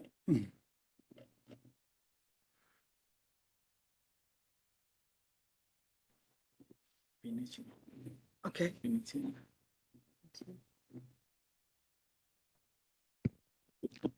Thank you. Thank you for giving me the floor. Vinicius from the Brazilian Internet Steering Committee. Just to say that, first of all, thank you for the help with that, with the welcoming of things related to Net Mundial, as I mentioned in the first day. Thank you for the others working on this document as well. I took part in some of the discussions, and then we chatted a little bit about the possibilities and so on. So I would like to also do some comments here, trying to interact as well with the things that were posed for the group as a whole. So I think Jordan has made a very good presentation about the whole idea, the overview of the idea. And there is an important part of what he said, which is this is an experiment. This is some sort of an experiment and a pilot in some sense, because of what we are trying to work on and what we are trying to do with it. Because maybe we know some of it, some of what we want with it, but maybe we do not know everything, because many is still to be discussed and to be streamlined and detailed within the ongoing work. So in that sense, one of the ideas, and this is also written in the proposal that Bruno shared with the list, one of the ideas was for this process to spill out things to other processes and other structures of the IGF itself. So because of this, we were not thinking of specific structure, but an ad hoc structure. Also to have it in some sort of way, trying to look to the other sides and try to contribute to the other parts of the IGF. And totally, as Chengetai was saying about the different processes, and this is also an important part of this debate, we know that this discussion generates more questions than answers. So there are a lot of questions in what we are trying to do, how we are trying to do, and this is also a part of the justification for this decision. So we are trying to generate something new or ad hoc different to try to think of how to put those questions on the table and how to move forward with this with effective solutions or viable solutions in some sense, in a way that balance the way forward with the Net Mundial guidelines for the IGF to be the depository, but also to make this in a way that does not harm the structure of the IGF or does not compete with other spaces or things like this. Just to finish, as Peace mentioned, I think I very much agree with that. This is the most important thing is to put it on and put it up for us to start work with it, with the contents and the monitoring of the guidelines, the evolution, and so on. Regardless of the structure we are about to decide on. But in general, from the discussions here, and I really I really understand the points raised by Avri as well, and I think it makes a lot of sense as well. So maybe if we are to choose between the structures, maybe a BPF is also a very good choice, as Bruno mentioned as well. In that sense, just thank you once again, and we are available to help in anything else. Also, as mentioned in the document, that it is to be sought from partners, from individuals and organizations to help it to be established and to function. We are also one of the organizations that could help in the sense to put it running. Thank you very much. Bruno, is that old hand on your hand? Okay, Lito? Thank you. I'm not sure one of the current forms of international work could be the right path for this. I agree. We have received, I mean, the IGF, and through IGF, the MAG has received the petition to be the caretaker or repository of the São Paulo principles. And that is fine. I think we need to respond to that. But I will propose, and take into account what Vinicius had just said, and Jordan before, about being this an experiment, some uncharted path. I will think a working group would be a better solution. So the MAG taking a role in this can create this working group.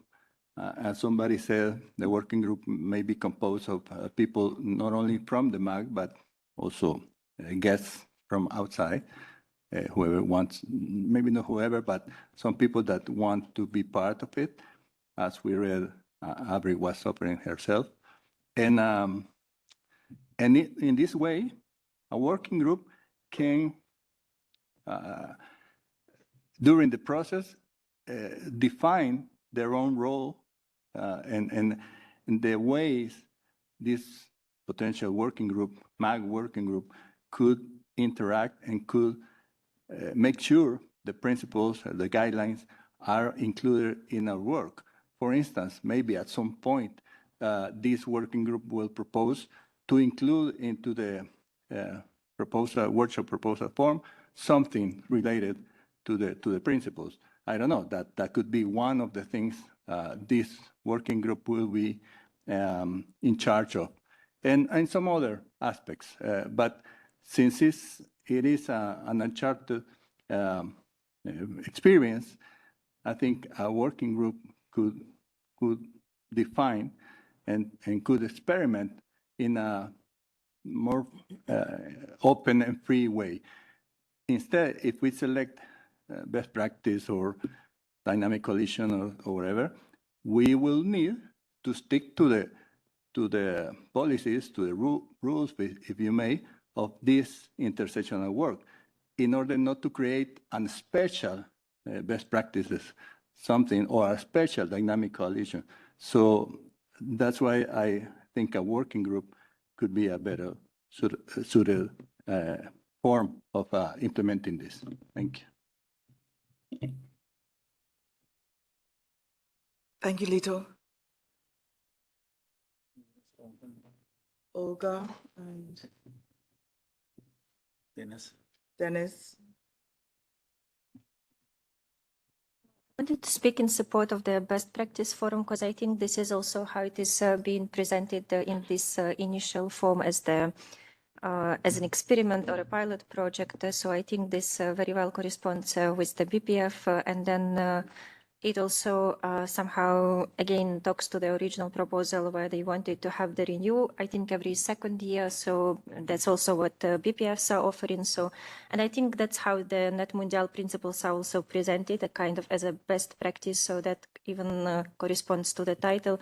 The only thing probably which I would ask for some more clarity, I'm not really sure I understand the rationale behind bringing it all to the IGF website when there is the dedicated website for the Net Mundial, where we could actually have everything instead of just, I don't know, not using it or whatever. We could just keep developing it on that dedicated resource, which everyone knows that this is specifically dedicated to this process, and that's where we could actually put all the translations and if there are any further edits to the text, because I feel that the IGF website is already quite overwhelmed with a lot of other information, so it can also be quite difficult for people who maybe are not very well familiar with this process to find specifically this information. But instead, we could just promote the original website using also the IGF resources. Thank you.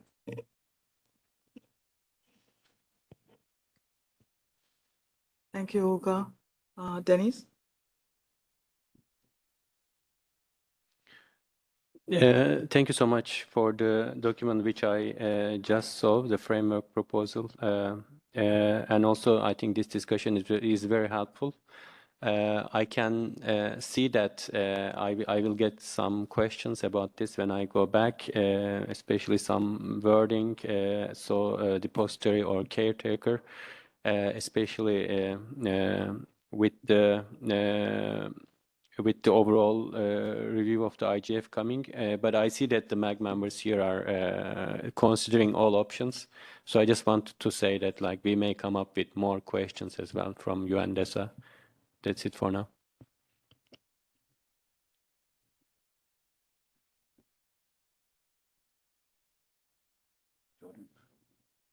Jordan? I'm conscious we have two topics to deal with in this 90 minutes and that we're 45 minutes for. So I want to maybe propose something that we can live with, all of us, to maybe close it out, which could be to just charter a working group for a short time to acknowledge the request for the IGF to be a depository and to develop a plan for how to do that in an enduring way. And so it'd be a start to acknowledging that. I don't think that the MAG should formally accept a request to be a depository because the depository has a specific meaning in international law. And if we start moonlighting with that term, I think we might ask ourselves for trouble. So it'd be a working group to sort of respond to the request and to work out a way to provide a stewardship for the guidelines in the medium term.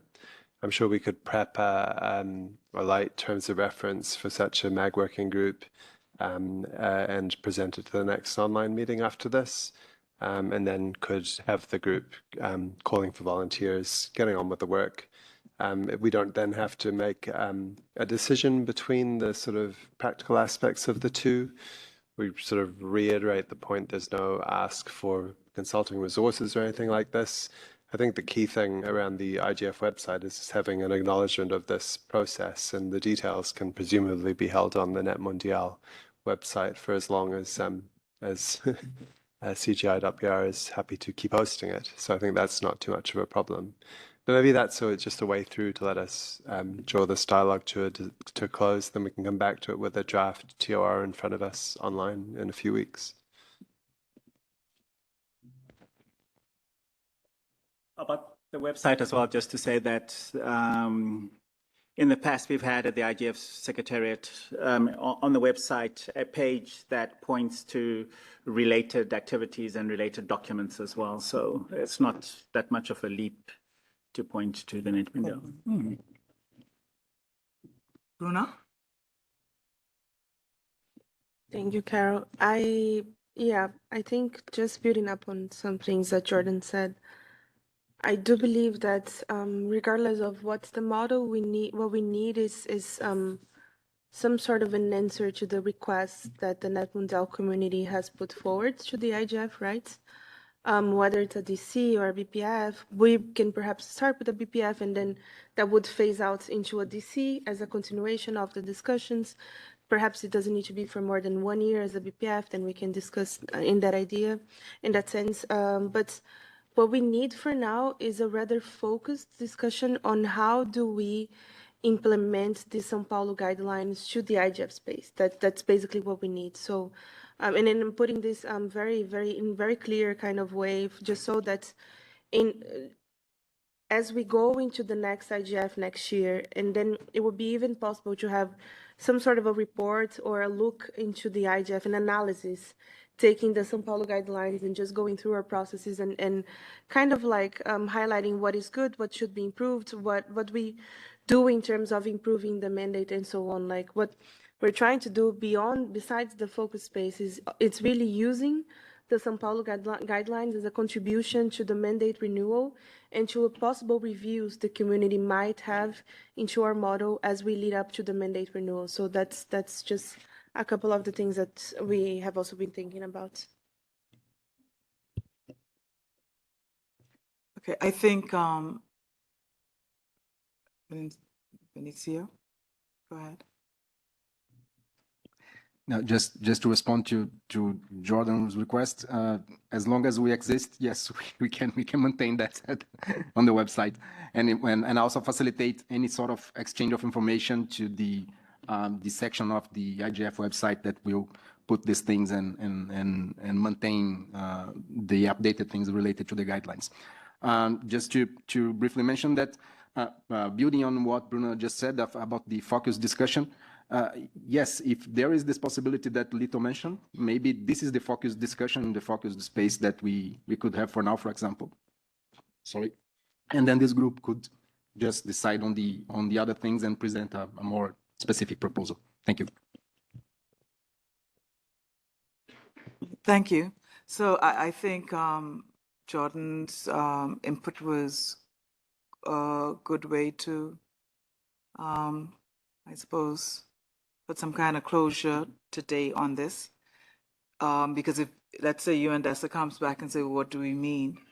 So we need to be able to say what we mean, and a good way of doing that is a terms of reference or a proposal, whether it's a proposal for the DC or the PPF, but something needs to be written and agreed upon by those putting it forward. We need to be prepared. We just can't say, oh, depository, what does that mean?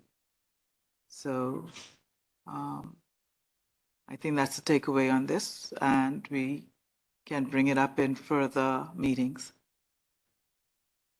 Any objections? Okay, thank you very much, Jordan and Bruno. So now the floor is open for discussion, GDC and WSIS plus 20. I don't know if Chris wants to start us off with what the working group on strategy has penned.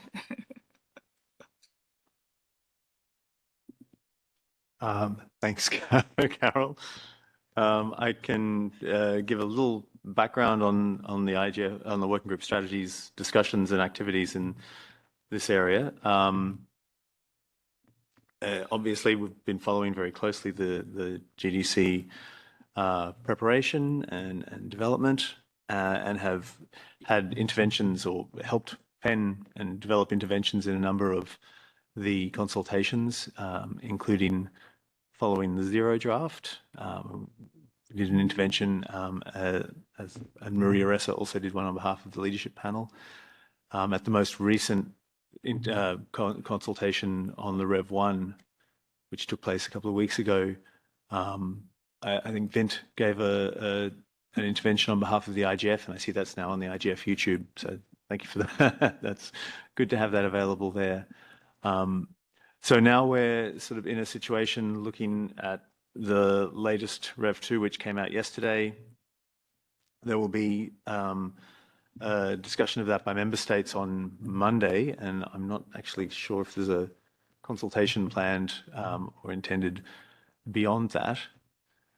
And so we're looking really at how this develops. I think looking to engage with member states in any way we can. The initial ask or proposal that was put forward last year, where we suggested that the IGF itself could serve as the primary vehicle for review and follow-up, I think has sort of softened over time to look more to WSIS and the WSIS collection of agencies and interactions to lead that follow-up and review with the IGF as a very key part of that, incorporating the multi-stakeholder element of WSIS. Hopefully there are still opportunities for that going forward. There is in the latest draft of the GDC a request to the IGF, or a suggestion or an invitation, I think is the word, to establish a policy track in relation to GDC and commitments made in GDC and progress made on those commitments. So I think we can, one of the suggestions or proposals being discussed in the strategy discussion for IGF is to establish or begin work to establish a track, for want of a better word, that will be able to develop and consider how that looks in the IGF. I think we won't see that in necessarily in this year's program, but looking ahead to sort of future programs as to how that could be developed and integrated into the IGF itself as part of the annual cycle. So that's a discussion that is ongoing. I think it will continue in the working group strategy, perhaps as a sort of discussion, subgroup within the working group strategy. I think it won't begin in earnest until we actually have the Global Digital Compact itself. I think it's clear at this stage that second guessing or trying to predict how that Global Digital Compact will look is a fool's game. So we'll limit the amount of work that's put into trying to come up with a solution to a request or a problem that we don't actually know for sure yet. But it's good that we have it on the radar and can be planning this. And I think we'll be able to have a very good discussion in Riyadh as part of that main session, perhaps on the future of the IGF, and at which point we will have some closure one way or another on the GDC and what request it's made of the IGF. So I think I'll stop there. Thanks. Thanks, Chris. I think when we work on that for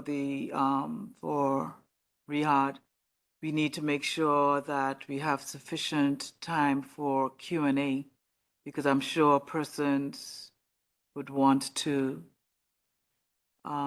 express whatever it is, and I'm going to put you on the spot one more time, because the strategy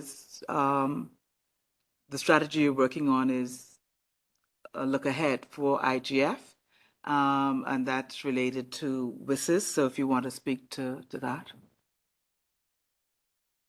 the highlights. Yeah, thanks. I mean, I can speak a little to that. Just quickly to your point about the IGF, I absolutely agree with it. Needs to be a very open discussion and allow for questions and comments and suggestions from the floor. What we might look at is a sort of kickoff of the session from the working group strategy or a group of MAG to sort of say, this is the thought that we've put into it so far.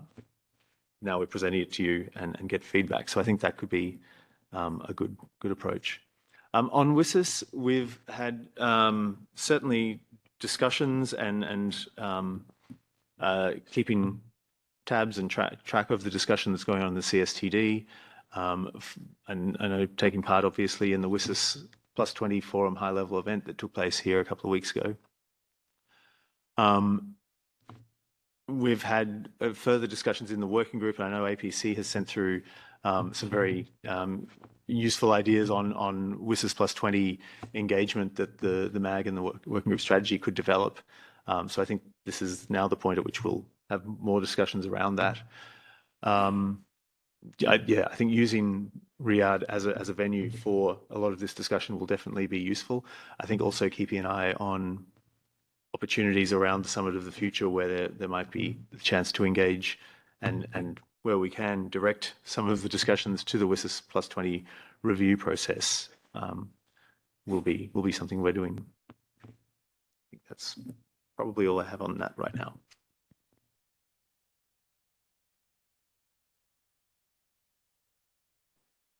Okay, open for, unless Bruno, you have anything to add for that? No? Okay. Open for discussions, comments, feedback. Oh, Alisa.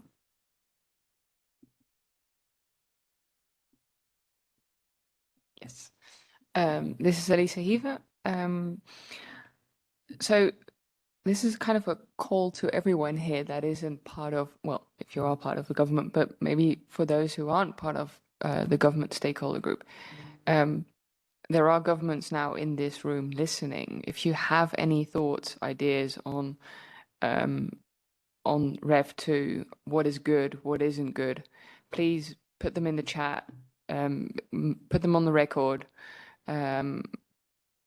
This is your opportunity to in a kind of UN setting also say something about it. So if you have any ideas now, please shout. We have time, I think. And maybe even you can also influence at the moment governments in the room on their positions or on their thoughts about what they should be saying on Monday next week. Well, next week on Monday.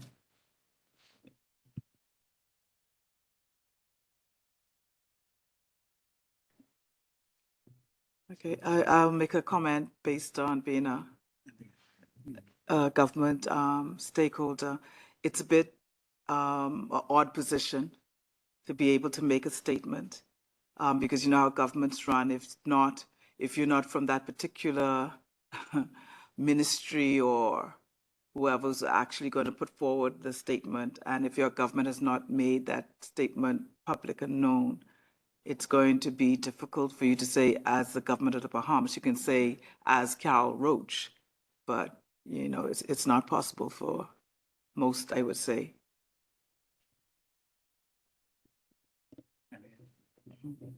Sorry, to follow up on that's why I'm not here as the government of the Netherlands saying anything on our position or anything, but especially inviting others that aren't from government to, if they have something to say and if they want us as governments to listen, this is also an opportunity, or I definitely recommend you to use that opportunity for us to listen in and maybe get some thoughts. I must have misinterpreted my fanning.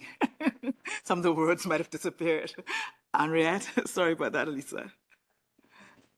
Carol, I actually have a question. I mean, I haven't had a time to do a really close read, but I think I like, I feel Rev 2 is definitely in some respects a more, it's a slightly shorter version. I think there's improvements, in other words. What's not quite clear to me, I want to check with you. My interpretation of follow-up at the moment is that it doesn't specify in detail how follow-up should take place. It's asking the Secretary General to develop a map on follow-up and implementation. Is it correct to interpret it as such? And is it suggesting there also that it integrates with or looks at WIS's follow-up modalities? So in fact, I just want to ask those of you who've had a chance to look at that text more carefully, to tell me how we should interpret that. If it is a proposal to come up with a follow-up map, and if there is still a strong guidance that it should be integrated with WIS's follow-up and make use of the IGF and the WIS's forum, I think that's a good outcome, but I just want some clarity on exactly what it is trying to say, if anyone can advise. Those who are good at reading government code.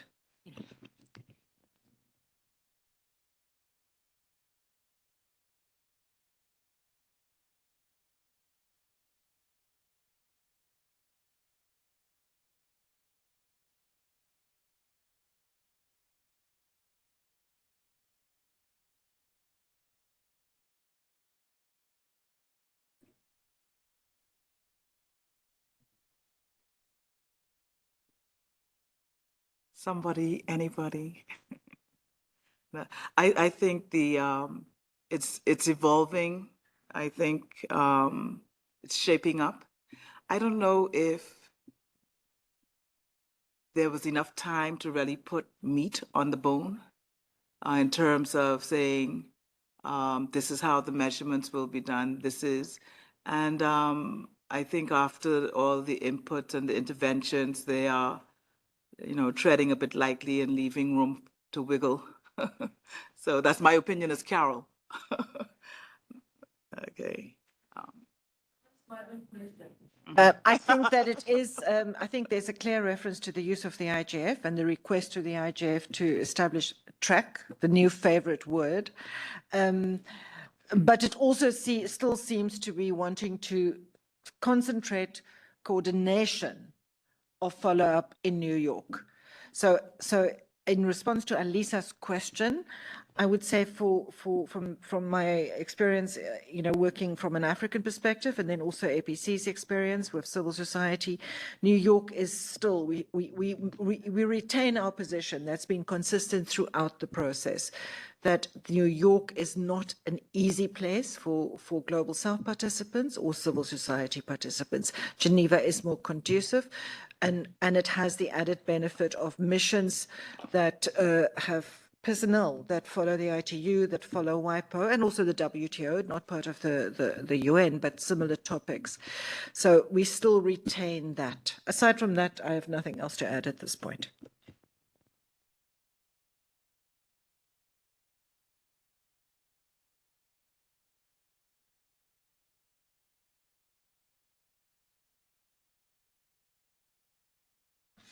This is Justin. Can I jump in?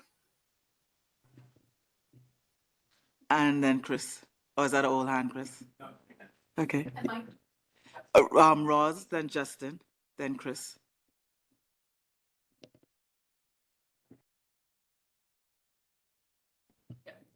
Great. Thank you.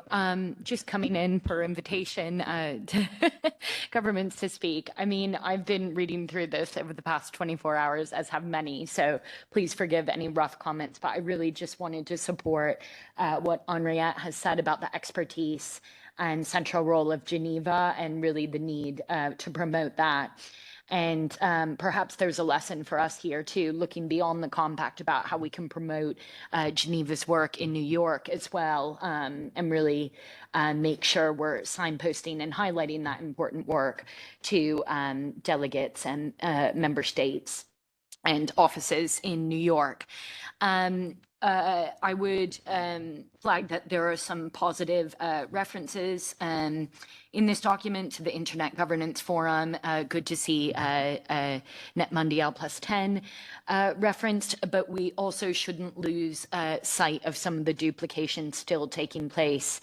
We all want to support useful efforts, but I've been struck this week by some of the budgetary constraints, even just walking down escalators that have been taken out of use due to budgetary constraints. So I think we really do need to take a critical eye on looking at any new proposals that might duplicate and say, is this the best use of budgetary and time resources? Thank you.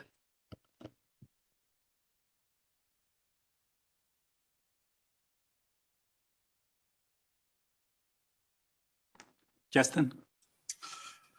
Yeah, good morning, or afternoon, everybody there. I think, and I raised this yesterday or the day before, I think one of the challenges is that within the conversation about the IGF and the GDC, there is this kind of two-sided or, maybe two different conversations. One is on internet governance, and one is more about the follow-up and review and fora where you can talk about follow-up and review on the GDC. And that's become conflated, I think, with some folks in New York who don't fully appreciate what the IGF is and does. So, if there are stakeholders in the room who have,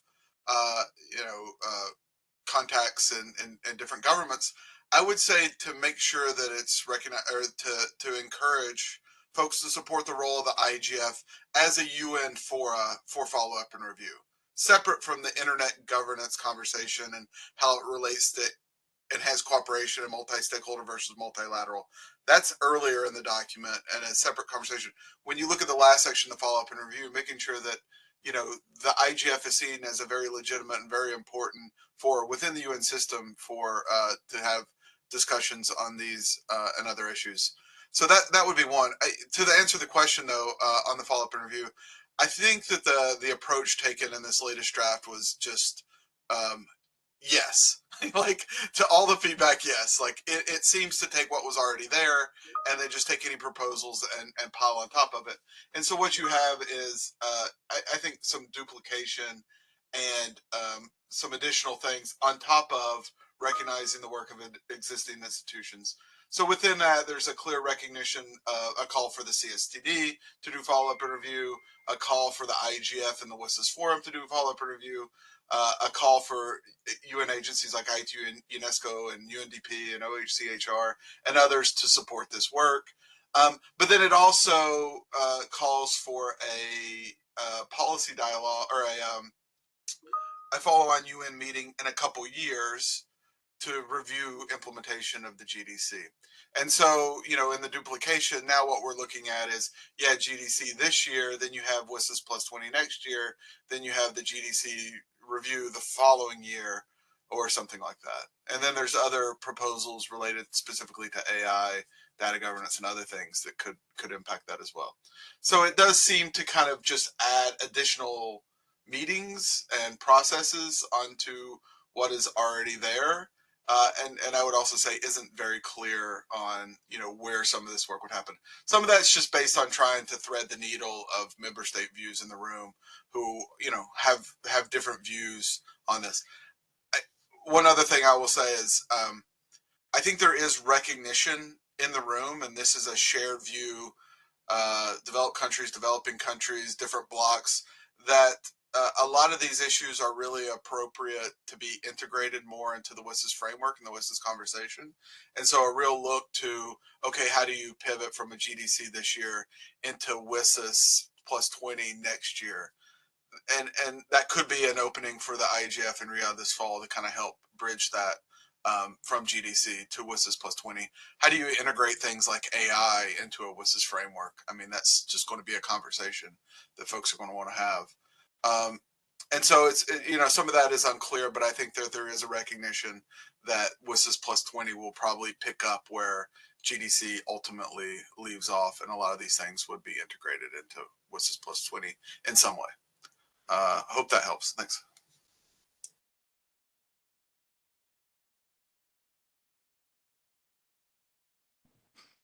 Yeah, thanks, Carol. Chris Buckridge here. I think others have sort of said a lot of what I would have said. I think it's clear as this sort of, take that off, as the document refines over time, the sort of the fundamental elements are becoming clearer or very distinct.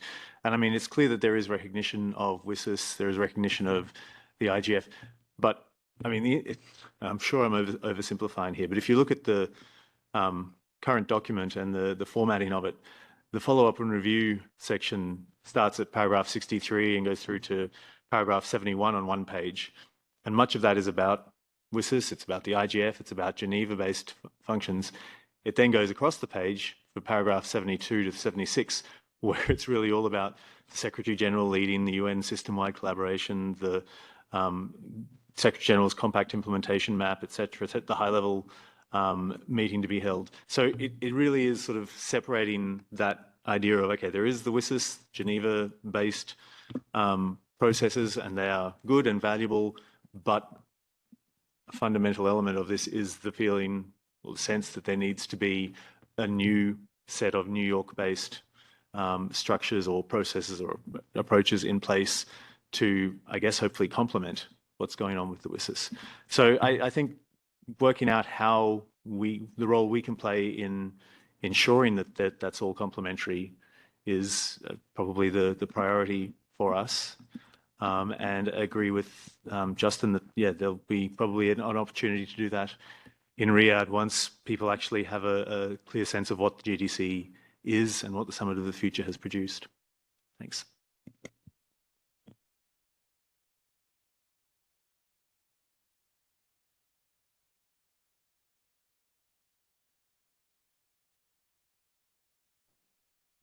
Okay, I think we'll just wrap up that session there. Oh, sorry, Dennis. Yeah, I was in the room actually last week when member states were discussing this section.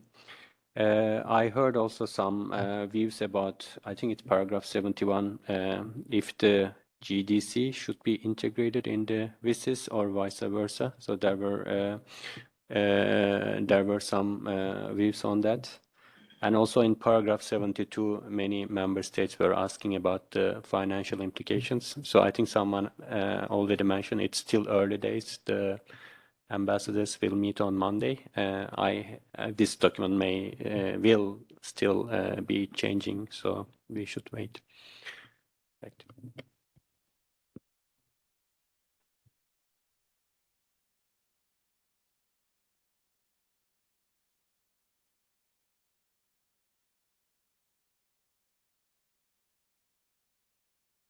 Kind of should have segued into that. Okay, so before we get people leaving to catch flights, boats, trains, walk, no.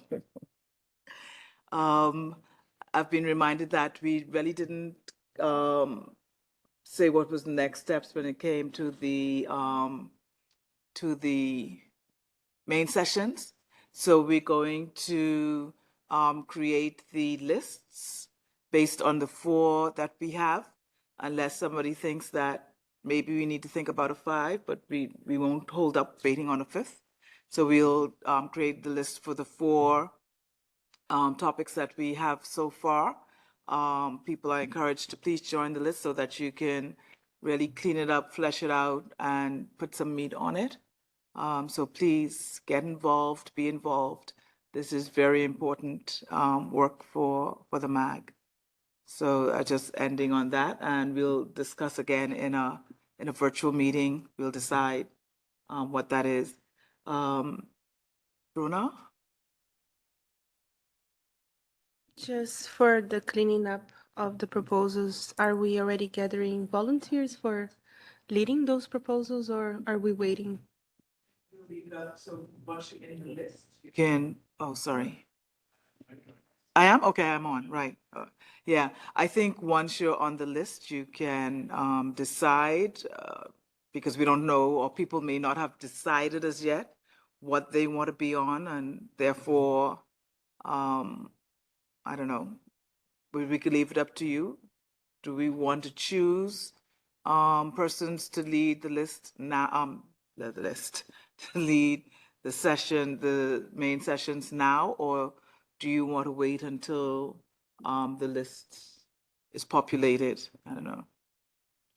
Alisa, and then who else did I see? Jordan.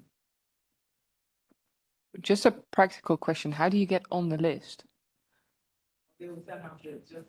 They'll send out the email with the different links for the list. Yeah. Yes. Thanks, Carol. Jordan Carter here. I think it would be fine to leave that to the lists get populated and people start discussing, and people should say on the list if they want to help coordinate the session. And presumably we're going to have a MAG meeting in a few weeks where we'll work through those. Are we still open to people coming up with other proposals for main sessions? Yeah. Okay. You know. One can have 5 sessions. Yeah, that's a 5th, not 5th and 6th and 7th and 8th, no. Yeah. But we don't have space. We only have.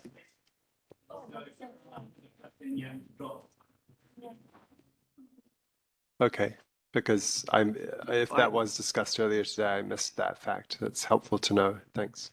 Okay. Bruna, then Chris. It was just on the 5th one as well, because I feel like it would be better to just leave here with the decision.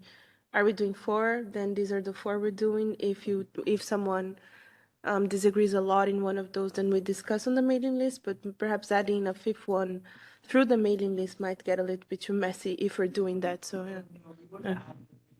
Okay. Have to be discussed. Yeah. Just getting clarification. No, okay, sure, no problem. Chris. Thanks, Chris Buckridge. Just wanting to, so for the other main room sessions from the PNs and the BPFs, is there a timeline on when they should provide sort of more substance on what their session will be, or is it just an assumption that that will be a generic update session? We will have everything at the same time, basically, so you know. And also, coming up in the next session, we'll be hearing from them. So hopefully they can say where they're heading on that. Okay. So that segues us into the next session. So W strategy, you kind of gave a lot of, Alisa? Thanks, Carol. Just a small comment on the online MAG meetings. Is it possible, please, to have them pre-scheduled now till December? Because we usually receive these invites a few weeks ahead, but my schedule simply doesn't sometimes allow me to then join the meeting because it's scheduled basically too late because I have different meetings. So it would be great if we could just have either a regular time, always a call at that moment, or already preset dates and blocked parts in the agenda that we know. One of the last things we discussed, but we can discuss it now too. We were planning to have the next virtual MAG meeting. The suggestion would be the 20th of August at 12 UTC. And then starting from there, we can have it either every 2 weeks, every 3 weeks, every 4 weeks. It's up to the MAG. And then there's also the question, should we have it at exactly the same time, or should we share the pain a bit and have it different times on a rotating basis, basically? At the moment, the suggestion is 20th of August at 12 UTC. And then we can have another one at, you know, 16 UTC, and another one at 7 UTC.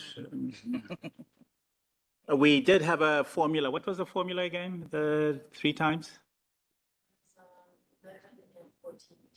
11 and 14 UTC. So.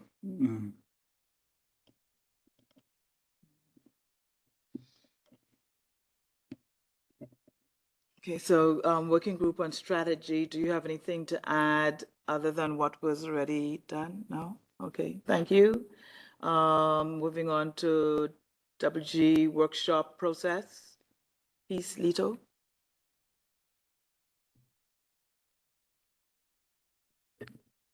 Thank you, Chair, for the floor. Are we giving updates?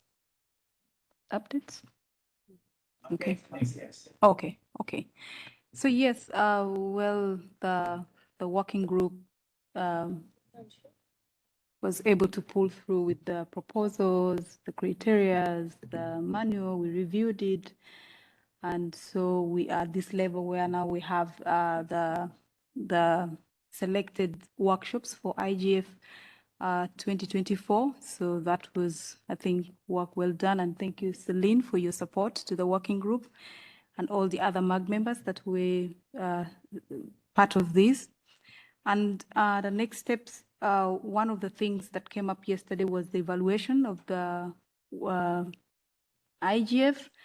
And so we got hold of the previous forms that we used. So we plan to review these, and we should be able to use it this year to have an evaluation of how the IGF goes.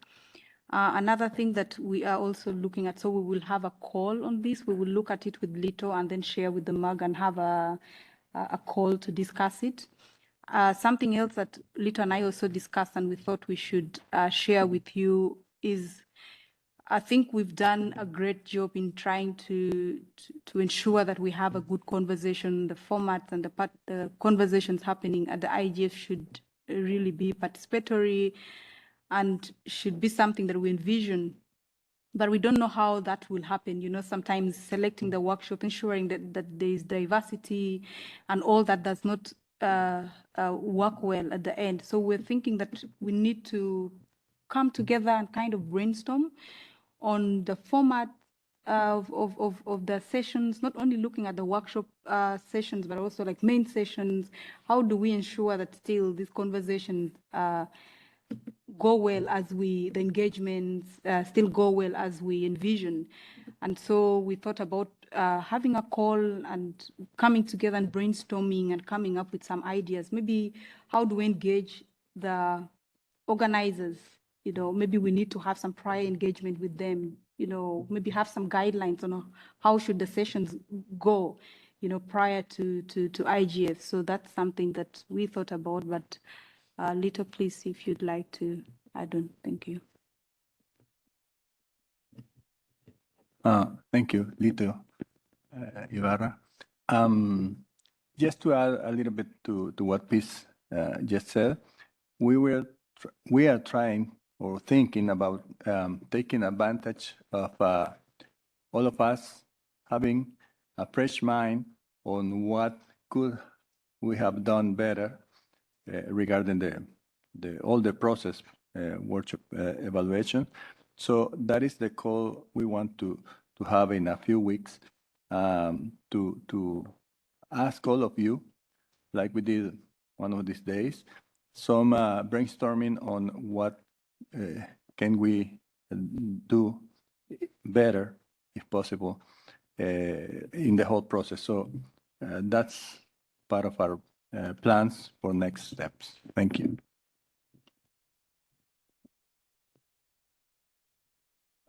There was also the suggestion of going through the questions and what use it is to and to whom. Yeah.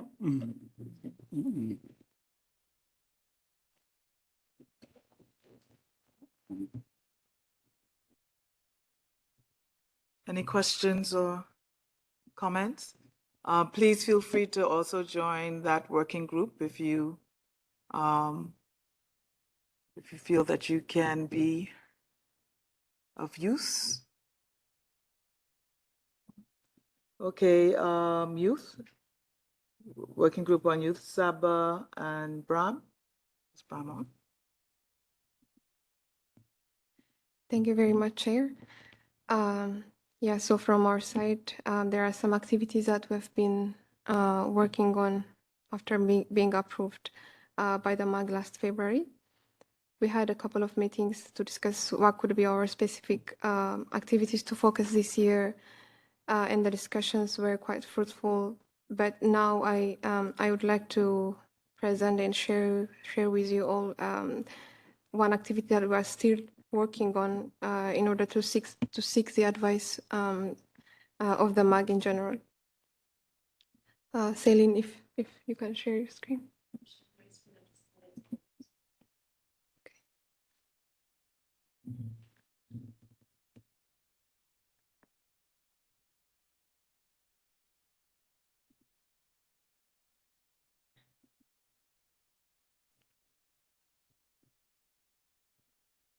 Okay, Saba.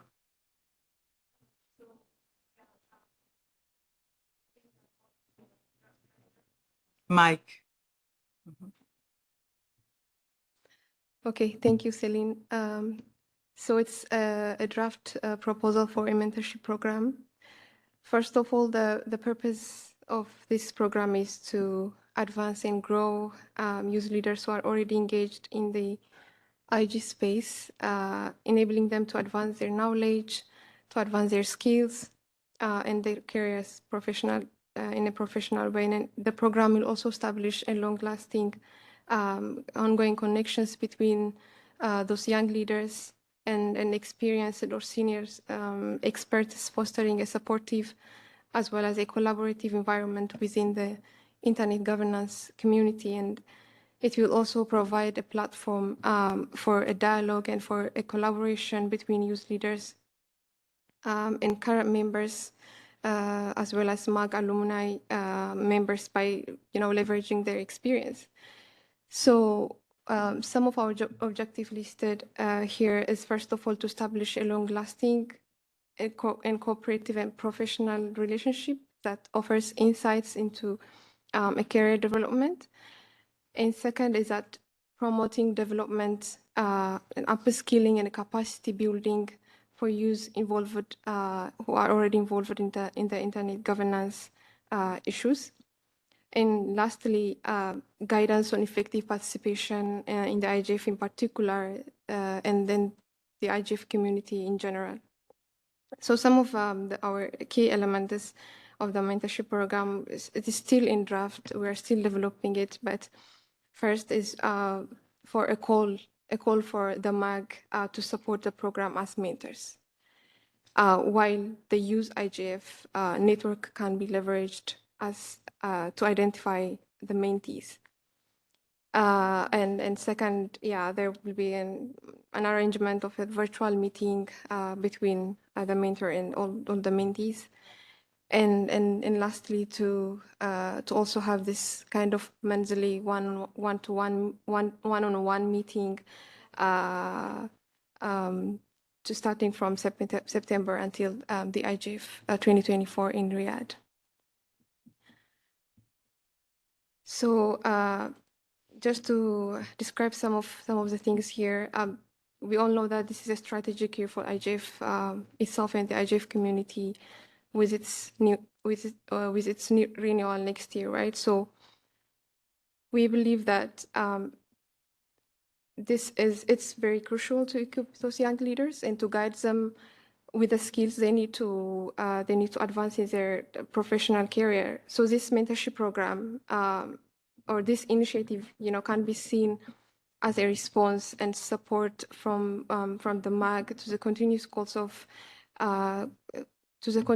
from the community for better support to use and engagement in the IGF. So for this reason, this program would strengthen the IGF position as a forward-looking, as a multi-stakeholder group that really recognizes the importance of, guiding and involving youth leaders in shaping the future of the IGF and the future of, let's say, digital future.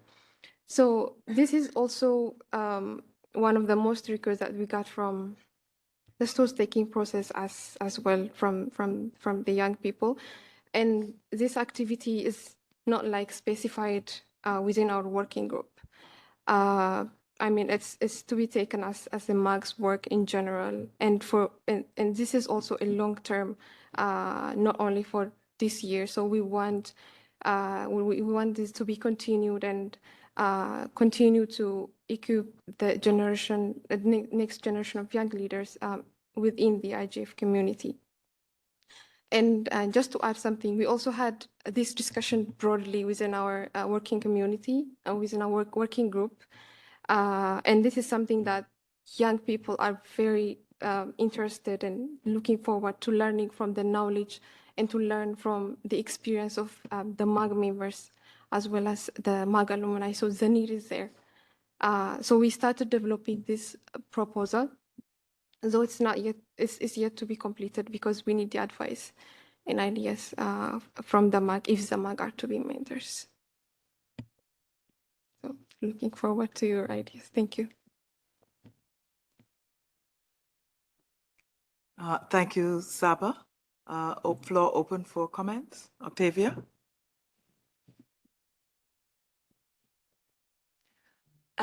Thank you, Saba. Octavia Rent, MAG member. I have a couple of questions because I've partaken in mentoring programs myself. I sit on the board of Women and Non-Binaries and Information Technology in Iceland. We've set up this. I mean, there are many ways to go about it, and I think it is a really interesting proposal, and it could work. I think I have a couple of questions, and if you're okay, I'm going to say them now, and I mean, you or others can sort of chime into them if that's okay. First of all, has there ever been a formal or informal mentoring program within the MAG, adjacent to the MAG, or within the IGF? I think that would be really interesting to know, because I was trying to Google or DuckDuckGo, to be fair, and I couldn't find anything.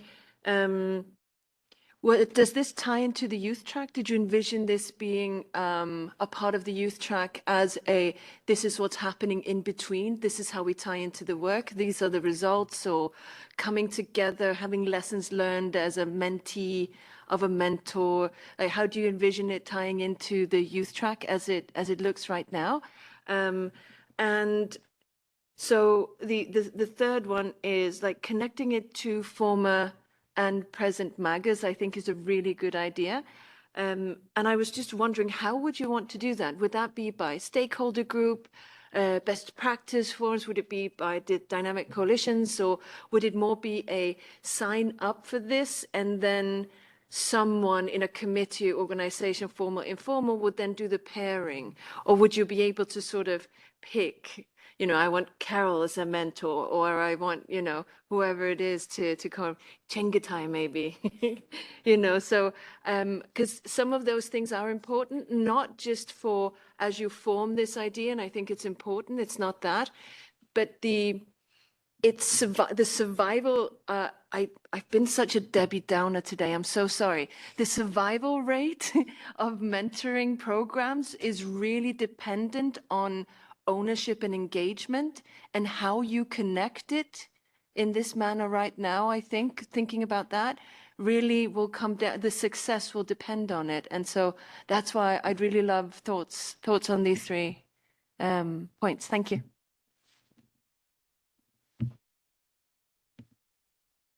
Saba. Okay. Thank you very much, Octavia, for that question. And yeah, I haven't seen any mentorship program within the MAC. This is new. And of course, we will be launching a call for application within the Use IGF community. And so the mentees will come from potentially the Use IGF. And after this mentorship program, you know, they can bring what they learn, they can bring their experience back to their communities and so on. And the key points that are going to be discussed between the mentor and the mentees could come from their interest and could come from their skills, their background, of course, but this is subject to your advice and to your, if you'd like to select mentees based on what I say, based on their skill, interests as well, or in general, that's up to for discussion, and we haven't still drafted that yet, but we are still discussing, and that's why we came to the MAG and asking for advice on how to go about this one. No, Octavia, I'm just going to volunteer you to work with her and put down the flag. No, seriously, no. I just want to draw attention to the resource profiles that we have on the Internet IGF website. A lot of people volunteer as resources, so you may want to look at that. Okay, Octavia, where did she go? Go ahead. She had the card up. Thank you, Chair. I was under the impression that you wanted me to offline this. No, okay. Well, I think it's extremely important that the youth group come together and discuss things like what's really important to me. And I'm, you know, getting into my late 40s and 50s and whatever, so it's not like, but understanding the intersection, the importance of intersectionality. What you want is perhaps people that are in or are training to be private sector individuals within internet governance to better understand the needs of governance, with governance to better understand the needs of civil society, tech to better understand, like, do you know what I mean? So that is something that I would consider, like the intersectionality of that. Also just understanding there are so many lenses you can put on this in understanding the international, the regional, you know, there's gender. I really want to put a flag up for gender for this as well. I mean, there are just many ways in which you can look at this and how you pair. And I think the more choice you give to your mentees and your mentors, the more they can come in and say, do you know, I actually do, you know, I work in this field. I want to mentor tech folks, you know, that are working particularly within infrastructure to give them a better understanding of the civil society needs or private sector needs or whatever it is. So people can be more specific with that specificity, you'll get better outcomes and more engagement. Thank you. So it's sounding like probably we need they need to create some kind of profile format so that you could capture things that are required to pair persons. But I hope you do. Yeah, and I think you're right, Chair. I think it's very important that they have that conversation among their group about what their needs are and what their thoughts are, and then bring that forward. But absolutely, and then it's on us to sort of help encourage whatever comes out of that, right? But I'm very, as we say in Icelandic, I'm very pep. I'm very, I think it's a good idea. Thank you. Bruna? I would perhaps, I didn't read the proposal with too much time, but I would perhaps scope that out exclusively into forming youth leadership into the MAG, into like bringing youth leadership to the MAG, because I think we have a fair amount of trainee, buddy mentorship programs across the board at ICANN, ISOC, everywhere. And perhaps one of the gaps that we have here that is how to onboard new MAG members, it's something that you guys can cover. So instead of just allowing for this conversation between someone that's more experienced and someone from the youth groups, then perhaps it's really focused into forming new youth leaderships for the MAG, which I think it's an interesting point that we need to address. Any single one of us that stepped into this group was really sort of lost, right? What are the rights? What do we do? Who do we talk to? What's the next step? How do we work? So maybe it's something you could explore in that program.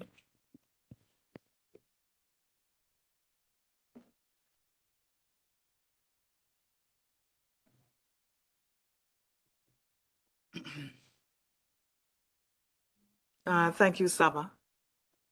No more hands. Moving on to MAG working group on multilingualism, whatever.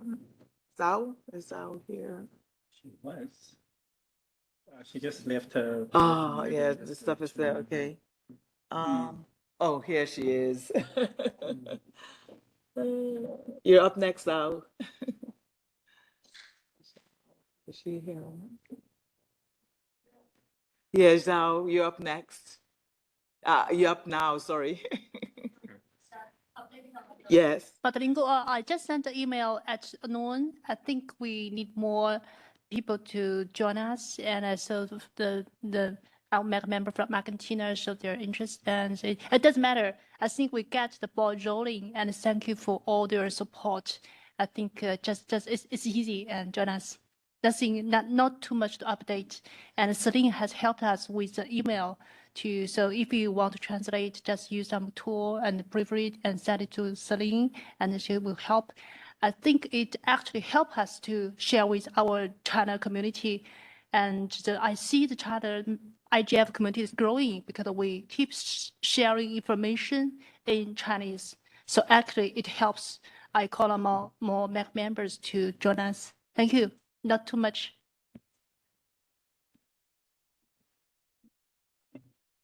Okay, thank you. Any comments? Any input? Volunteers?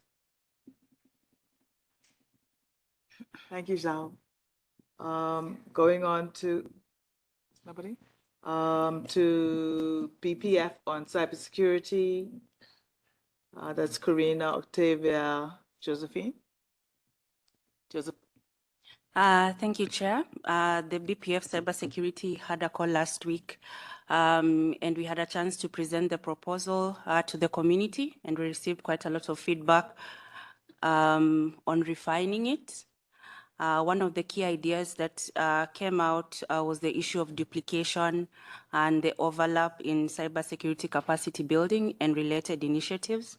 There was also a strong suggestion to look into existing mapping initiatives and how we can be able to incorporate rather than come up with new mapping. We had a good productive meeting this afternoon. We agreed really grateful that WIM was here. We also had co-facilitators, Karina, Octavia, and myself, and also a pool of experts, Teresa and Chris. And so the next steps are now to define the methodology, and also we are really looking to engage more with the community and to be able to create a core group of experts who can help us push forward the work. So we request if you have any input around cyber capacity building, please share it in our mailing list. And also welcome to attend our meetings once we schedule them. Thank you.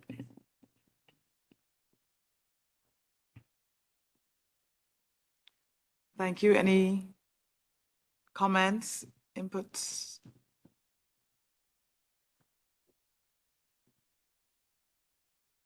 The links are for the different working groups, and I think it's now the BPF is in the chat for those that want to get involved. We're now on to PNMA, Alhaji and Giacomo. Okay. Thank you very much. Good afternoon, everyone. This is the policy network on meaningful access. And like I said a few days ago, it's been co-chaired by myself and Giacomo. And the areas that we focus on is about connectivity, digital inclusion, and capacity building. And with special attention to diversity of languages and alphabets, services, and digital material. Now, our work, if you look at it, we kind of like separate into three parts. One is about the collation of good practices and policy solutions. And the other one is about collaboration within the IGF and also the list of recommendations we actually share with the network. So I'll just stop there and then I'll allow Giacomo to continue from there so that we tell you what we want to do in 2024. Thank you. Okay. Yeah, as you can see in the second slide, we have the same areas that we had last year, the connectivity, digital inclusion, capacity development. But we will focus more now on including. Yeah. Okay, yeah, that's better. Thanks. It's better like this? Yes. So I said that the main output will be the output report that with the recommendation. The second output will be the repository that I think is an important issue because we can collect there. We have collected all the good ideas and practices of the past years and we will implement this year. We have still a follow-up on what happened since then. And the expansion of advocacy activities, this is what we will focus on this year, trying to bring this best practices and best policies in the arena where this can be adopted or eventually replicate somewhere else. We will do this in cooperation with the usual partners, but we try to involve other partners. We had in the past the ICANN, the ITU, the WIPO, WBU, the IFLA, etc. But I hope that this year we can add others already. IEEE has accepted to be part of the group, and I hope that also others from other parts of the world can join. The last information is that we have fixed the date for the next meeting. It will, and you are all invited, of course, and it will be on 22nd of July on 8 GMT. This is done for the Asia Pacific group.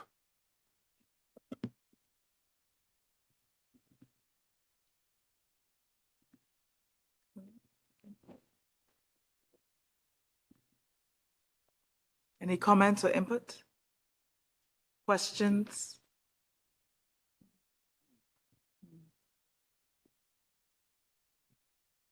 Bruno, Pianaya.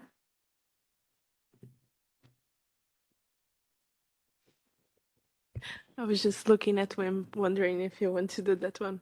But no, as I highlighted before, it's really the focus would be into drawing some outputs into our next steps for WSIS Plus 20, and also facilitating an inventory of fragmentation examples or what could be the things should be avoided, right?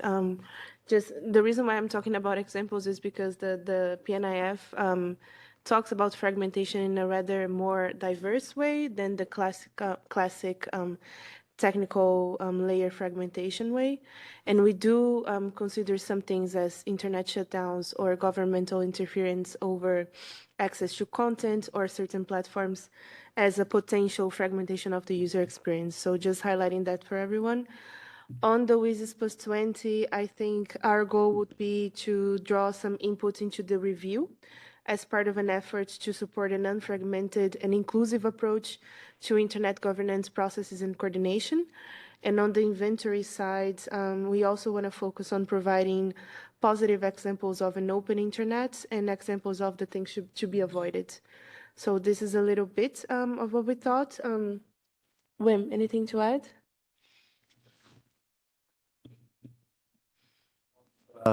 Still not really, because I think it was perfect.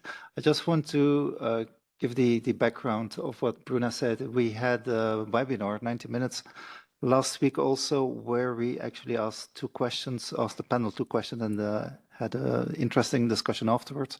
The first was actually focusing on the fact that in 2021 or 22, when the PNF started, there was literally in Secretary General's roadmap, where he announced the GDC that avoiding internet fragmentation should be or could be dealt there. And we just asked the question, well, we don't see the exact phrase avoiding internet fragmentation back in documents. We see different versions of fragmentation or avoiding or having an internet that is unfragmented. And we just wanted to ask the panelists, is this the same thing? And then the second question, where Bruno also mentioned the WSIS, is because we asked the panelists in the room at the webinar, what actually can a policy network internet fragmentation do or mean in the current context? So that, and based on that input, we came to the two directions and the points Bruna just mentioned. Thank you.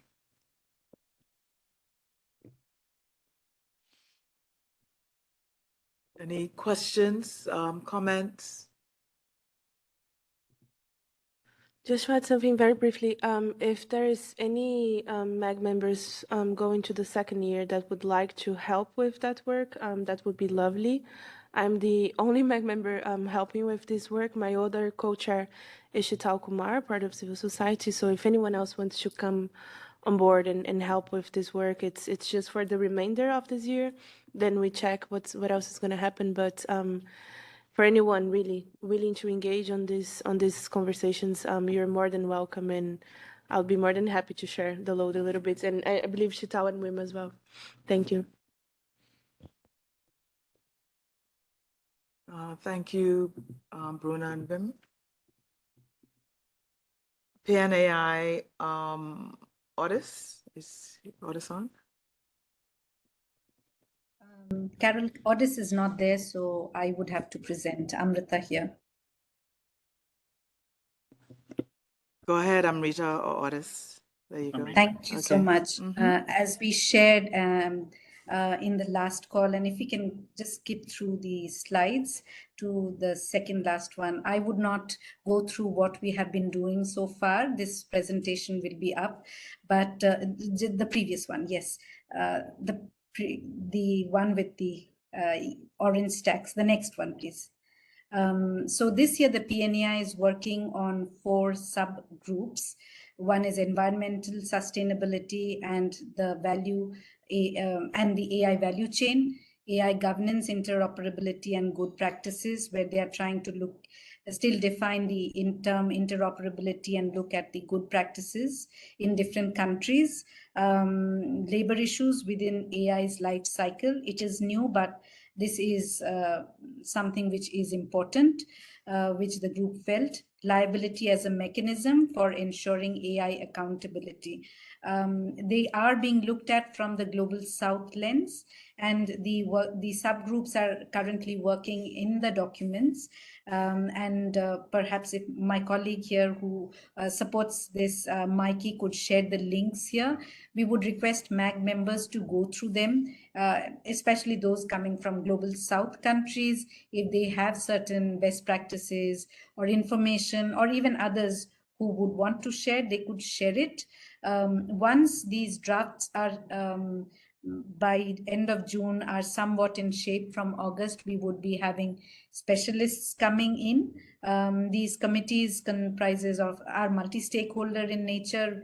We have people from IGOs, we have civil society organizations, academics, and even private sector entities on this.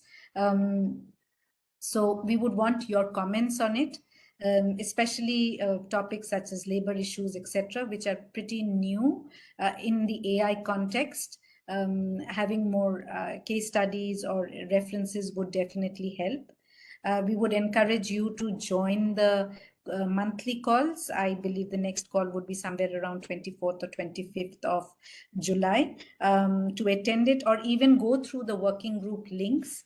I'll share it after this presentation. If you have some comments, guidance, please help it.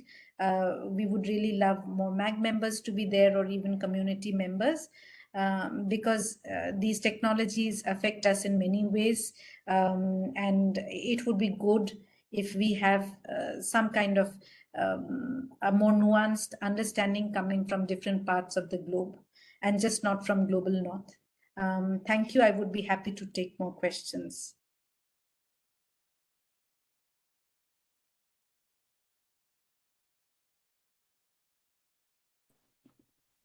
Thank you, Amrita. Any questions, inputs?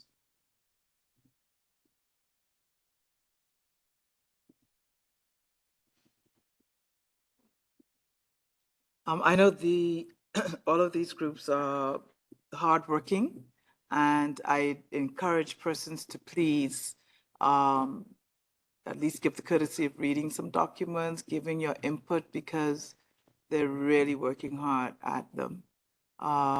Your input is valuable. Going on to Marcus, the DCs. Thank you, Carol.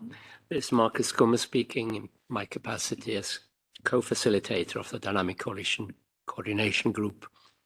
As it says in the program, there are now 32 dynamic coalitions, and we made it clear from the beginning this year, given the fact that the MAG wants to streamline the program and reduce a number of overall sessions, that not all dynamic coalitions would be able to give a session as in the past. In the past, there was an automaticity. If a dynamic coalition had provided a report and done all the things necessary to be listed as a functioning dynamic coalitions, they were automatically given a session. That would not be the case this year. And we also said those dynamic coalitions that would like to meet as a kind of annual general meeting, they would be given a meeting room, but that would not be part of the overall program. As the infrastructure at the conference center allows that, there are sufficient meeting rooms, and that can be important. That is important. For most of them, it's the only opportunity a year where they actually meet in person. So far we have received, and we have encouraged dynamic coalitions also to present joint proposals, as quite often they work on related themes, but that did not happen, and we have received, I think, 22 proposals for a session. That may still be too many for the MAG to consider, and we still have room for joining meetings of related dynamic coalitions to merge into one session. But that, I think, will then be up to the MAG when you look at the session proposals. But again, at the outset, we made it clear we are willing to work with the MAG and to contribute to the success of the meeting. And we also look forward to more of a joint operation, that the MAG, the DCs are not sort of considered to be in a silo.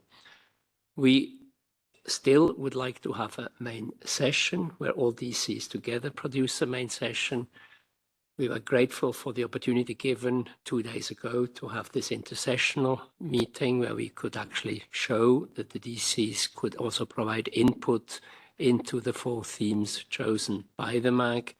And I think we would also be open to get suggestions from the MAG as to what DC main session should focus on. But by definition, it cannot be that much of a focused session as the themes are very broad and DCs cover a broad range of issues. So they will need a broad roof under which to find themselves. And lastly, we also still look for a MAG liaison. We had one in the past, but we have not one this year. And it would be very helpful to have a MAG member join our calls on our coordination calls. I could then also communicate the concern and give guidance from the MAG and bring back to the MAG the general feeling of the dynamic coalitions. But once again, the dynamic coalitions are committed to be good team players and to be part of the overall success of the IGF. Thank you.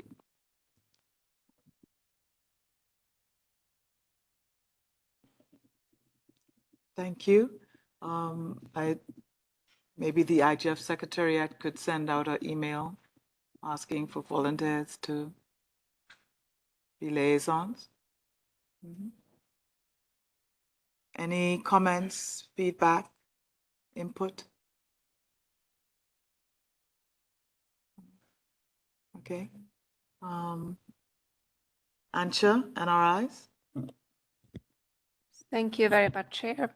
For the NRIs, I confirm the current number of recognized NRIs is 171. We recently recognized the Youth IGF of Canada, Southeast Youth IGF, Lesotho National IGF, Mano River Union IGF, and Czechia IGF. And currently, we're working with the communities in Ireland, Cambodia, and Bhutan to hopefully establish their national IGFs very soon. The network is working continuously through regular communication on the mailing list, as well as through regular monthly meetings. Of course, trying to implement their work plan that's been set in January this year. And that work plan I already presented to the MAG during the Riyadh February meeting, so I won't go into details, but I will quickly update you on where the network is with implementing it. So first of all, the objective has been since the beginning of the year to consult across the network in a bottom-up way to understand what are their priorities for the sessions they would like to contribute to this year's IGF. That resulted in having identifying 5 topics for the sessions.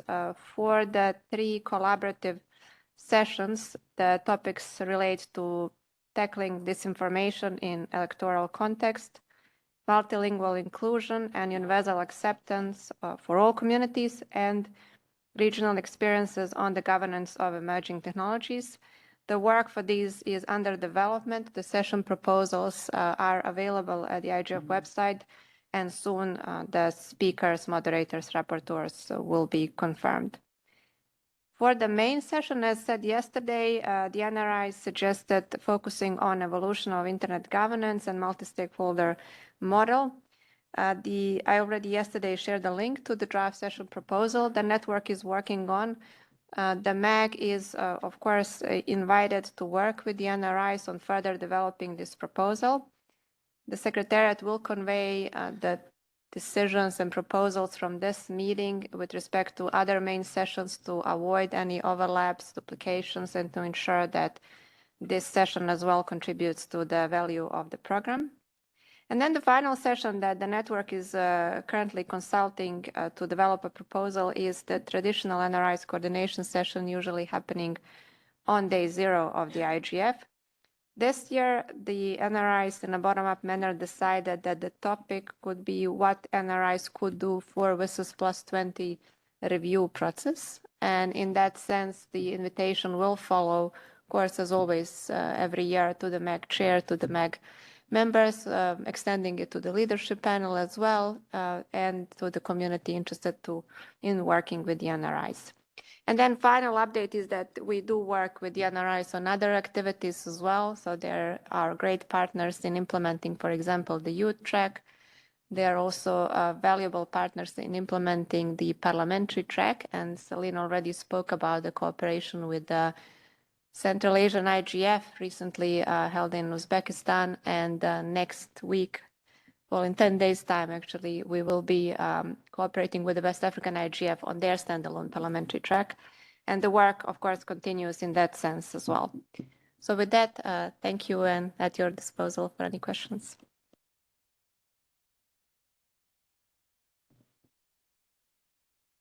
Any questions, feedback, input?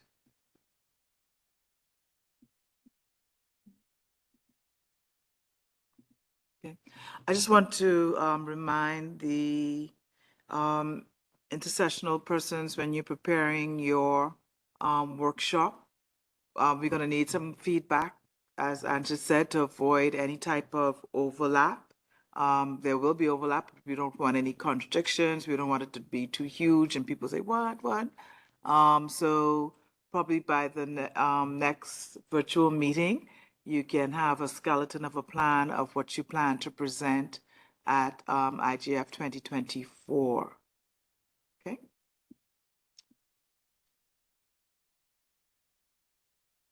Any other burning issues for anybody? Doesn't have to be burning. Any other issues? No? It's hot. Burning on the mind. Okay. Good. Okay. So I think we're at the end of the day again. Virtual meeting 20th. Yeah. So 20th of August, 12 UTC.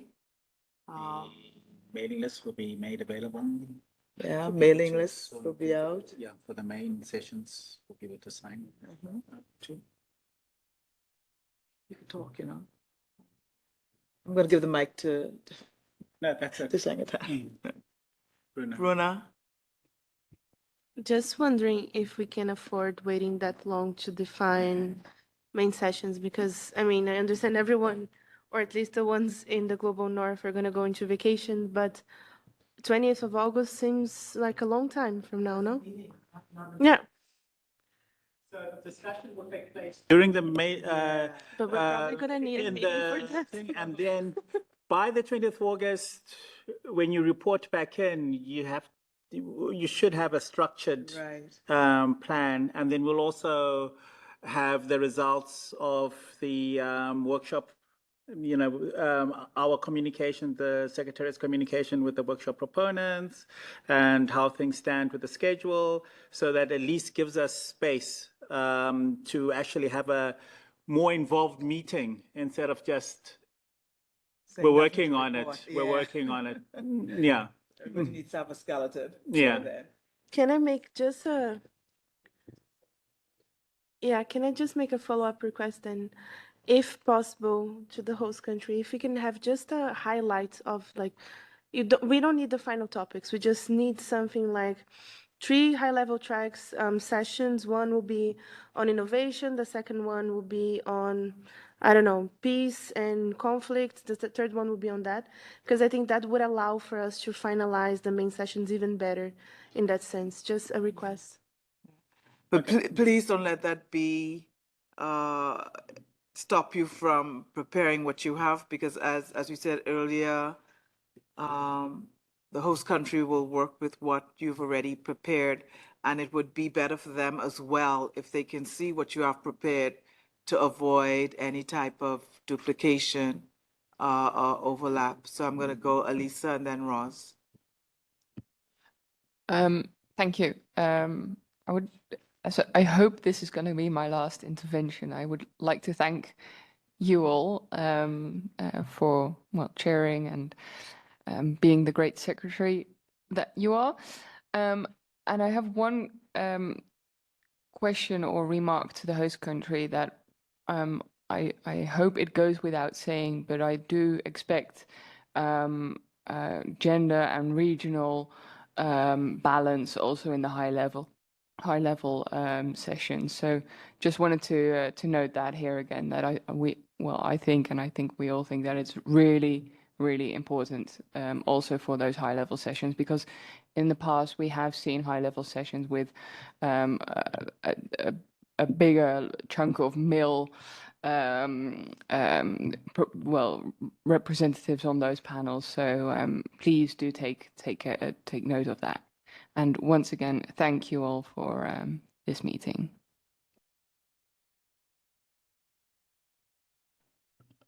Jordan. Thank you, Chair. This is Roz Kenny Birch, an observer participant from the UK government, intervening just as we're coming to a close and a bit early, just to really extend a real thank you to the Chair, our excellent IGF Secretariat, the host country, and of course, all the MAG participants and other observers here today. It's been a really great 3 days of discussion. One final piece of feedback from myself, as I know we've discussed this in previous MAG meetings as well, but that perhaps the MAG could convene a meeting on putting together a refreshed structure for open consultation days. We have talked about in the past how a lot of people come in with prepared interventions, but then those don't really capture the topics of discussion, or people aren't aware that they're able to suggest ideas for main sessions, and then it's too late to intervene later in the week. So a couple of ideas in this respect, and some I've talked about with others, so not trying to take all the credit, but could be that one, we had a really positive discussion in the morning of day one on digital governance processes, all of that.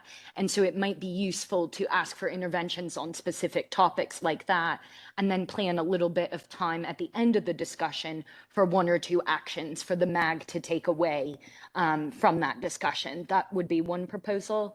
Another idea is so that certain stakeholders or observers don't feel they've missed the boat, maybe perhaps for day one, having the morning of day one be an open consultation session for the half day, but then instead of having it again later that afternoon, putting the afternoon of the Friday at the end for observers to weigh in at the end as well and reflect on some of the ideas and discussion they've heard. So those are a couple of suggestions, but I think that could be useful to avoid repetition, make sure that the MAG is staying action oriented as well, and to allow observers to make more useful or meaningful comments. Thank you so much.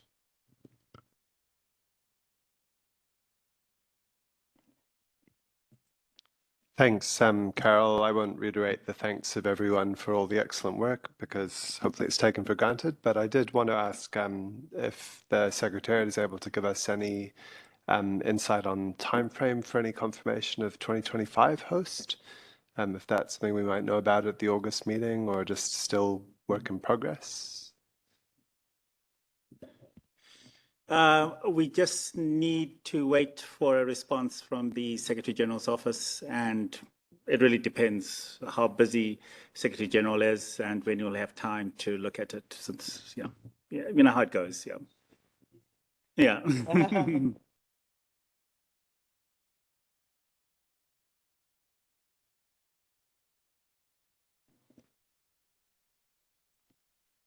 So I want to extend my thank you to the MAG members, former MAG, and the community for the great input and engagement.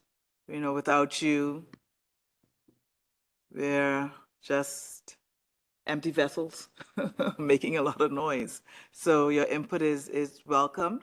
I continue to encourage you to let your voices be heard, and the Secretariat will send out all of those nice lists that you can get involved in. And once you've signed on to the list, then you'll get the emails, you'll get the invites for the meetings, so you could further participate. And I also want to say, not last but least, we have a fabulous IGF Secretariat, and I thank them for the support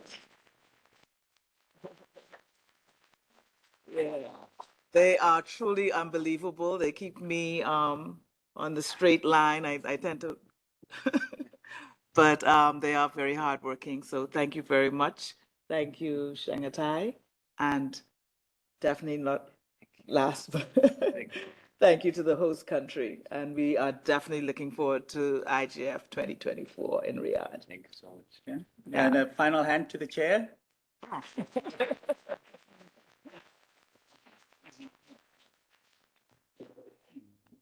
I think I might pocket this and for the next meeting, but thank you very much and hold your ears.